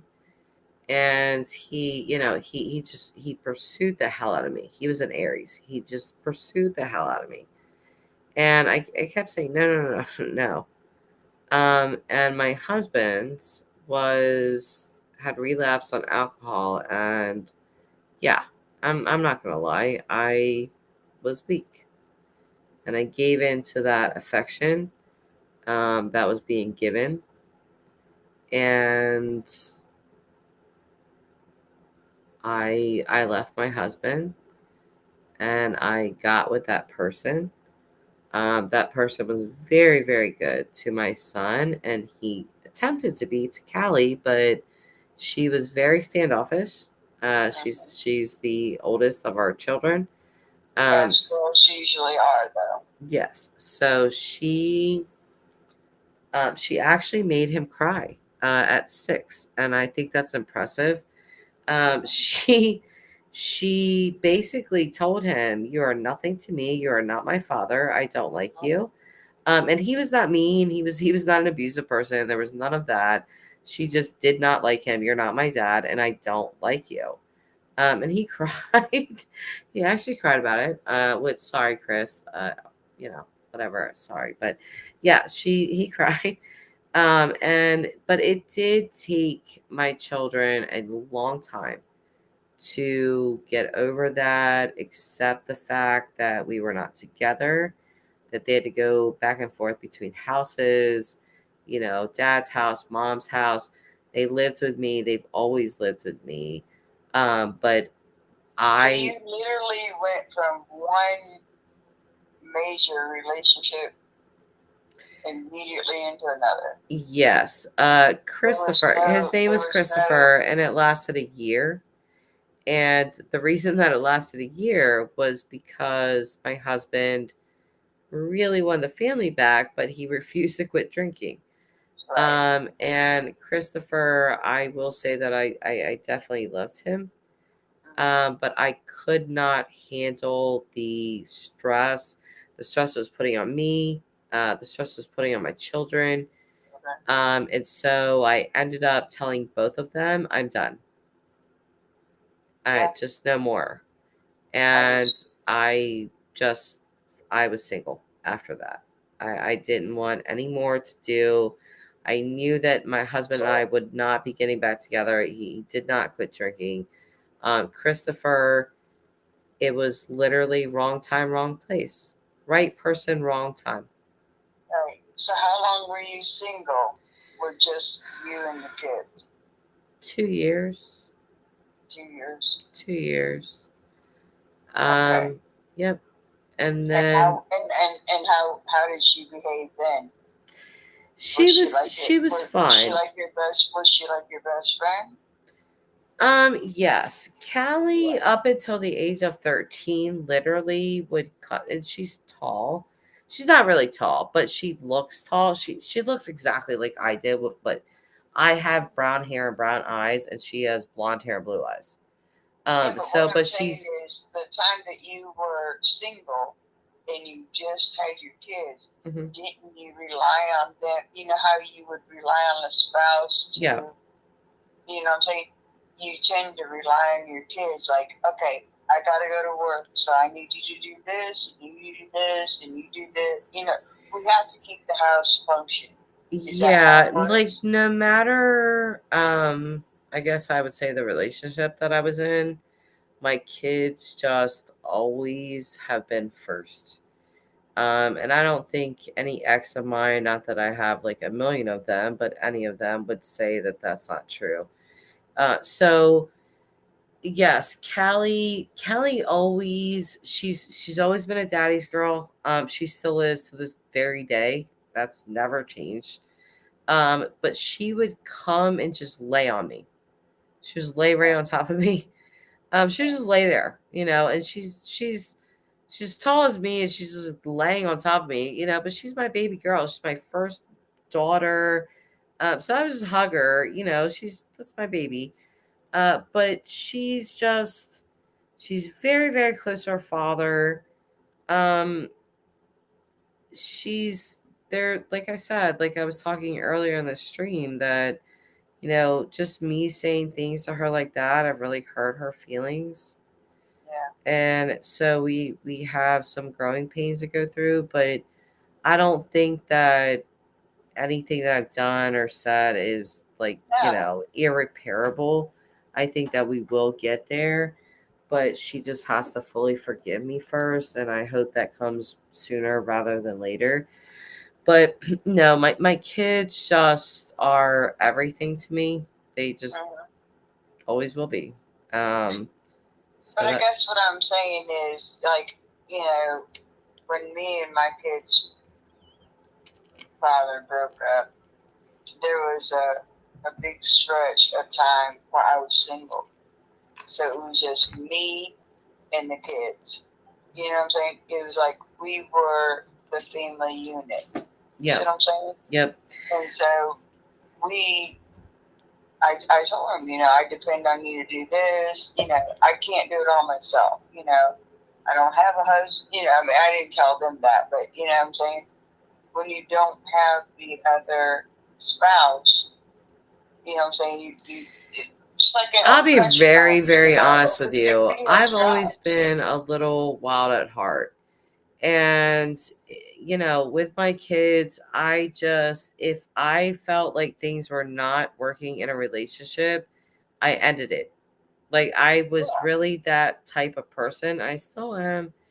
I just, I don't really think of it that way. And then when I've gotten into new relationships, I did not look at it as I need you to be a father to my children or things like that because my kids have a dad.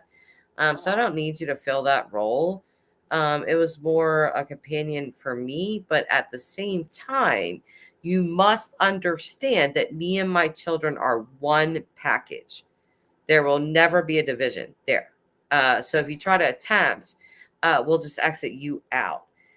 So yeah, no, I think that in my relationships, I think I've picked wrong for sure. I know I have, with one, possibly two, but definitely one. And then with my better relationships, I think I have a better percentage with picking better. Right. Just because I don't know, like I'm very, very staunch with my children. Like, it's just, you're not going to come in between us. There's none of that. Don't be trying to like parent my child because you're not their parent. Things like that. So, yeah, like when Tyler came into my life, Callie was 10, Austin was 8. And, I made it really clear to him, like, they have a dad. I don't need you to fulfill any sort of role that they So have their dad was in their lives. Oh yeah, like that never changed. Actually, and I didn't even tell you this part, but yeah, Les and I, which is Callie and Austin's dad, Les and I were separated a year, and he, because of the divorce and because of, the splitting of the house and all of those things, he didn't have anywhere to go.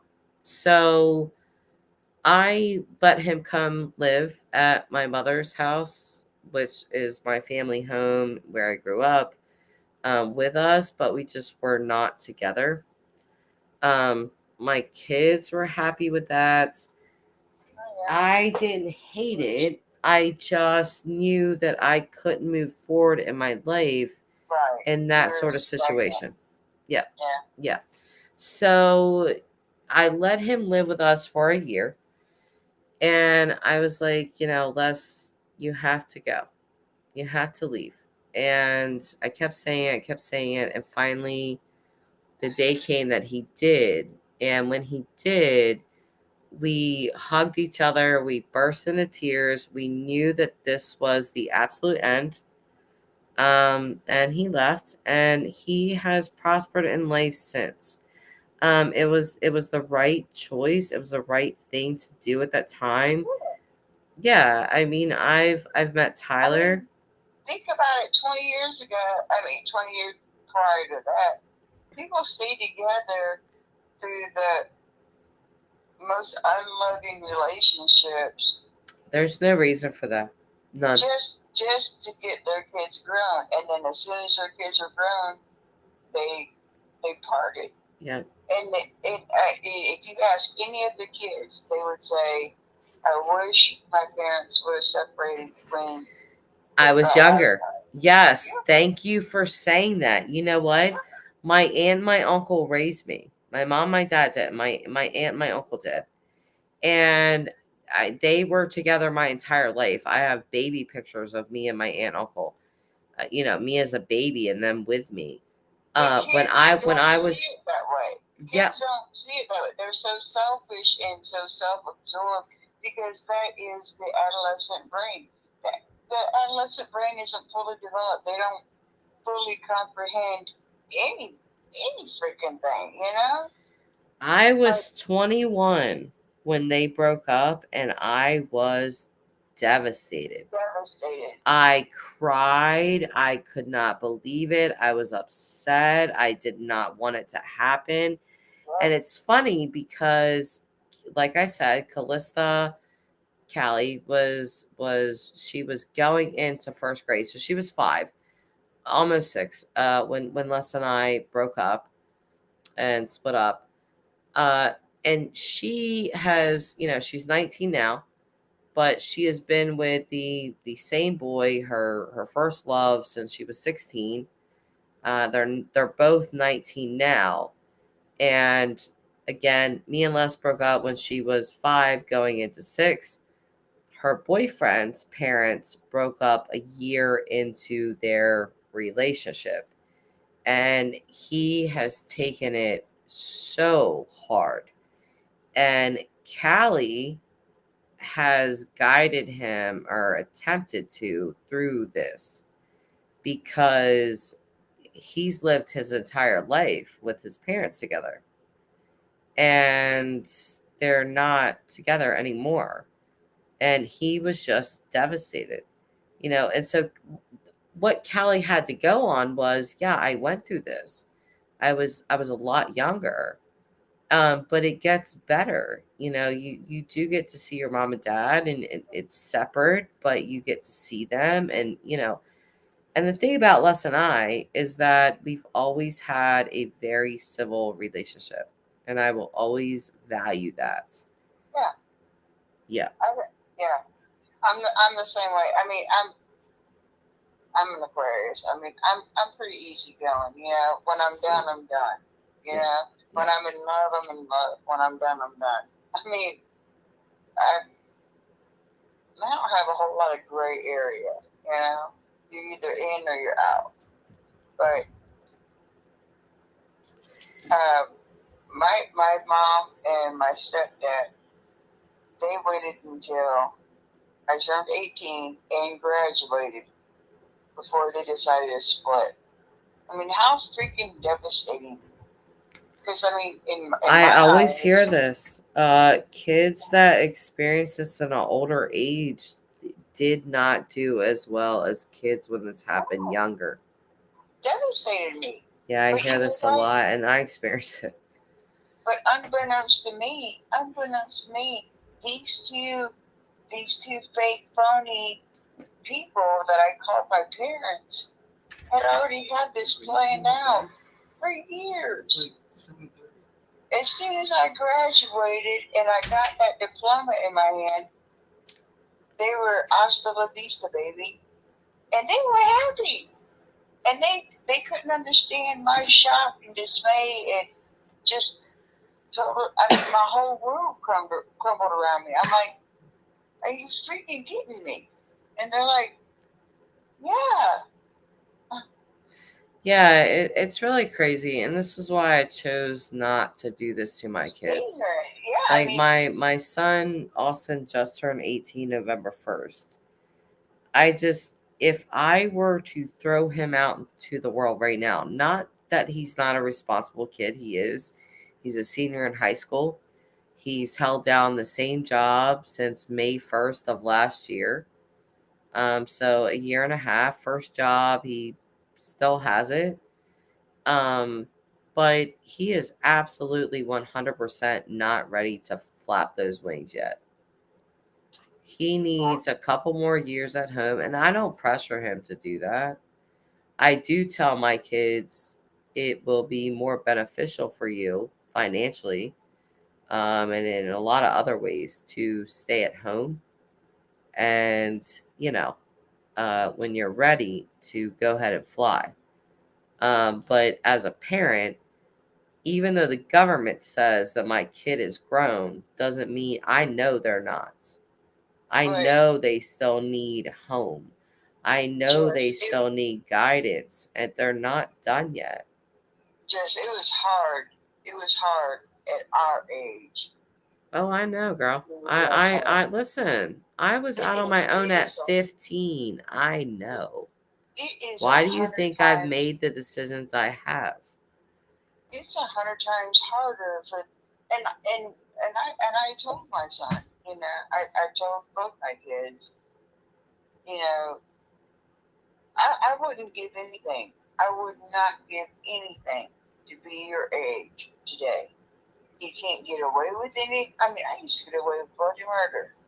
Not literally, but I mean, the things you could do, the things you could afford. I mean, the price of gas. I mean, we could drive. We could take out of state. You can't.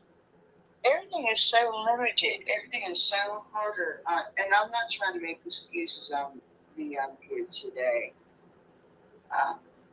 My daughter's a drug addict, point blank, period. And everybody's like, Listen, like we say on this channel all the time, every different kind of family. It's just across the board.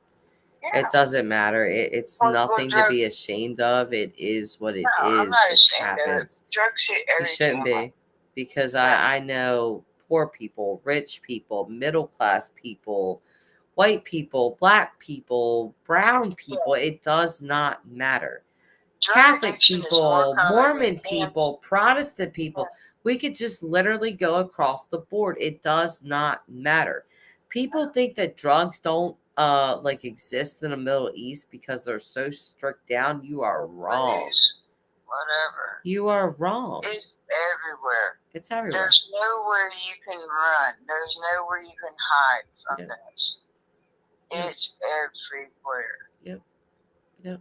And I mean, I'm not saying I gave up on my daughter. That's my firstborn. I love her to death. But you just know the reality. You've been through this. I have Listen, been those through of this. us that have been through this time and time again, you know the outcome without knowing the outcome. You know it. I've been with her through every Yeah. jail sentence, every prison sentence. I've taken And one it not kid, only two- it beats two you down. kids. I can't do it anymore, I feel you, girl. Hey, sweet, how are you? Hey, Jess, I've missed you. I miss you too, girl. Haven't been in the true crime community for some time now. Glad I caught you live. Good, girl. Because we're just chatting it up. We're just talking about the usual. All around. We're talking about addiction. We're talking about Thanksgiving. The chat's having their own damn chat. We're talking about all kinds of things.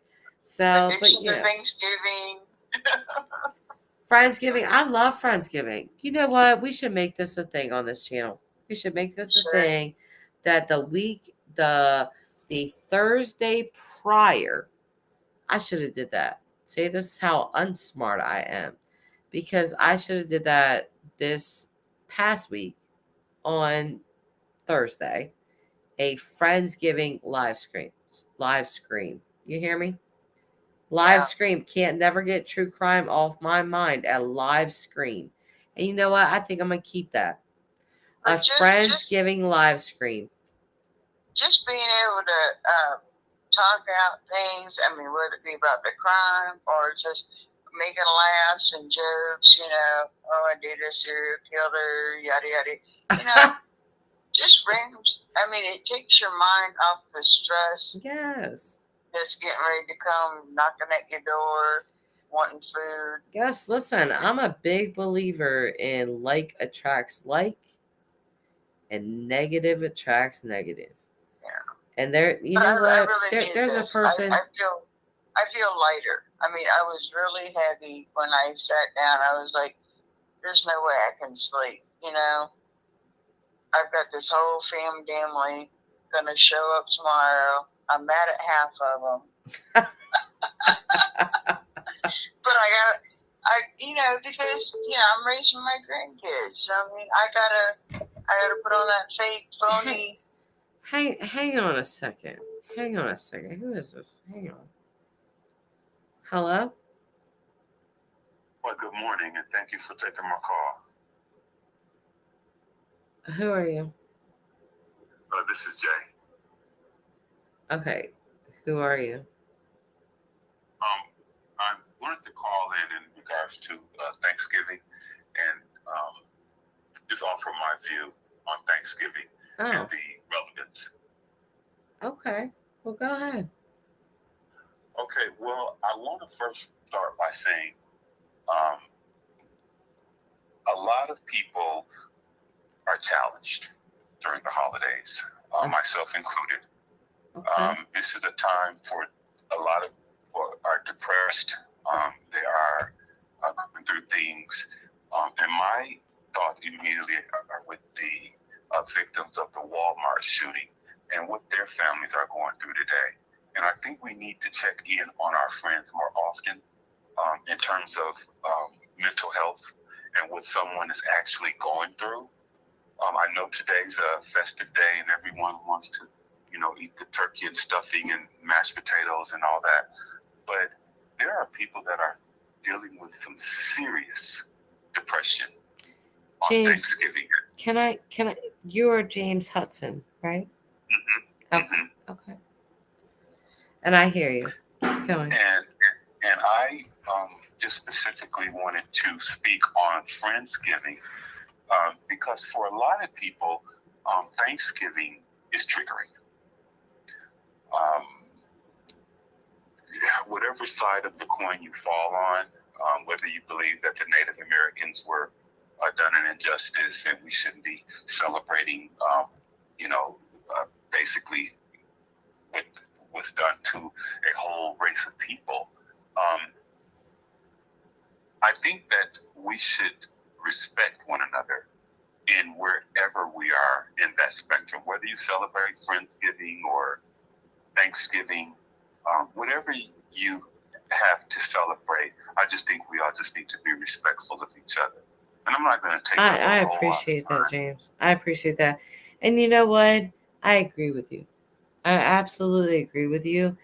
And I have to say that I feel like over time, it's taken on a new meaning. Mm-hmm. Because for me, I'm Native. And I'm Native. Exactly. For me, it is a time of food, which I love. Mm-hmm. Love. Family. Mm-hmm. Laughing at each other, staring at each other across the room and laughing at people's goofy shit. Making Just funny faces at yes, just the little shit. potato salads. Yes, like that kind of stuff. So, Yeah. As a society, as a Native American woman, that's where I'm at with Thanksgiving. And I feel like we cannot always carry baggage and baggage and baggage. I feel like if our ancestors are where we think they are, they want us to move on. Mm-hmm. I've just had an awakening over the last several years in terms of things that are not acceptable that we used to accept. And I think that we have to be more, just more cognizant of what someone else is going through. There are millions of Native Americans who would never celebrate Thanksgiving. And you have to be, you just have to be mindful of that. We're going through a whole other awakening in this country where things that may have been acceptable 10 years ago, or maybe even 5 years ago, aren't acceptable anymore. So you see, like the changes within, like the Washington Redskins, for example. That was very offensive to Native Americans for years, but it's just here recently No. that name has been changed. Can I correct you, please, as a Native American? And I'm gonna just give you my background as a Native, just so you understand that I'm not some person that's like, yo, I'm Native. No. I have a grid number. Okay. If you wow. yes, if you ever want to know, if I've said this before on live streams, but if you ever want to know if somebody's truly native, ask them if they have a grid number. If they don't know what you're talking about, they're not. Meaning they are not recognized by the government as having enough native blood to be traced back as saying, yes, this is an indigenous person. So I have a grid number, which is akin to a social security number. So I have both. Yes, exactly. Okay. So my tribe, they're great. I love them. They're based out of Arizona. Okay. Well, that's where we were put, I guess you could say. Yeah. Kinda. Rehomed. Rehomed in a weird way. But yes, so long story short, my grandmother was shipped to a white home in California. Oh my God. Yes. There was a program back when my grandmother was a teenager. She's in her 80s now. And they felt that Native Americans were so poor that they would be better off in white homes. But what happened was You're kidding me. no, I'm serious. Okay. So what happened was, you know, the Native American, 12 to 16-year-old females that were shipped to California, mainly California, they were more treated as servants than a part of the family. My grandmother, in all of her years, has spoke of this very little. It's very painful to her. We are aware of it. We know the basics. We know the hard parts. But as far as her opening up fully about how she feels, she's never done it. So she met my grandfather. He went into the Air Force, and this is how I ended up in Delaware because of the Dover Air Force Base, which, Yes, the first thing. yes, so that's where I live now. My grandmother, her mother's first cousin was Ira Hayes, who is a Marine, was a Marine. He was of my tribe, Pima. And if you look at World War II pictures after Hiroshima, the flag that was being raised up, the fourth man, the hand that is not touching the pole, is my direct descendant. Wow. And yeah, very crazy. And what's even crazier, I think, is that Johnny Cash wrote a song about him called Ira Hayes. He just literally named it after him. So if you want to listen to that song, it's very different. It's very strange, but it tells of his life. But essentially, Johnny Ira, Cash, realest you got. Who doesn't love Johnny Cash? He just told the truth. He told it like it was. yeah, he, like I said, he literally just named this after Ira. Like nothing else. That song is just Ira Hayes and his story. And his story is essentially that he was a Native American. Way back in the day, obviously my great grandmother's first cousin. So if I'm 41, you do the math. And he went to war, World War II, for this country. When he came back, Ira was a very, very private man.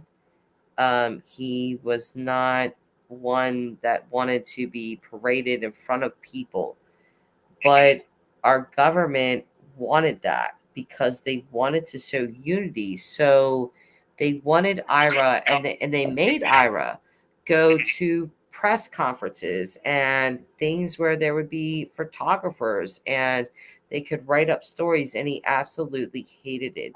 He drank himself to death. Oh my God. Yes.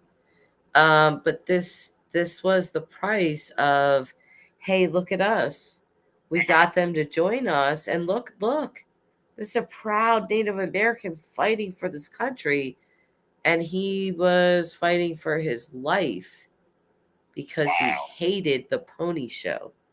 It was strictly a horse and pony show in terms of the parading him out for the TV cameras and the photo ops, when it was essentially just a big PR campaign. Essentially, is what it sounds like. It was. Yeah. Yep. And that's unfortunate. Yeah, definitely listen to Ira Hayes by Johnny Cash. And come back and tell me what you think. Because he just lays it out there. Yep.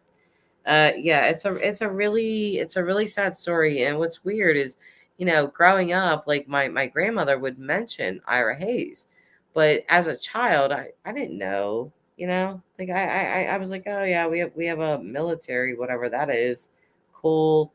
Oh, Ira Hayes is our family member. Okay. Like I didn't really care. I just didn't really understand. And it wasn't until I was 16 years old, and my grandmother lives in Hawaii. Her and my grandfather have lived there a long time. But she comes back to Delaware every 2 years. So she came back and we went to a museum in this really small town, Milford, Delaware. And unbeknownst to both of us, we just went in there to do it. They had a big World War II thing, and then this big like shrine to Ira Hayes, because Ira Hayes is like, and I didn't know this.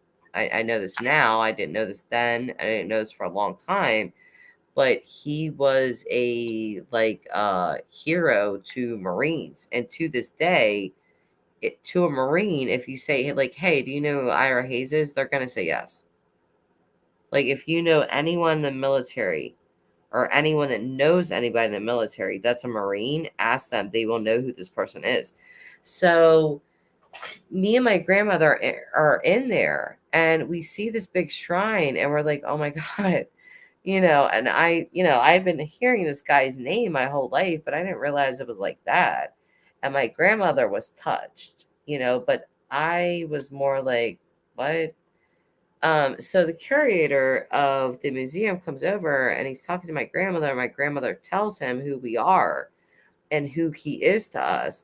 And he was just like, yeah, he was so like, it was like a starstruck moment. It was like really weird.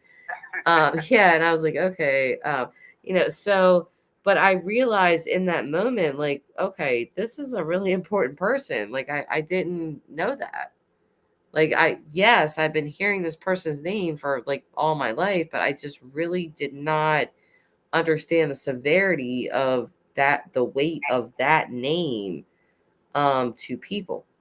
And he knew a lot about him. And it was crazy to listen to some man I had never met before talk about my ancestor, in a way that I didn't even know this person. So it was really crazy. But ever since then, I've taken a great interest to learn about his life and learn about all of his stuff, because it's really, really interesting and sad how, just our government used him as a show pony. Exactly. Well, Jess, you are doing an awesome job. I just wanted to call in. I don't want to take up too much of your time, but you are doing an awesome job. I've been watching from the rafters, the shadow, so to speak. the nosebleeds. And just decided to give you a call and just let you know you're doing an awesome job.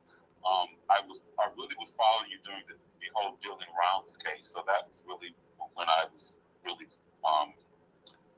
got acclimated with your channel. But I just wanted to say, just keep on going. I'm going to continue to watch you and continue to support your platform. And I'm definitely going to let someone else come up and give their 2 to 4 cents. Oh. But I appreciate your channel and I appreciate your perspective. And it's just an awesome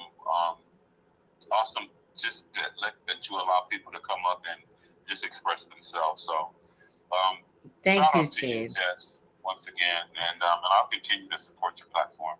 Well, I appreciate that. Thank you so much.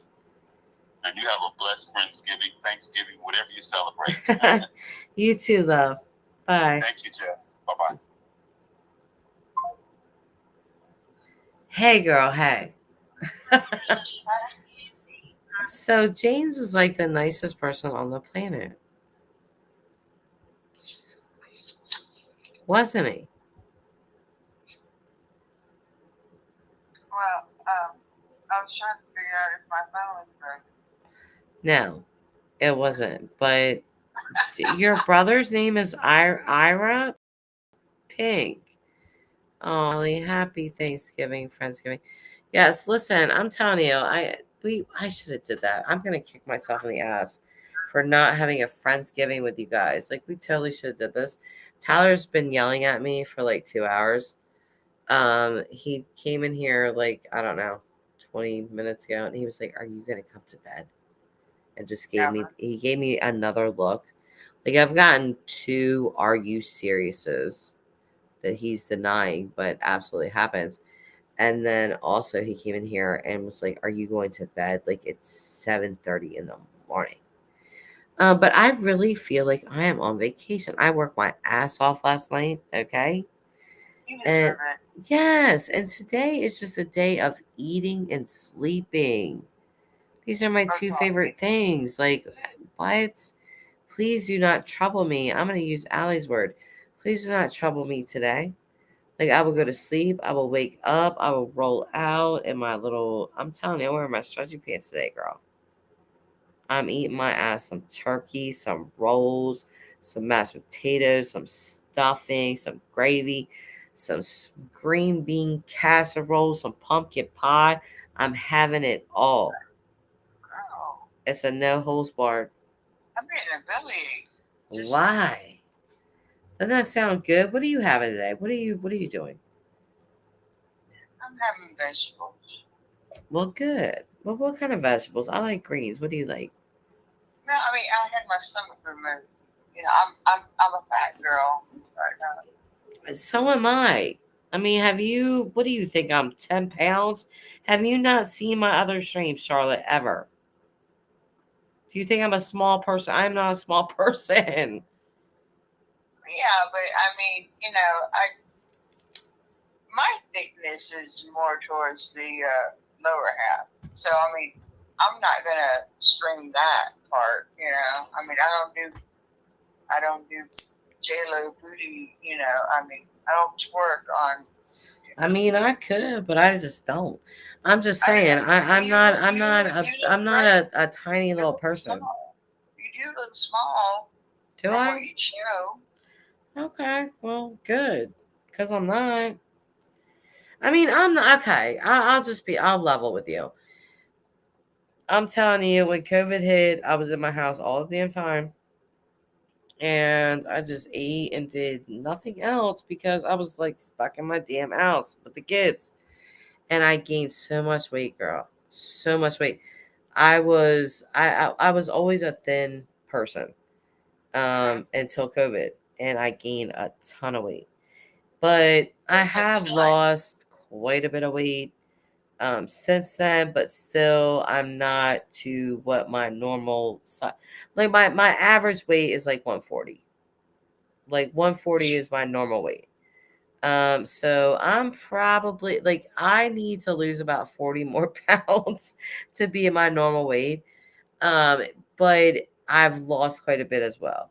So I have, but listen, I've experienced a fat life. And I'm gonna tell you now, I don't know.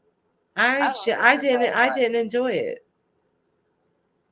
Well, when I had the gastric bypass in 2004, yeah, 2004, I had the gastric bypass. I was 310 pounds. Boom, boom, boom. And then I went down. I got within a year and 2 months, I went down to 96 pounds. I nearly died. Damn. 96 pounds. In a year and a half. What were you trying to do? Yeah. That 310 pounds and 96 pounds in a year and a half. I couldn't stop. Once they remove parts of your body, you can't tell it. You know, I mean, there's nothing you can do. So are you like really tiny still, or because that's not even tiny. That's underweight. I don't know. One of the most common side effects from gastric bypass is because it doesn't treat the my addiction was eating, or you know what I'm saying. Hmm. So when you can't eat, I mean, I physically couldn't eat. I mean, I could eat, I could stuff it in there, but I just throw it back up, which is Yeah, I really have a bad friend. idea. Her daughter emotionally eats. It's just a thing for her. I don't know. Like she's sad, she's depressed, and so she eats because food does make humans happy. It just does. Like my son, my 11-year-old is the Yes. hangriest little human being. Like if he gets hungry, oh my god. But I mean, Like think about it. he turns When into you a have monster, girl. when you have family gatherings, A when monster. I mean, when you want to see a friend after a long time, what is it usually centered around? Hey, let's have lunch. Hey, come over Thanksgiving. Hey, come over Yeah, and Christmas. you know what else is not Yeah. normal? When humans eat alone. Humans, It's food. It's food. it's bonding. We social, and so we associate that with good times. But here's the other thing: when we're depressed, we can also take food and hide it. You know what I'm saying? We can gorge ourselves. We can eat, uh, you know, whatever sinful, whatever's not on the diet. You know what I'm saying? So I mean, it's shameful. It's you can eat out of guilt, out of anger. I mean, out of happiness. Girl, I really am gonna eat out of happiness today. I'm not even kidding. Well, I am eating out of happiness today. You know, I'm gonna be honest with you. The last 2 Thanksgivings, I have not ate out of happiness. But this Thanksgiving, I am eating out of happiness, and I'm gonna be happy about that. And you know what I noticed about people? that makes me happy. Thank you. Because I was just about to say, like I always say this is crazy that I'm a YouTuber and I don't even like people. I don't like people because they're mean. People I are don't like mean. people either. When you are happy, people be like, "Oh, I'm happy for you." I'm not saying you said that, but I'm just saying like people be like, "Oh, I'm happy for you," but they're not. They're not because they're not happy. Even when I was not happy, girl, I really tried to be happy for other people because I knew that my time would come, but it wasn't my time. Like you got to go through some struggle to get to some prosperity.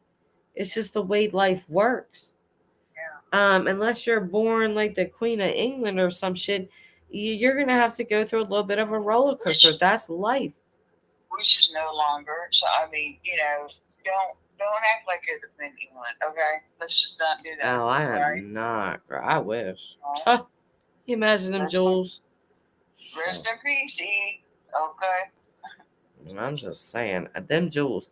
That woman, that woman had so no. That woman had so many jewels. Like I don't even know what it's worth, but it is in the millions. Millions, millions, millions. Like that jewelry collection is off the chart. They got you know what makes their family unique? It's so simple. It's just heritage. It's tradition. It's It's that, but I mean, she was a patriarch. Yeah, I mean, now you gotta look at the root of it all. What makes them special? It's tradition. They have this crown. Oh, Catherine, Princess of Wales, is wearing it right now. Guess who else wore it? Queen Elizabeth. Guess who else wore it? Mary of Tech, Queen Mary. Guess who else wore it? I mean, it goes back hundreds and hundreds. Human beings will always be well, not all of us, because I love history. But either way. I love delving into the English. I mean, Oh yes. Oh, that's my subject, girl. It's like a rabbit hole, right? There's so much. You gotta figure it out, but no. There's a lot of Georges. There's some Williams. There is a lot of Jameses. There's Can we start Elizabeth. naming There's people different? Yeah, can we give everybody a different name, please? well, that's the Everybody knows. funny thing. I think that's hilarious. Just I to think they circle do back that. to I think Game they of do that Thrones. to mix people up, you know. Circle back to Game of Thrones. George R. Martin does this. He purposely names a lot of his characters the same damn name because of like the English stuff, how they have like multiple Elizabeths and Yeah. Jameses and Georges, and we have George the Sixth, and there's a lot of these people. So he does the same shit in his books. He does the same shit. There's like 6 Aegons. Aegon Targaryen. You're like, Jesus Christ. You're trying to keep this shit like, that world, I'm telling you.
Okay.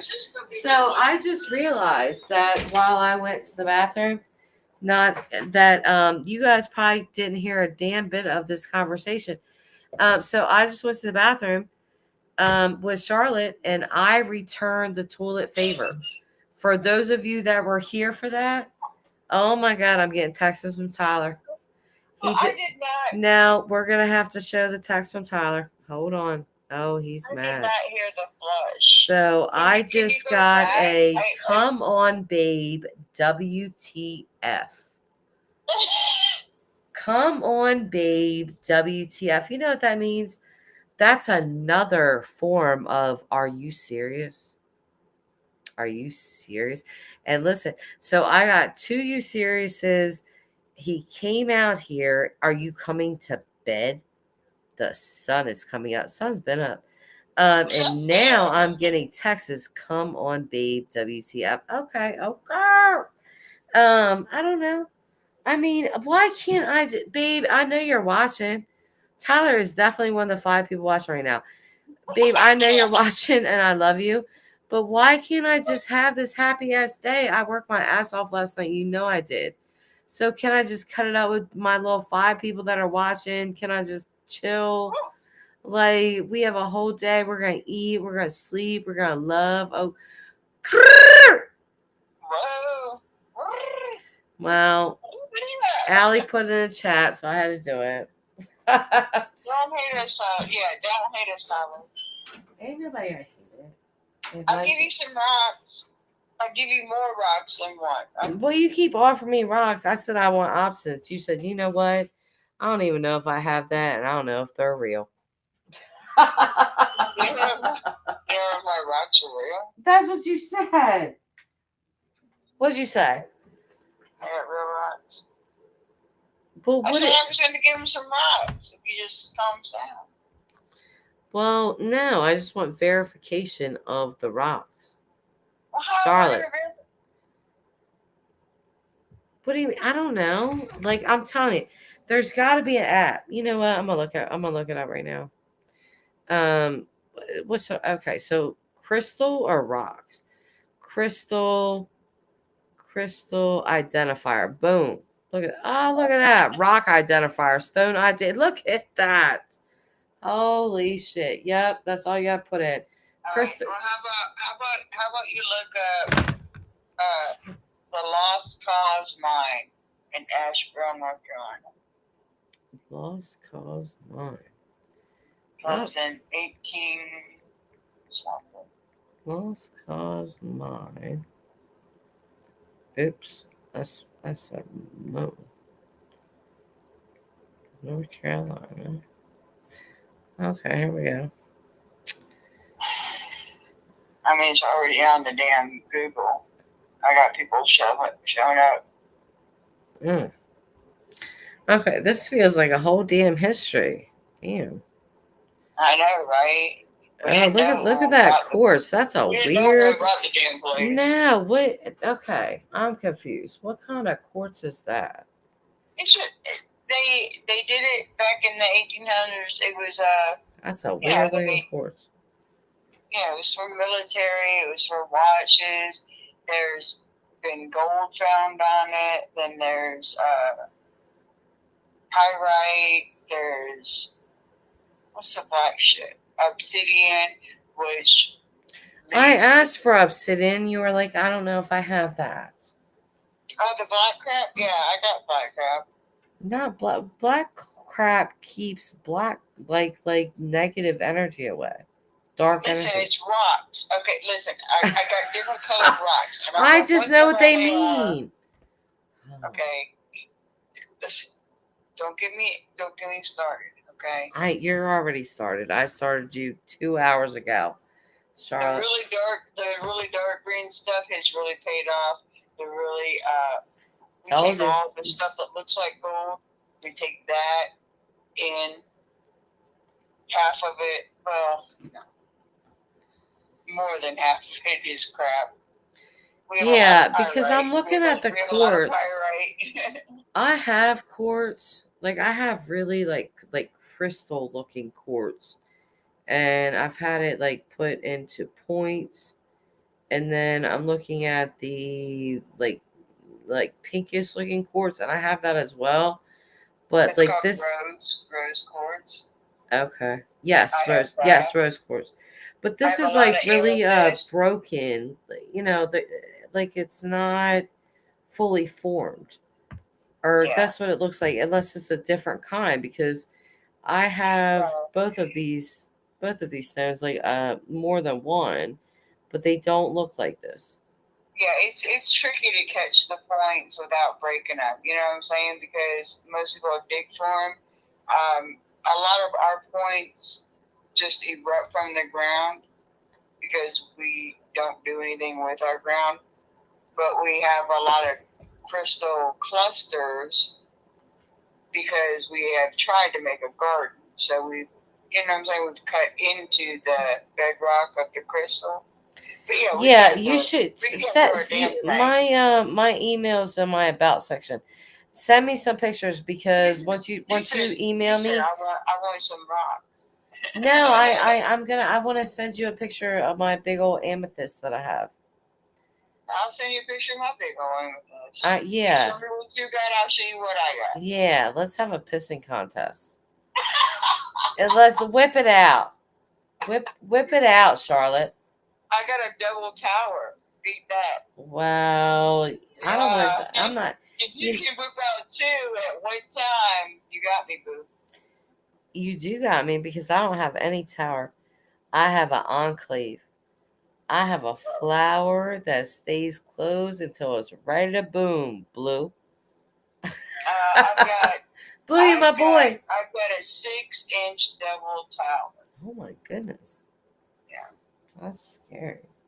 You know what the devil card represents in the tarot deck? beginning? Addiction. Well, more than one thing, but first one being addiction. Guess what the other ones are?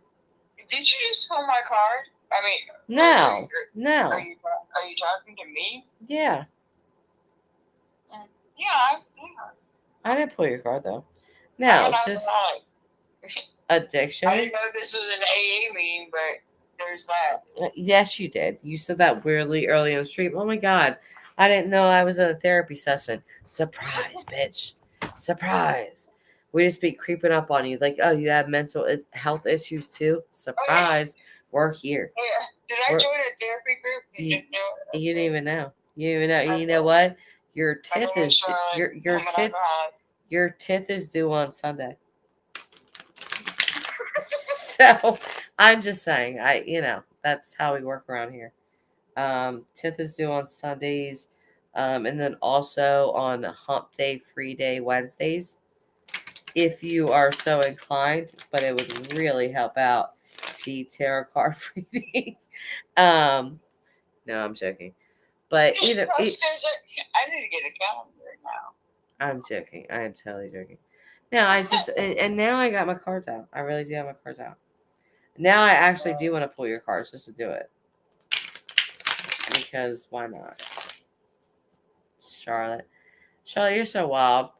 Like, it's so weird because when I looked up these minds, there's this picture. I wish I could show you. You know what? I'm gonna screenshot it because I'm gonna email it to Tell me you. what card it is. I know my dear. No, I haven't pulled them yet. I'm just shuffling. Don't drop none. I'm not. But you know what? I probably should say these. I probably should because the last read I had, Alley Cat was like she was a lion. She came in like a lion, and she's still acting like a little alley cat. Allie, I know you're a lion. A big ass, scary ass woman's gonna come at your ass, but you're gonna claw at her. Rawr. Look at Pink. I love Pink. Allie's my boo. I love Allie. She is so damn sweet. She's funny. That's why I love her. James, I love green bean casserole, but it has to be made right. Amen, James. Amen. Because when that's just not made right, no. This shit has only got 3 ingredients. I mean, how do you not make it right? What the hell? All right, Charlotte, hold on. I mean, what do y'all put in your green bean casserole to make it come out bad? I mean, it's green beans. I mean, that's a valid ass question. That is a valid damn question. I'm gonna let them answer because I don't know. Because the green bean casserole I eat is typically good. I'm just gonna say, typically. I just don't know how you screw that up. Very simple. It was very simple. What? You said this. I'm the queen of burning dinner. I've never messed up green bean casserole. But I have screwed up a whole lot of it. I see you praying and asking for patience. That's the first card that shows up for you. The second card represents Scorpio in the entire deck. It's a death card, but it's upside down. So with the upside down, it means you are going to come into a new time, a rebirth, a reset. I don't need no more rebirths. But no, it's gonna be good. I see money. There's money at the end of it. Money is always welcome. Well, those are the 3 cards I pull for you that you are praying and trying to have. My relationship's good. That's not what's showing up, but I can pull a couple more cards. I hope if I could do. Okay, if there was any cheating, it's over. Okay. All right, hang on, because you asked about that. It's gonna come right up. Oh, okay. So here's what I gotta tell you about that. If there was any cheating, I suspect that there was. I don't know from who. I'm not gonna ask from who, but something with a third person that should not have been there. Even though I say this is cheating, it very well could be a family member that is just inserting themselves, a friend that is. Okay, too much. All right. So what I'm we seeing. We were swingers for a while, okay? But Okay, so what I'm seeing in the present is love. You got the 2 of Cups, so you should know what that is. It's right side up. yeah, And then I'm getting the Magician upside down, so you know that's truth. So there's some truths that want to be told. That's a good thing. It only plays into the love. Whatever was bad is done. yeah, So yeah, no, I'm saying this is really good. yeah. Oh wow. Okay, so these are the last 2 cards. I usually always pull 8. These are the last 2. I see you for some reason riding through with shame. Riding through with what? Shame. Shame. Shame. You feel like people are judging you or people have judged you. You feel that way. But the good news is that the very last card, you really couldn't have gotten a better card, is the Starseed card. It is a great card. You know what this card means. It's change in the positive. It's good. There will be good change. I really don't give a shit what people think about me. There was just a ride through that. It's like there was a period of time where you went through that, where you felt that, but it doesn't. In the end, what I'm seeing in the end is that there's just going to be a new start, and it's a good one. I see your relationship as being good and solid. I see truths being told. And I see a rebirth. I see money. Like, there's really nothing about this read that I see bad. Like, pretty much every factor was positive. I'm excited about that money card. I mean, well, yeah, no, I saw the negative, but it all seems to turn around. Yeah, that whole lying, cheating, screwing around. Yeah, we've already went through that. Yeah. I think we're in the home stretch now. We're just waiting on that money. Yeah, well, I see it coming. I mean, it showed up as the King of Pentacles, so it's coming. My kitchen needs remodeled. Well, it might happen for you, girl. I don't know. It's a double wide. What's the point? I just like to tear the whole damn thing down, but I got these rocks, and we've already had. Okay, so I'm just pulling in a different way than I usually pull. Randomly, like out of the middle of the deck, I pulled the Magician again upside down. So there's truths. I am gonna say this is your relationship, that there's gonna be truths told to you. They might hurt, they might whatever, but take this as a positive that this person wants to be honest with you. Hurt, whatever, they just want to be real with you. And again, here's another money card for you. I'm good with that. It's the 9 of Pentacles. So, and here you go. Okay. Yeah, money's just coming. Because what this is saying to me, whatever your partner has done, but whatever, I don't know. But he wants to be honest with you. Like, he's gonna tell you things and you're gonna be like, what the fuck? But just let it happen. Money is the burden. That's present. That's here. And then here you are again. And listen, I never pull cards this way. I always pull them off the top, and I just decide to randomly pull them throughout the middle. And I pulled the exact same card. I've pulled 2 exact same cards for you. And the third one was the King of Pentacles right side up. Money's coming. Money is coming. I'm going to go wake him up, tell him to confess all his sins, and give me the money. No, don't do that. Just let it happen the way it's supposed to. It's okay. He would just say, good, bitch. That's what he would say. Well, tell him to not call you a bitch, but just let it happen the way it's supposed to, because he not only wants to unburden himself, but he actually does want to be honest with you. I see that. So just let that be. He's just gonna do that and just hear him. And I think you're a good person to hear that. But yeah, the money I'm pretty cards. sure I forgive him because he's been a way better man than I've been. He's been a way better husband than I have been a wife. Girl, I'm trying to tell you, like, cheating is a deal breaker for me. You cheat, bye. Well, we Bye. cheat together. You know, I mean, yeah. I mean, Oh, yeah, I we forgot. only Yeah, ever yeah. cheated when we were doing that swinging thing, but it was a while back. But it was a good Yeah, time. but you know what? It wasn't? Because every relationship I've ever seen with people swinging, it never works out. No, and you hardly ever pull through it and are right, you know. But yeah, it was hard. Yeah. Who was stopped hard. it? I bet it was you, wasn't it?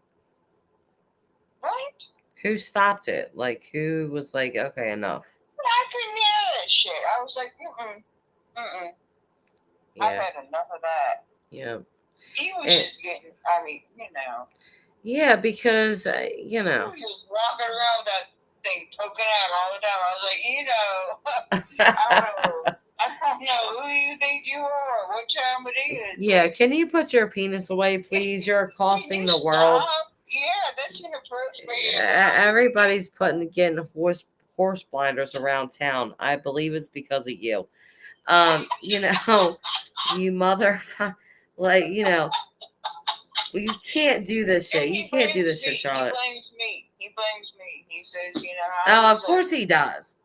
Well, I mean, because you know, he says I was a good guy. I mean, until I met. I was a good guy who welcomed everyone with my penis first. Handshake second. I did introduce him into it. I was like, hey. No, well, you're an asshole then. Your fault. I know. Your fault. I instigate shit. I was like, you like her? I bet you want her, don't you? And then you're, oh, see, you know what? That's the insecurity. Now, that's insecurity because you were testing, but then when he bit, you were probably like, okay, well, now I have to let this go through. But then, you know, after a couple times, like, hold up. Like, I kind of really wanted you to say no, but you didn't. And then I was the asshole, so I had to kind of let that happen. Yeah, you cannot, listen, every single relationship, I'm telling you, that I've seen where people bring other people into it, it's one of two things. It doesn't work out, they will break up. Or the second thing, they live completely separate lives. I did throw that out there to him as a test. Yeah. But when I said, "Oh, you like her?" He's like, "Well, yeah. I mean, yeah, I like her, you know." But she would never give me the time of day, which kind of made me feel like I'm less than. I was like, "Well, if you want her, I can go get her for you." He's like, "What? No, you can't." I was like, "Watch this," and then I did. And just blew his mind. He was like, I don't know how you did that. How did you feel the first time that happened? Empowered. Dominant. Really? In Wow. control. Yeah. And then a little while after. Then it got, it was okay for a couple times. But then maybe like the third or fourth time, I felt like he was abusing my powers. You know, I was like, yeah. Taking advantage. Yeah. He's like, Did he start to do it without you? Can you get her? I'm like, yeah. I can probably get whoever the fuck I want. But now I don't want to. You see what I'm saying? Yeah. At first it was kind of fun, a game, you know. Like, look what I can do. And then it became, hey, can you do? And you're like, wait a minute. And then I started to feel like the third wheel. I was like, okay. Yeah, not cool. Yeah, I felt like I was the worm on the hook. And so Allie's basically saying you need to do less. Charlotte, do less. Too much sharing. No, no. Don't be getting women for your man. Somebody might get cut. Yeah. Oh yeah. That well went dry. Yeah, I'm telling you, there isn't a single couple, and I've known quite a few that have swang and done all that kind of thing, and every damn time, dude, it ends up in divorce. It ends up, or there's one other way, and there's only one other couple that I know, that is like this. They are married in nothing but name. If there's an event, they go together, they do their own thing. They live separate lives, they sleep with separate people, they just separate everything. It's just married in name only one couple. And then all the rest of them, one of them's about to get divorced, another one's about to get divorced, another one has already gotten divorced. It just never works out because you bring another person, like humans being monogamous has always been a subject. People like, are humans monogamous? Are they not? Blah, blah, blah. Regardless what you think, we all have insecurities. Well, I think that humans actually are, because if we weren't, we wouldn't be so bothered. And there are humans that are not bothered by it, that they will definitely sleep with multiple people and not be upset if their partner does. But again, I never see these relationships work. Never. I have not seen one yet. If anybody in the chat has seen a relationship like this work, do tell, because I've just never seen it work. Well, I mean, it almost didn't. I mean, it really. It damaged honestly, it. If it weren't based on financial and the kids at the house, and when I say kids, I mean our kids are grown. I mean the grandkids that we promised and committed. We committed to our grandkids, and if it hadn't been for them, and obviously if I had the money, I'd have fucking pushed. And it just boiled down to, well, we're just gonna simmer this out. And then it was just like a awakening, a meeting of the minds. We were just like, okay. What's his sign? And we talked it out. I mean, we talked it out for a long time. What's his sign? His sign? Yeah. He's an Aquarius too. Well, there you go. So you guys got it. Okay. Yeah. Well, that makes sense. We're free lovers. I mean, we love her. I mean, we're game for anything. Yeah, but you are, but you're not. When you get to that point, you don't want to share the person you love, and I feel like that's fair. Like, I don't know. I just, when I really love someone, I don't want to share you. Like, I just don't. I don't think you really. I mean, at least for me, I don't really think you really know how much you love someone until you see. You see what could possibly be what you're losing. You know what I'm saying? Yeah, well, it's like a test, but I feel like it's that old saying: if you stare into the abyss too long, you become it. Yes. Because I'll be real with you. I took Tyler to a strip club the first time, and I got him a lap dance. Still go to strip clubs. I got him a lap dance, and he enjoyed it, but he didn't want to tell me how much he enjoyed it. So instead, he told our neighbor, Mr. Chip, who was like 70-some years old, knew Tyler since he was 5 years old. Met me. We both just love Mr. Chip. He was a great man. Drove school bus his whole life. And he was such a good guy. So Tyler was like, oh my God, Jess took me to a strip club. It was great, blah, blah, blah. So Mr. Chip tells me, oh yeah, Tyler really enjoyed that strip club, right? So I'm like, oh, did he? So I'm like, babe, you really enjoyed that, because I really enjoyed it, but you didn't really act like it. He was like, yeah, it was fine. And I knew then that, yeah, I probably don't want to do this. Like, I feel like I'm opening up Pandora's box, and I kind of love the person like a whole lot that I'm with, and I don't want to open that box.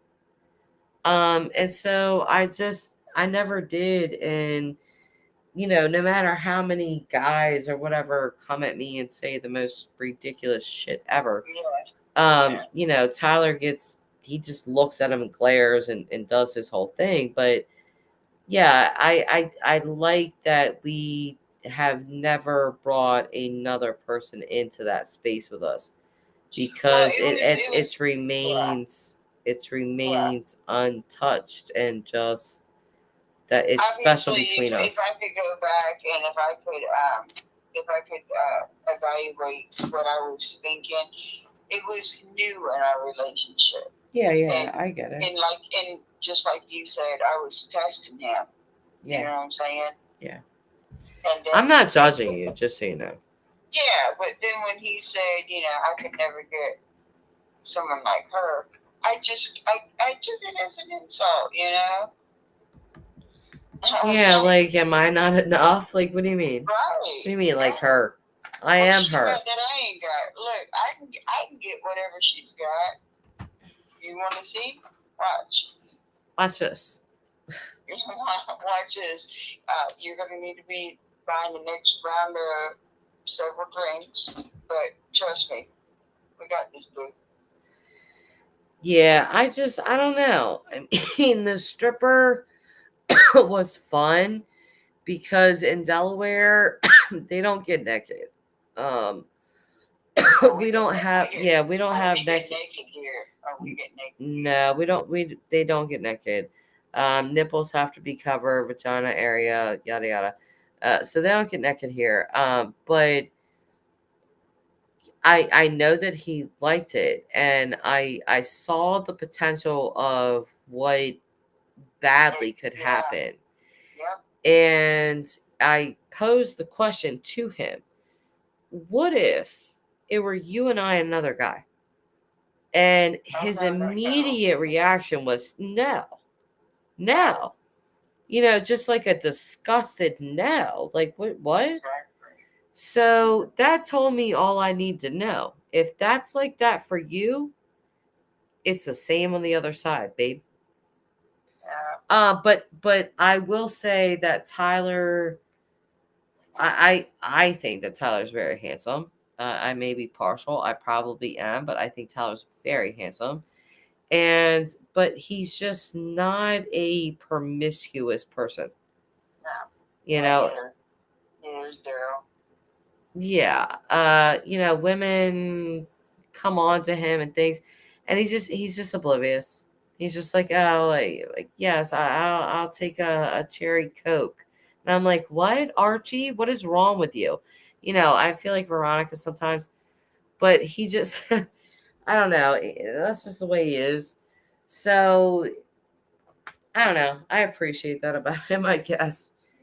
And put it this way. I took a assistant manager job at a gas station I only signed on for 6 months because I was moving back to Ohio. I was like, I'm fed up with North Carolina. I'm going back to Ohio. So I took this position for 6 months over a BP gas station.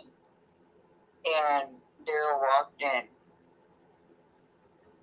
And I tried, I agreed on my who's Daryl? Yeah, Daryl. And who's Daryl? He ignored me. He just. Who is he? Who's Daryl? My husband. Oh, okay. All right. Bye. You lost me. Okay, good. Oh, I'm sorry. Yeah.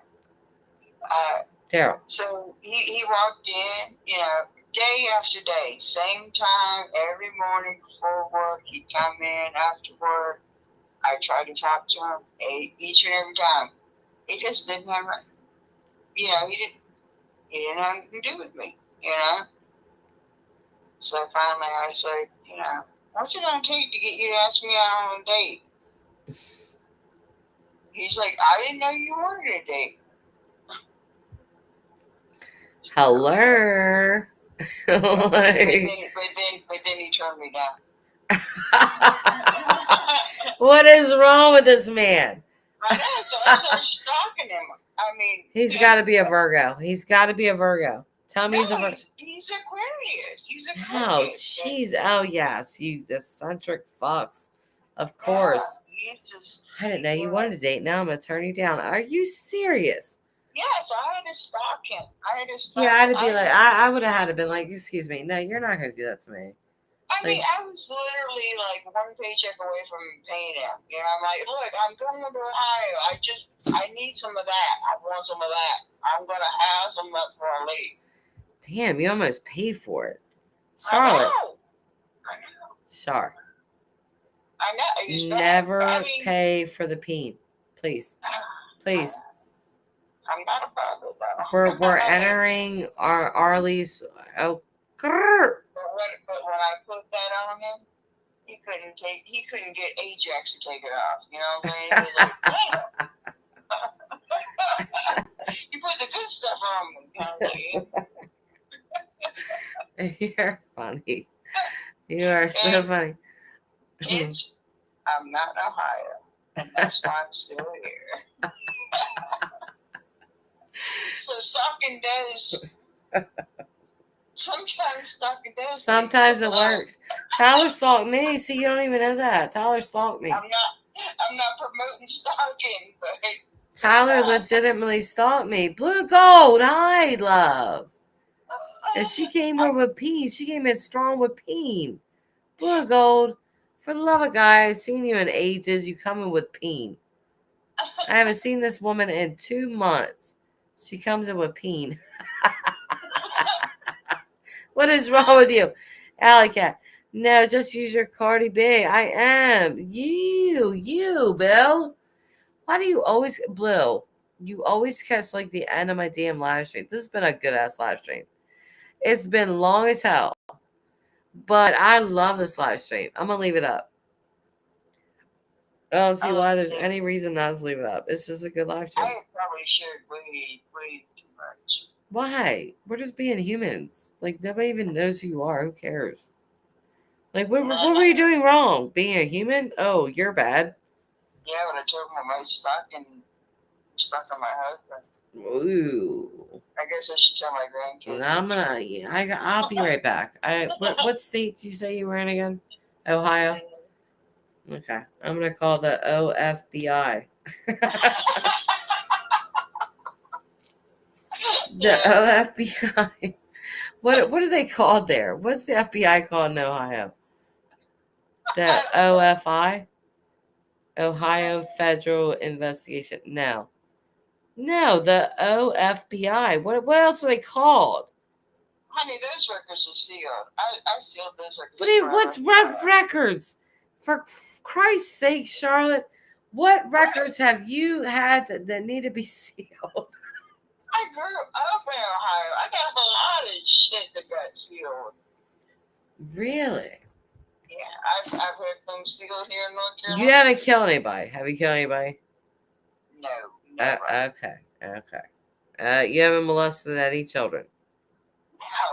No. Okay. I really like that sporadic response. I just gotta make sure because I gotta make sure who I'm talking to here. Have you hurt animals ever? Why are you hesitating? Why are you hesitating? I mean, it was. I didn't. You know. No. They ran out in front of me. Oh. It was dark. Well, what was the animal? Which one? I don't know. What? There's been birds, dogs, cats. Okay. So you actually ran like back roads. Yeah. But you've never physically harmed an animal, like taking your hands and done something crazy. No. Okay. Jesus. You had me scared, Charlotte. I was about to hang up on you. All my murderous things with animals just happen in a vehicle. Do you want to know the worst thing? Huh? This is the worst thing, dude. This is a true story. But I But- I think they were. This is what I said myself. They must have been sick, and they knew. I think they wanted it. No, dude. No. I was taking my children, Callie and Austin, to their grandfather's house on Easter. They were like 6, 7. Me, my dumbass. What do? I hit a rabbit. I hit a rabbit on Easter on the way to the Easter egg hunt. I had to pull the car over. I ran right over the middle of this rabbit. It was dying. The kids are crying in the car. Traumatic. They forgot it. They have not forgot it. I'll never live that down. Was a sign? I mean, what does that mean? It was crazy. How do you- On how do you Easter, put a who does rabbit this? Like a psychopath. On Easter. Yes. I'm serious. It's kind of ironic. It's morbid. I've hit a lot of crap, but I've never hit a rabbit, nor have I ever hit one on Easter. Suck it, Charlotte. Suck I it. hit a dog, but it wasn't dog day. I hit a cat, but it wasn't cat day. Suck it, Charlotte. Duck day. You hit a rabbit. I did. That is the most messed up. Listen, I'm telling you. You have no idea. I don't even want to talk about it. Like, I don't even know why I just said that. I feel like I'm getting voodoo right now talking about it. Yeah, you want to talk about oversharing. There it is. That's oversharing because I'm immediately Wow. regretting that decision. We're all traumatized now. I think is everyone in the group traumatized? You're about to see that Ford go to 0 any second. Like, you know what? I don't know what's wrong with these people. Like, I'm depressed now. It's Thanksgiving. We're talking about hitting rabbits on Easter. Like, they're a little out there. I understand you guys. I would click off too. I would click off too. Look at Charlotte having the time of her life. Charlotte, you know what? Shut up, Charlotte. You want to know if I was a murderer? You got a lot of room. What? Are you accusing me of being a murderous person? For the love of God. Oh my God, dude. You know what? I can't imagine. I really can't. And I've tried to. As much as I've looked at true crime, I swear to God, I have tried to picture things and it goes to a block. Like, no, I can't.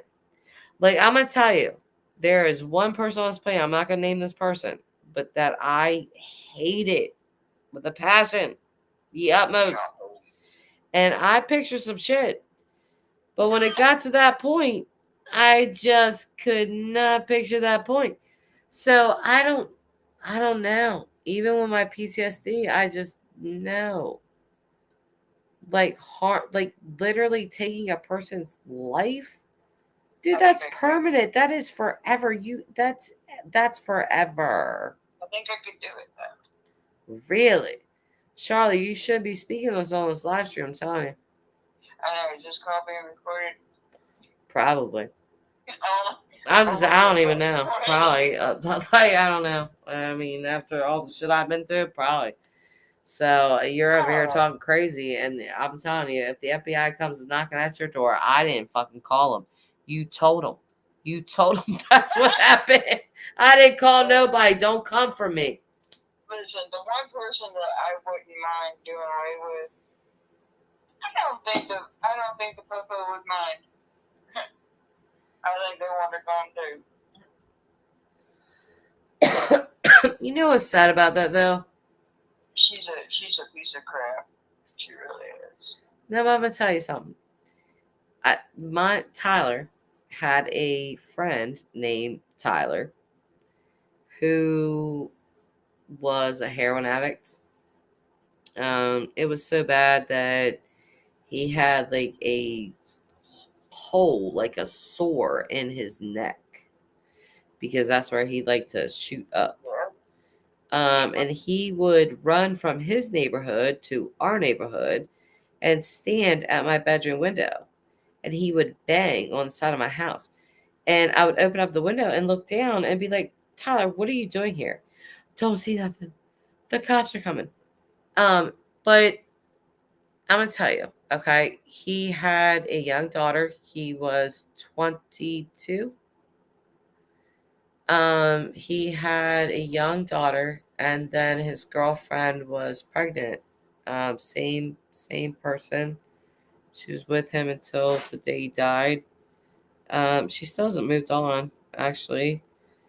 But it was a drug deal gone bad. He allegedly had drugs or money or something, and it was a trio of brothers, and one of them shot him in the head. The irony to this case is that the police knew. They knew who did this, but they said that they didn't have enough evidence to prosecute them. But this young man that was killed was a very known drug addict. He stole air conditioner. He did a lot of bad things. And I really have always felt that his case was just overlooked because of those reasons, like another junkie off the street. But his girlfriend gave birth to their second child after he died. She's gorgeous. They both look identical to him. It's crazy. Yeah, and his mother she's never recovered. She's still to this day. I mean, I think I just seen a post from her because Tyler's birthday just passed not all that long ago in November. And she wrote, "Happy 30th birthday, my son," and wrote a big thing to him. So, I mean, like every year, it's the same thing. She goes out there on Father's Day. She just, um, What about those children, though? they're still with the mother. They're still with their mother. But how sad is that, Very, Oh, right. very, very, very, very, very. But that's what I'm saying. Like, me and my Tyler have talked numerous times about, like, I wonder what Tyler would be today. Would Tyler have turned his life around? Would Tyler have got off of drugs? Would Tyler have done that? We will never know because his life was cut short. I don't think you just get your life cut short and nobody cares because at that time in your life, you are not doing the right thing. Because there's plenty of people that have not done the right thing. Do you think they should die for it at that time? Right. Well, what about like the suicide? Yeah, I've got my 12. He's getting ready to turn 12 next week. The 30th is Tyler's birthday. He's turning 12, and his stepdad hung himself. Wow. Yeah, he's it's almost been 2 years, and he's still traumatized by it. Well, anybody would be. Yeah. Anybody would be. You know what? I gotta get off here because it's 8:35 and I do have to get up and get fat tomorrow. I got a turkey. Don't burn your turkey, Charlotte, please.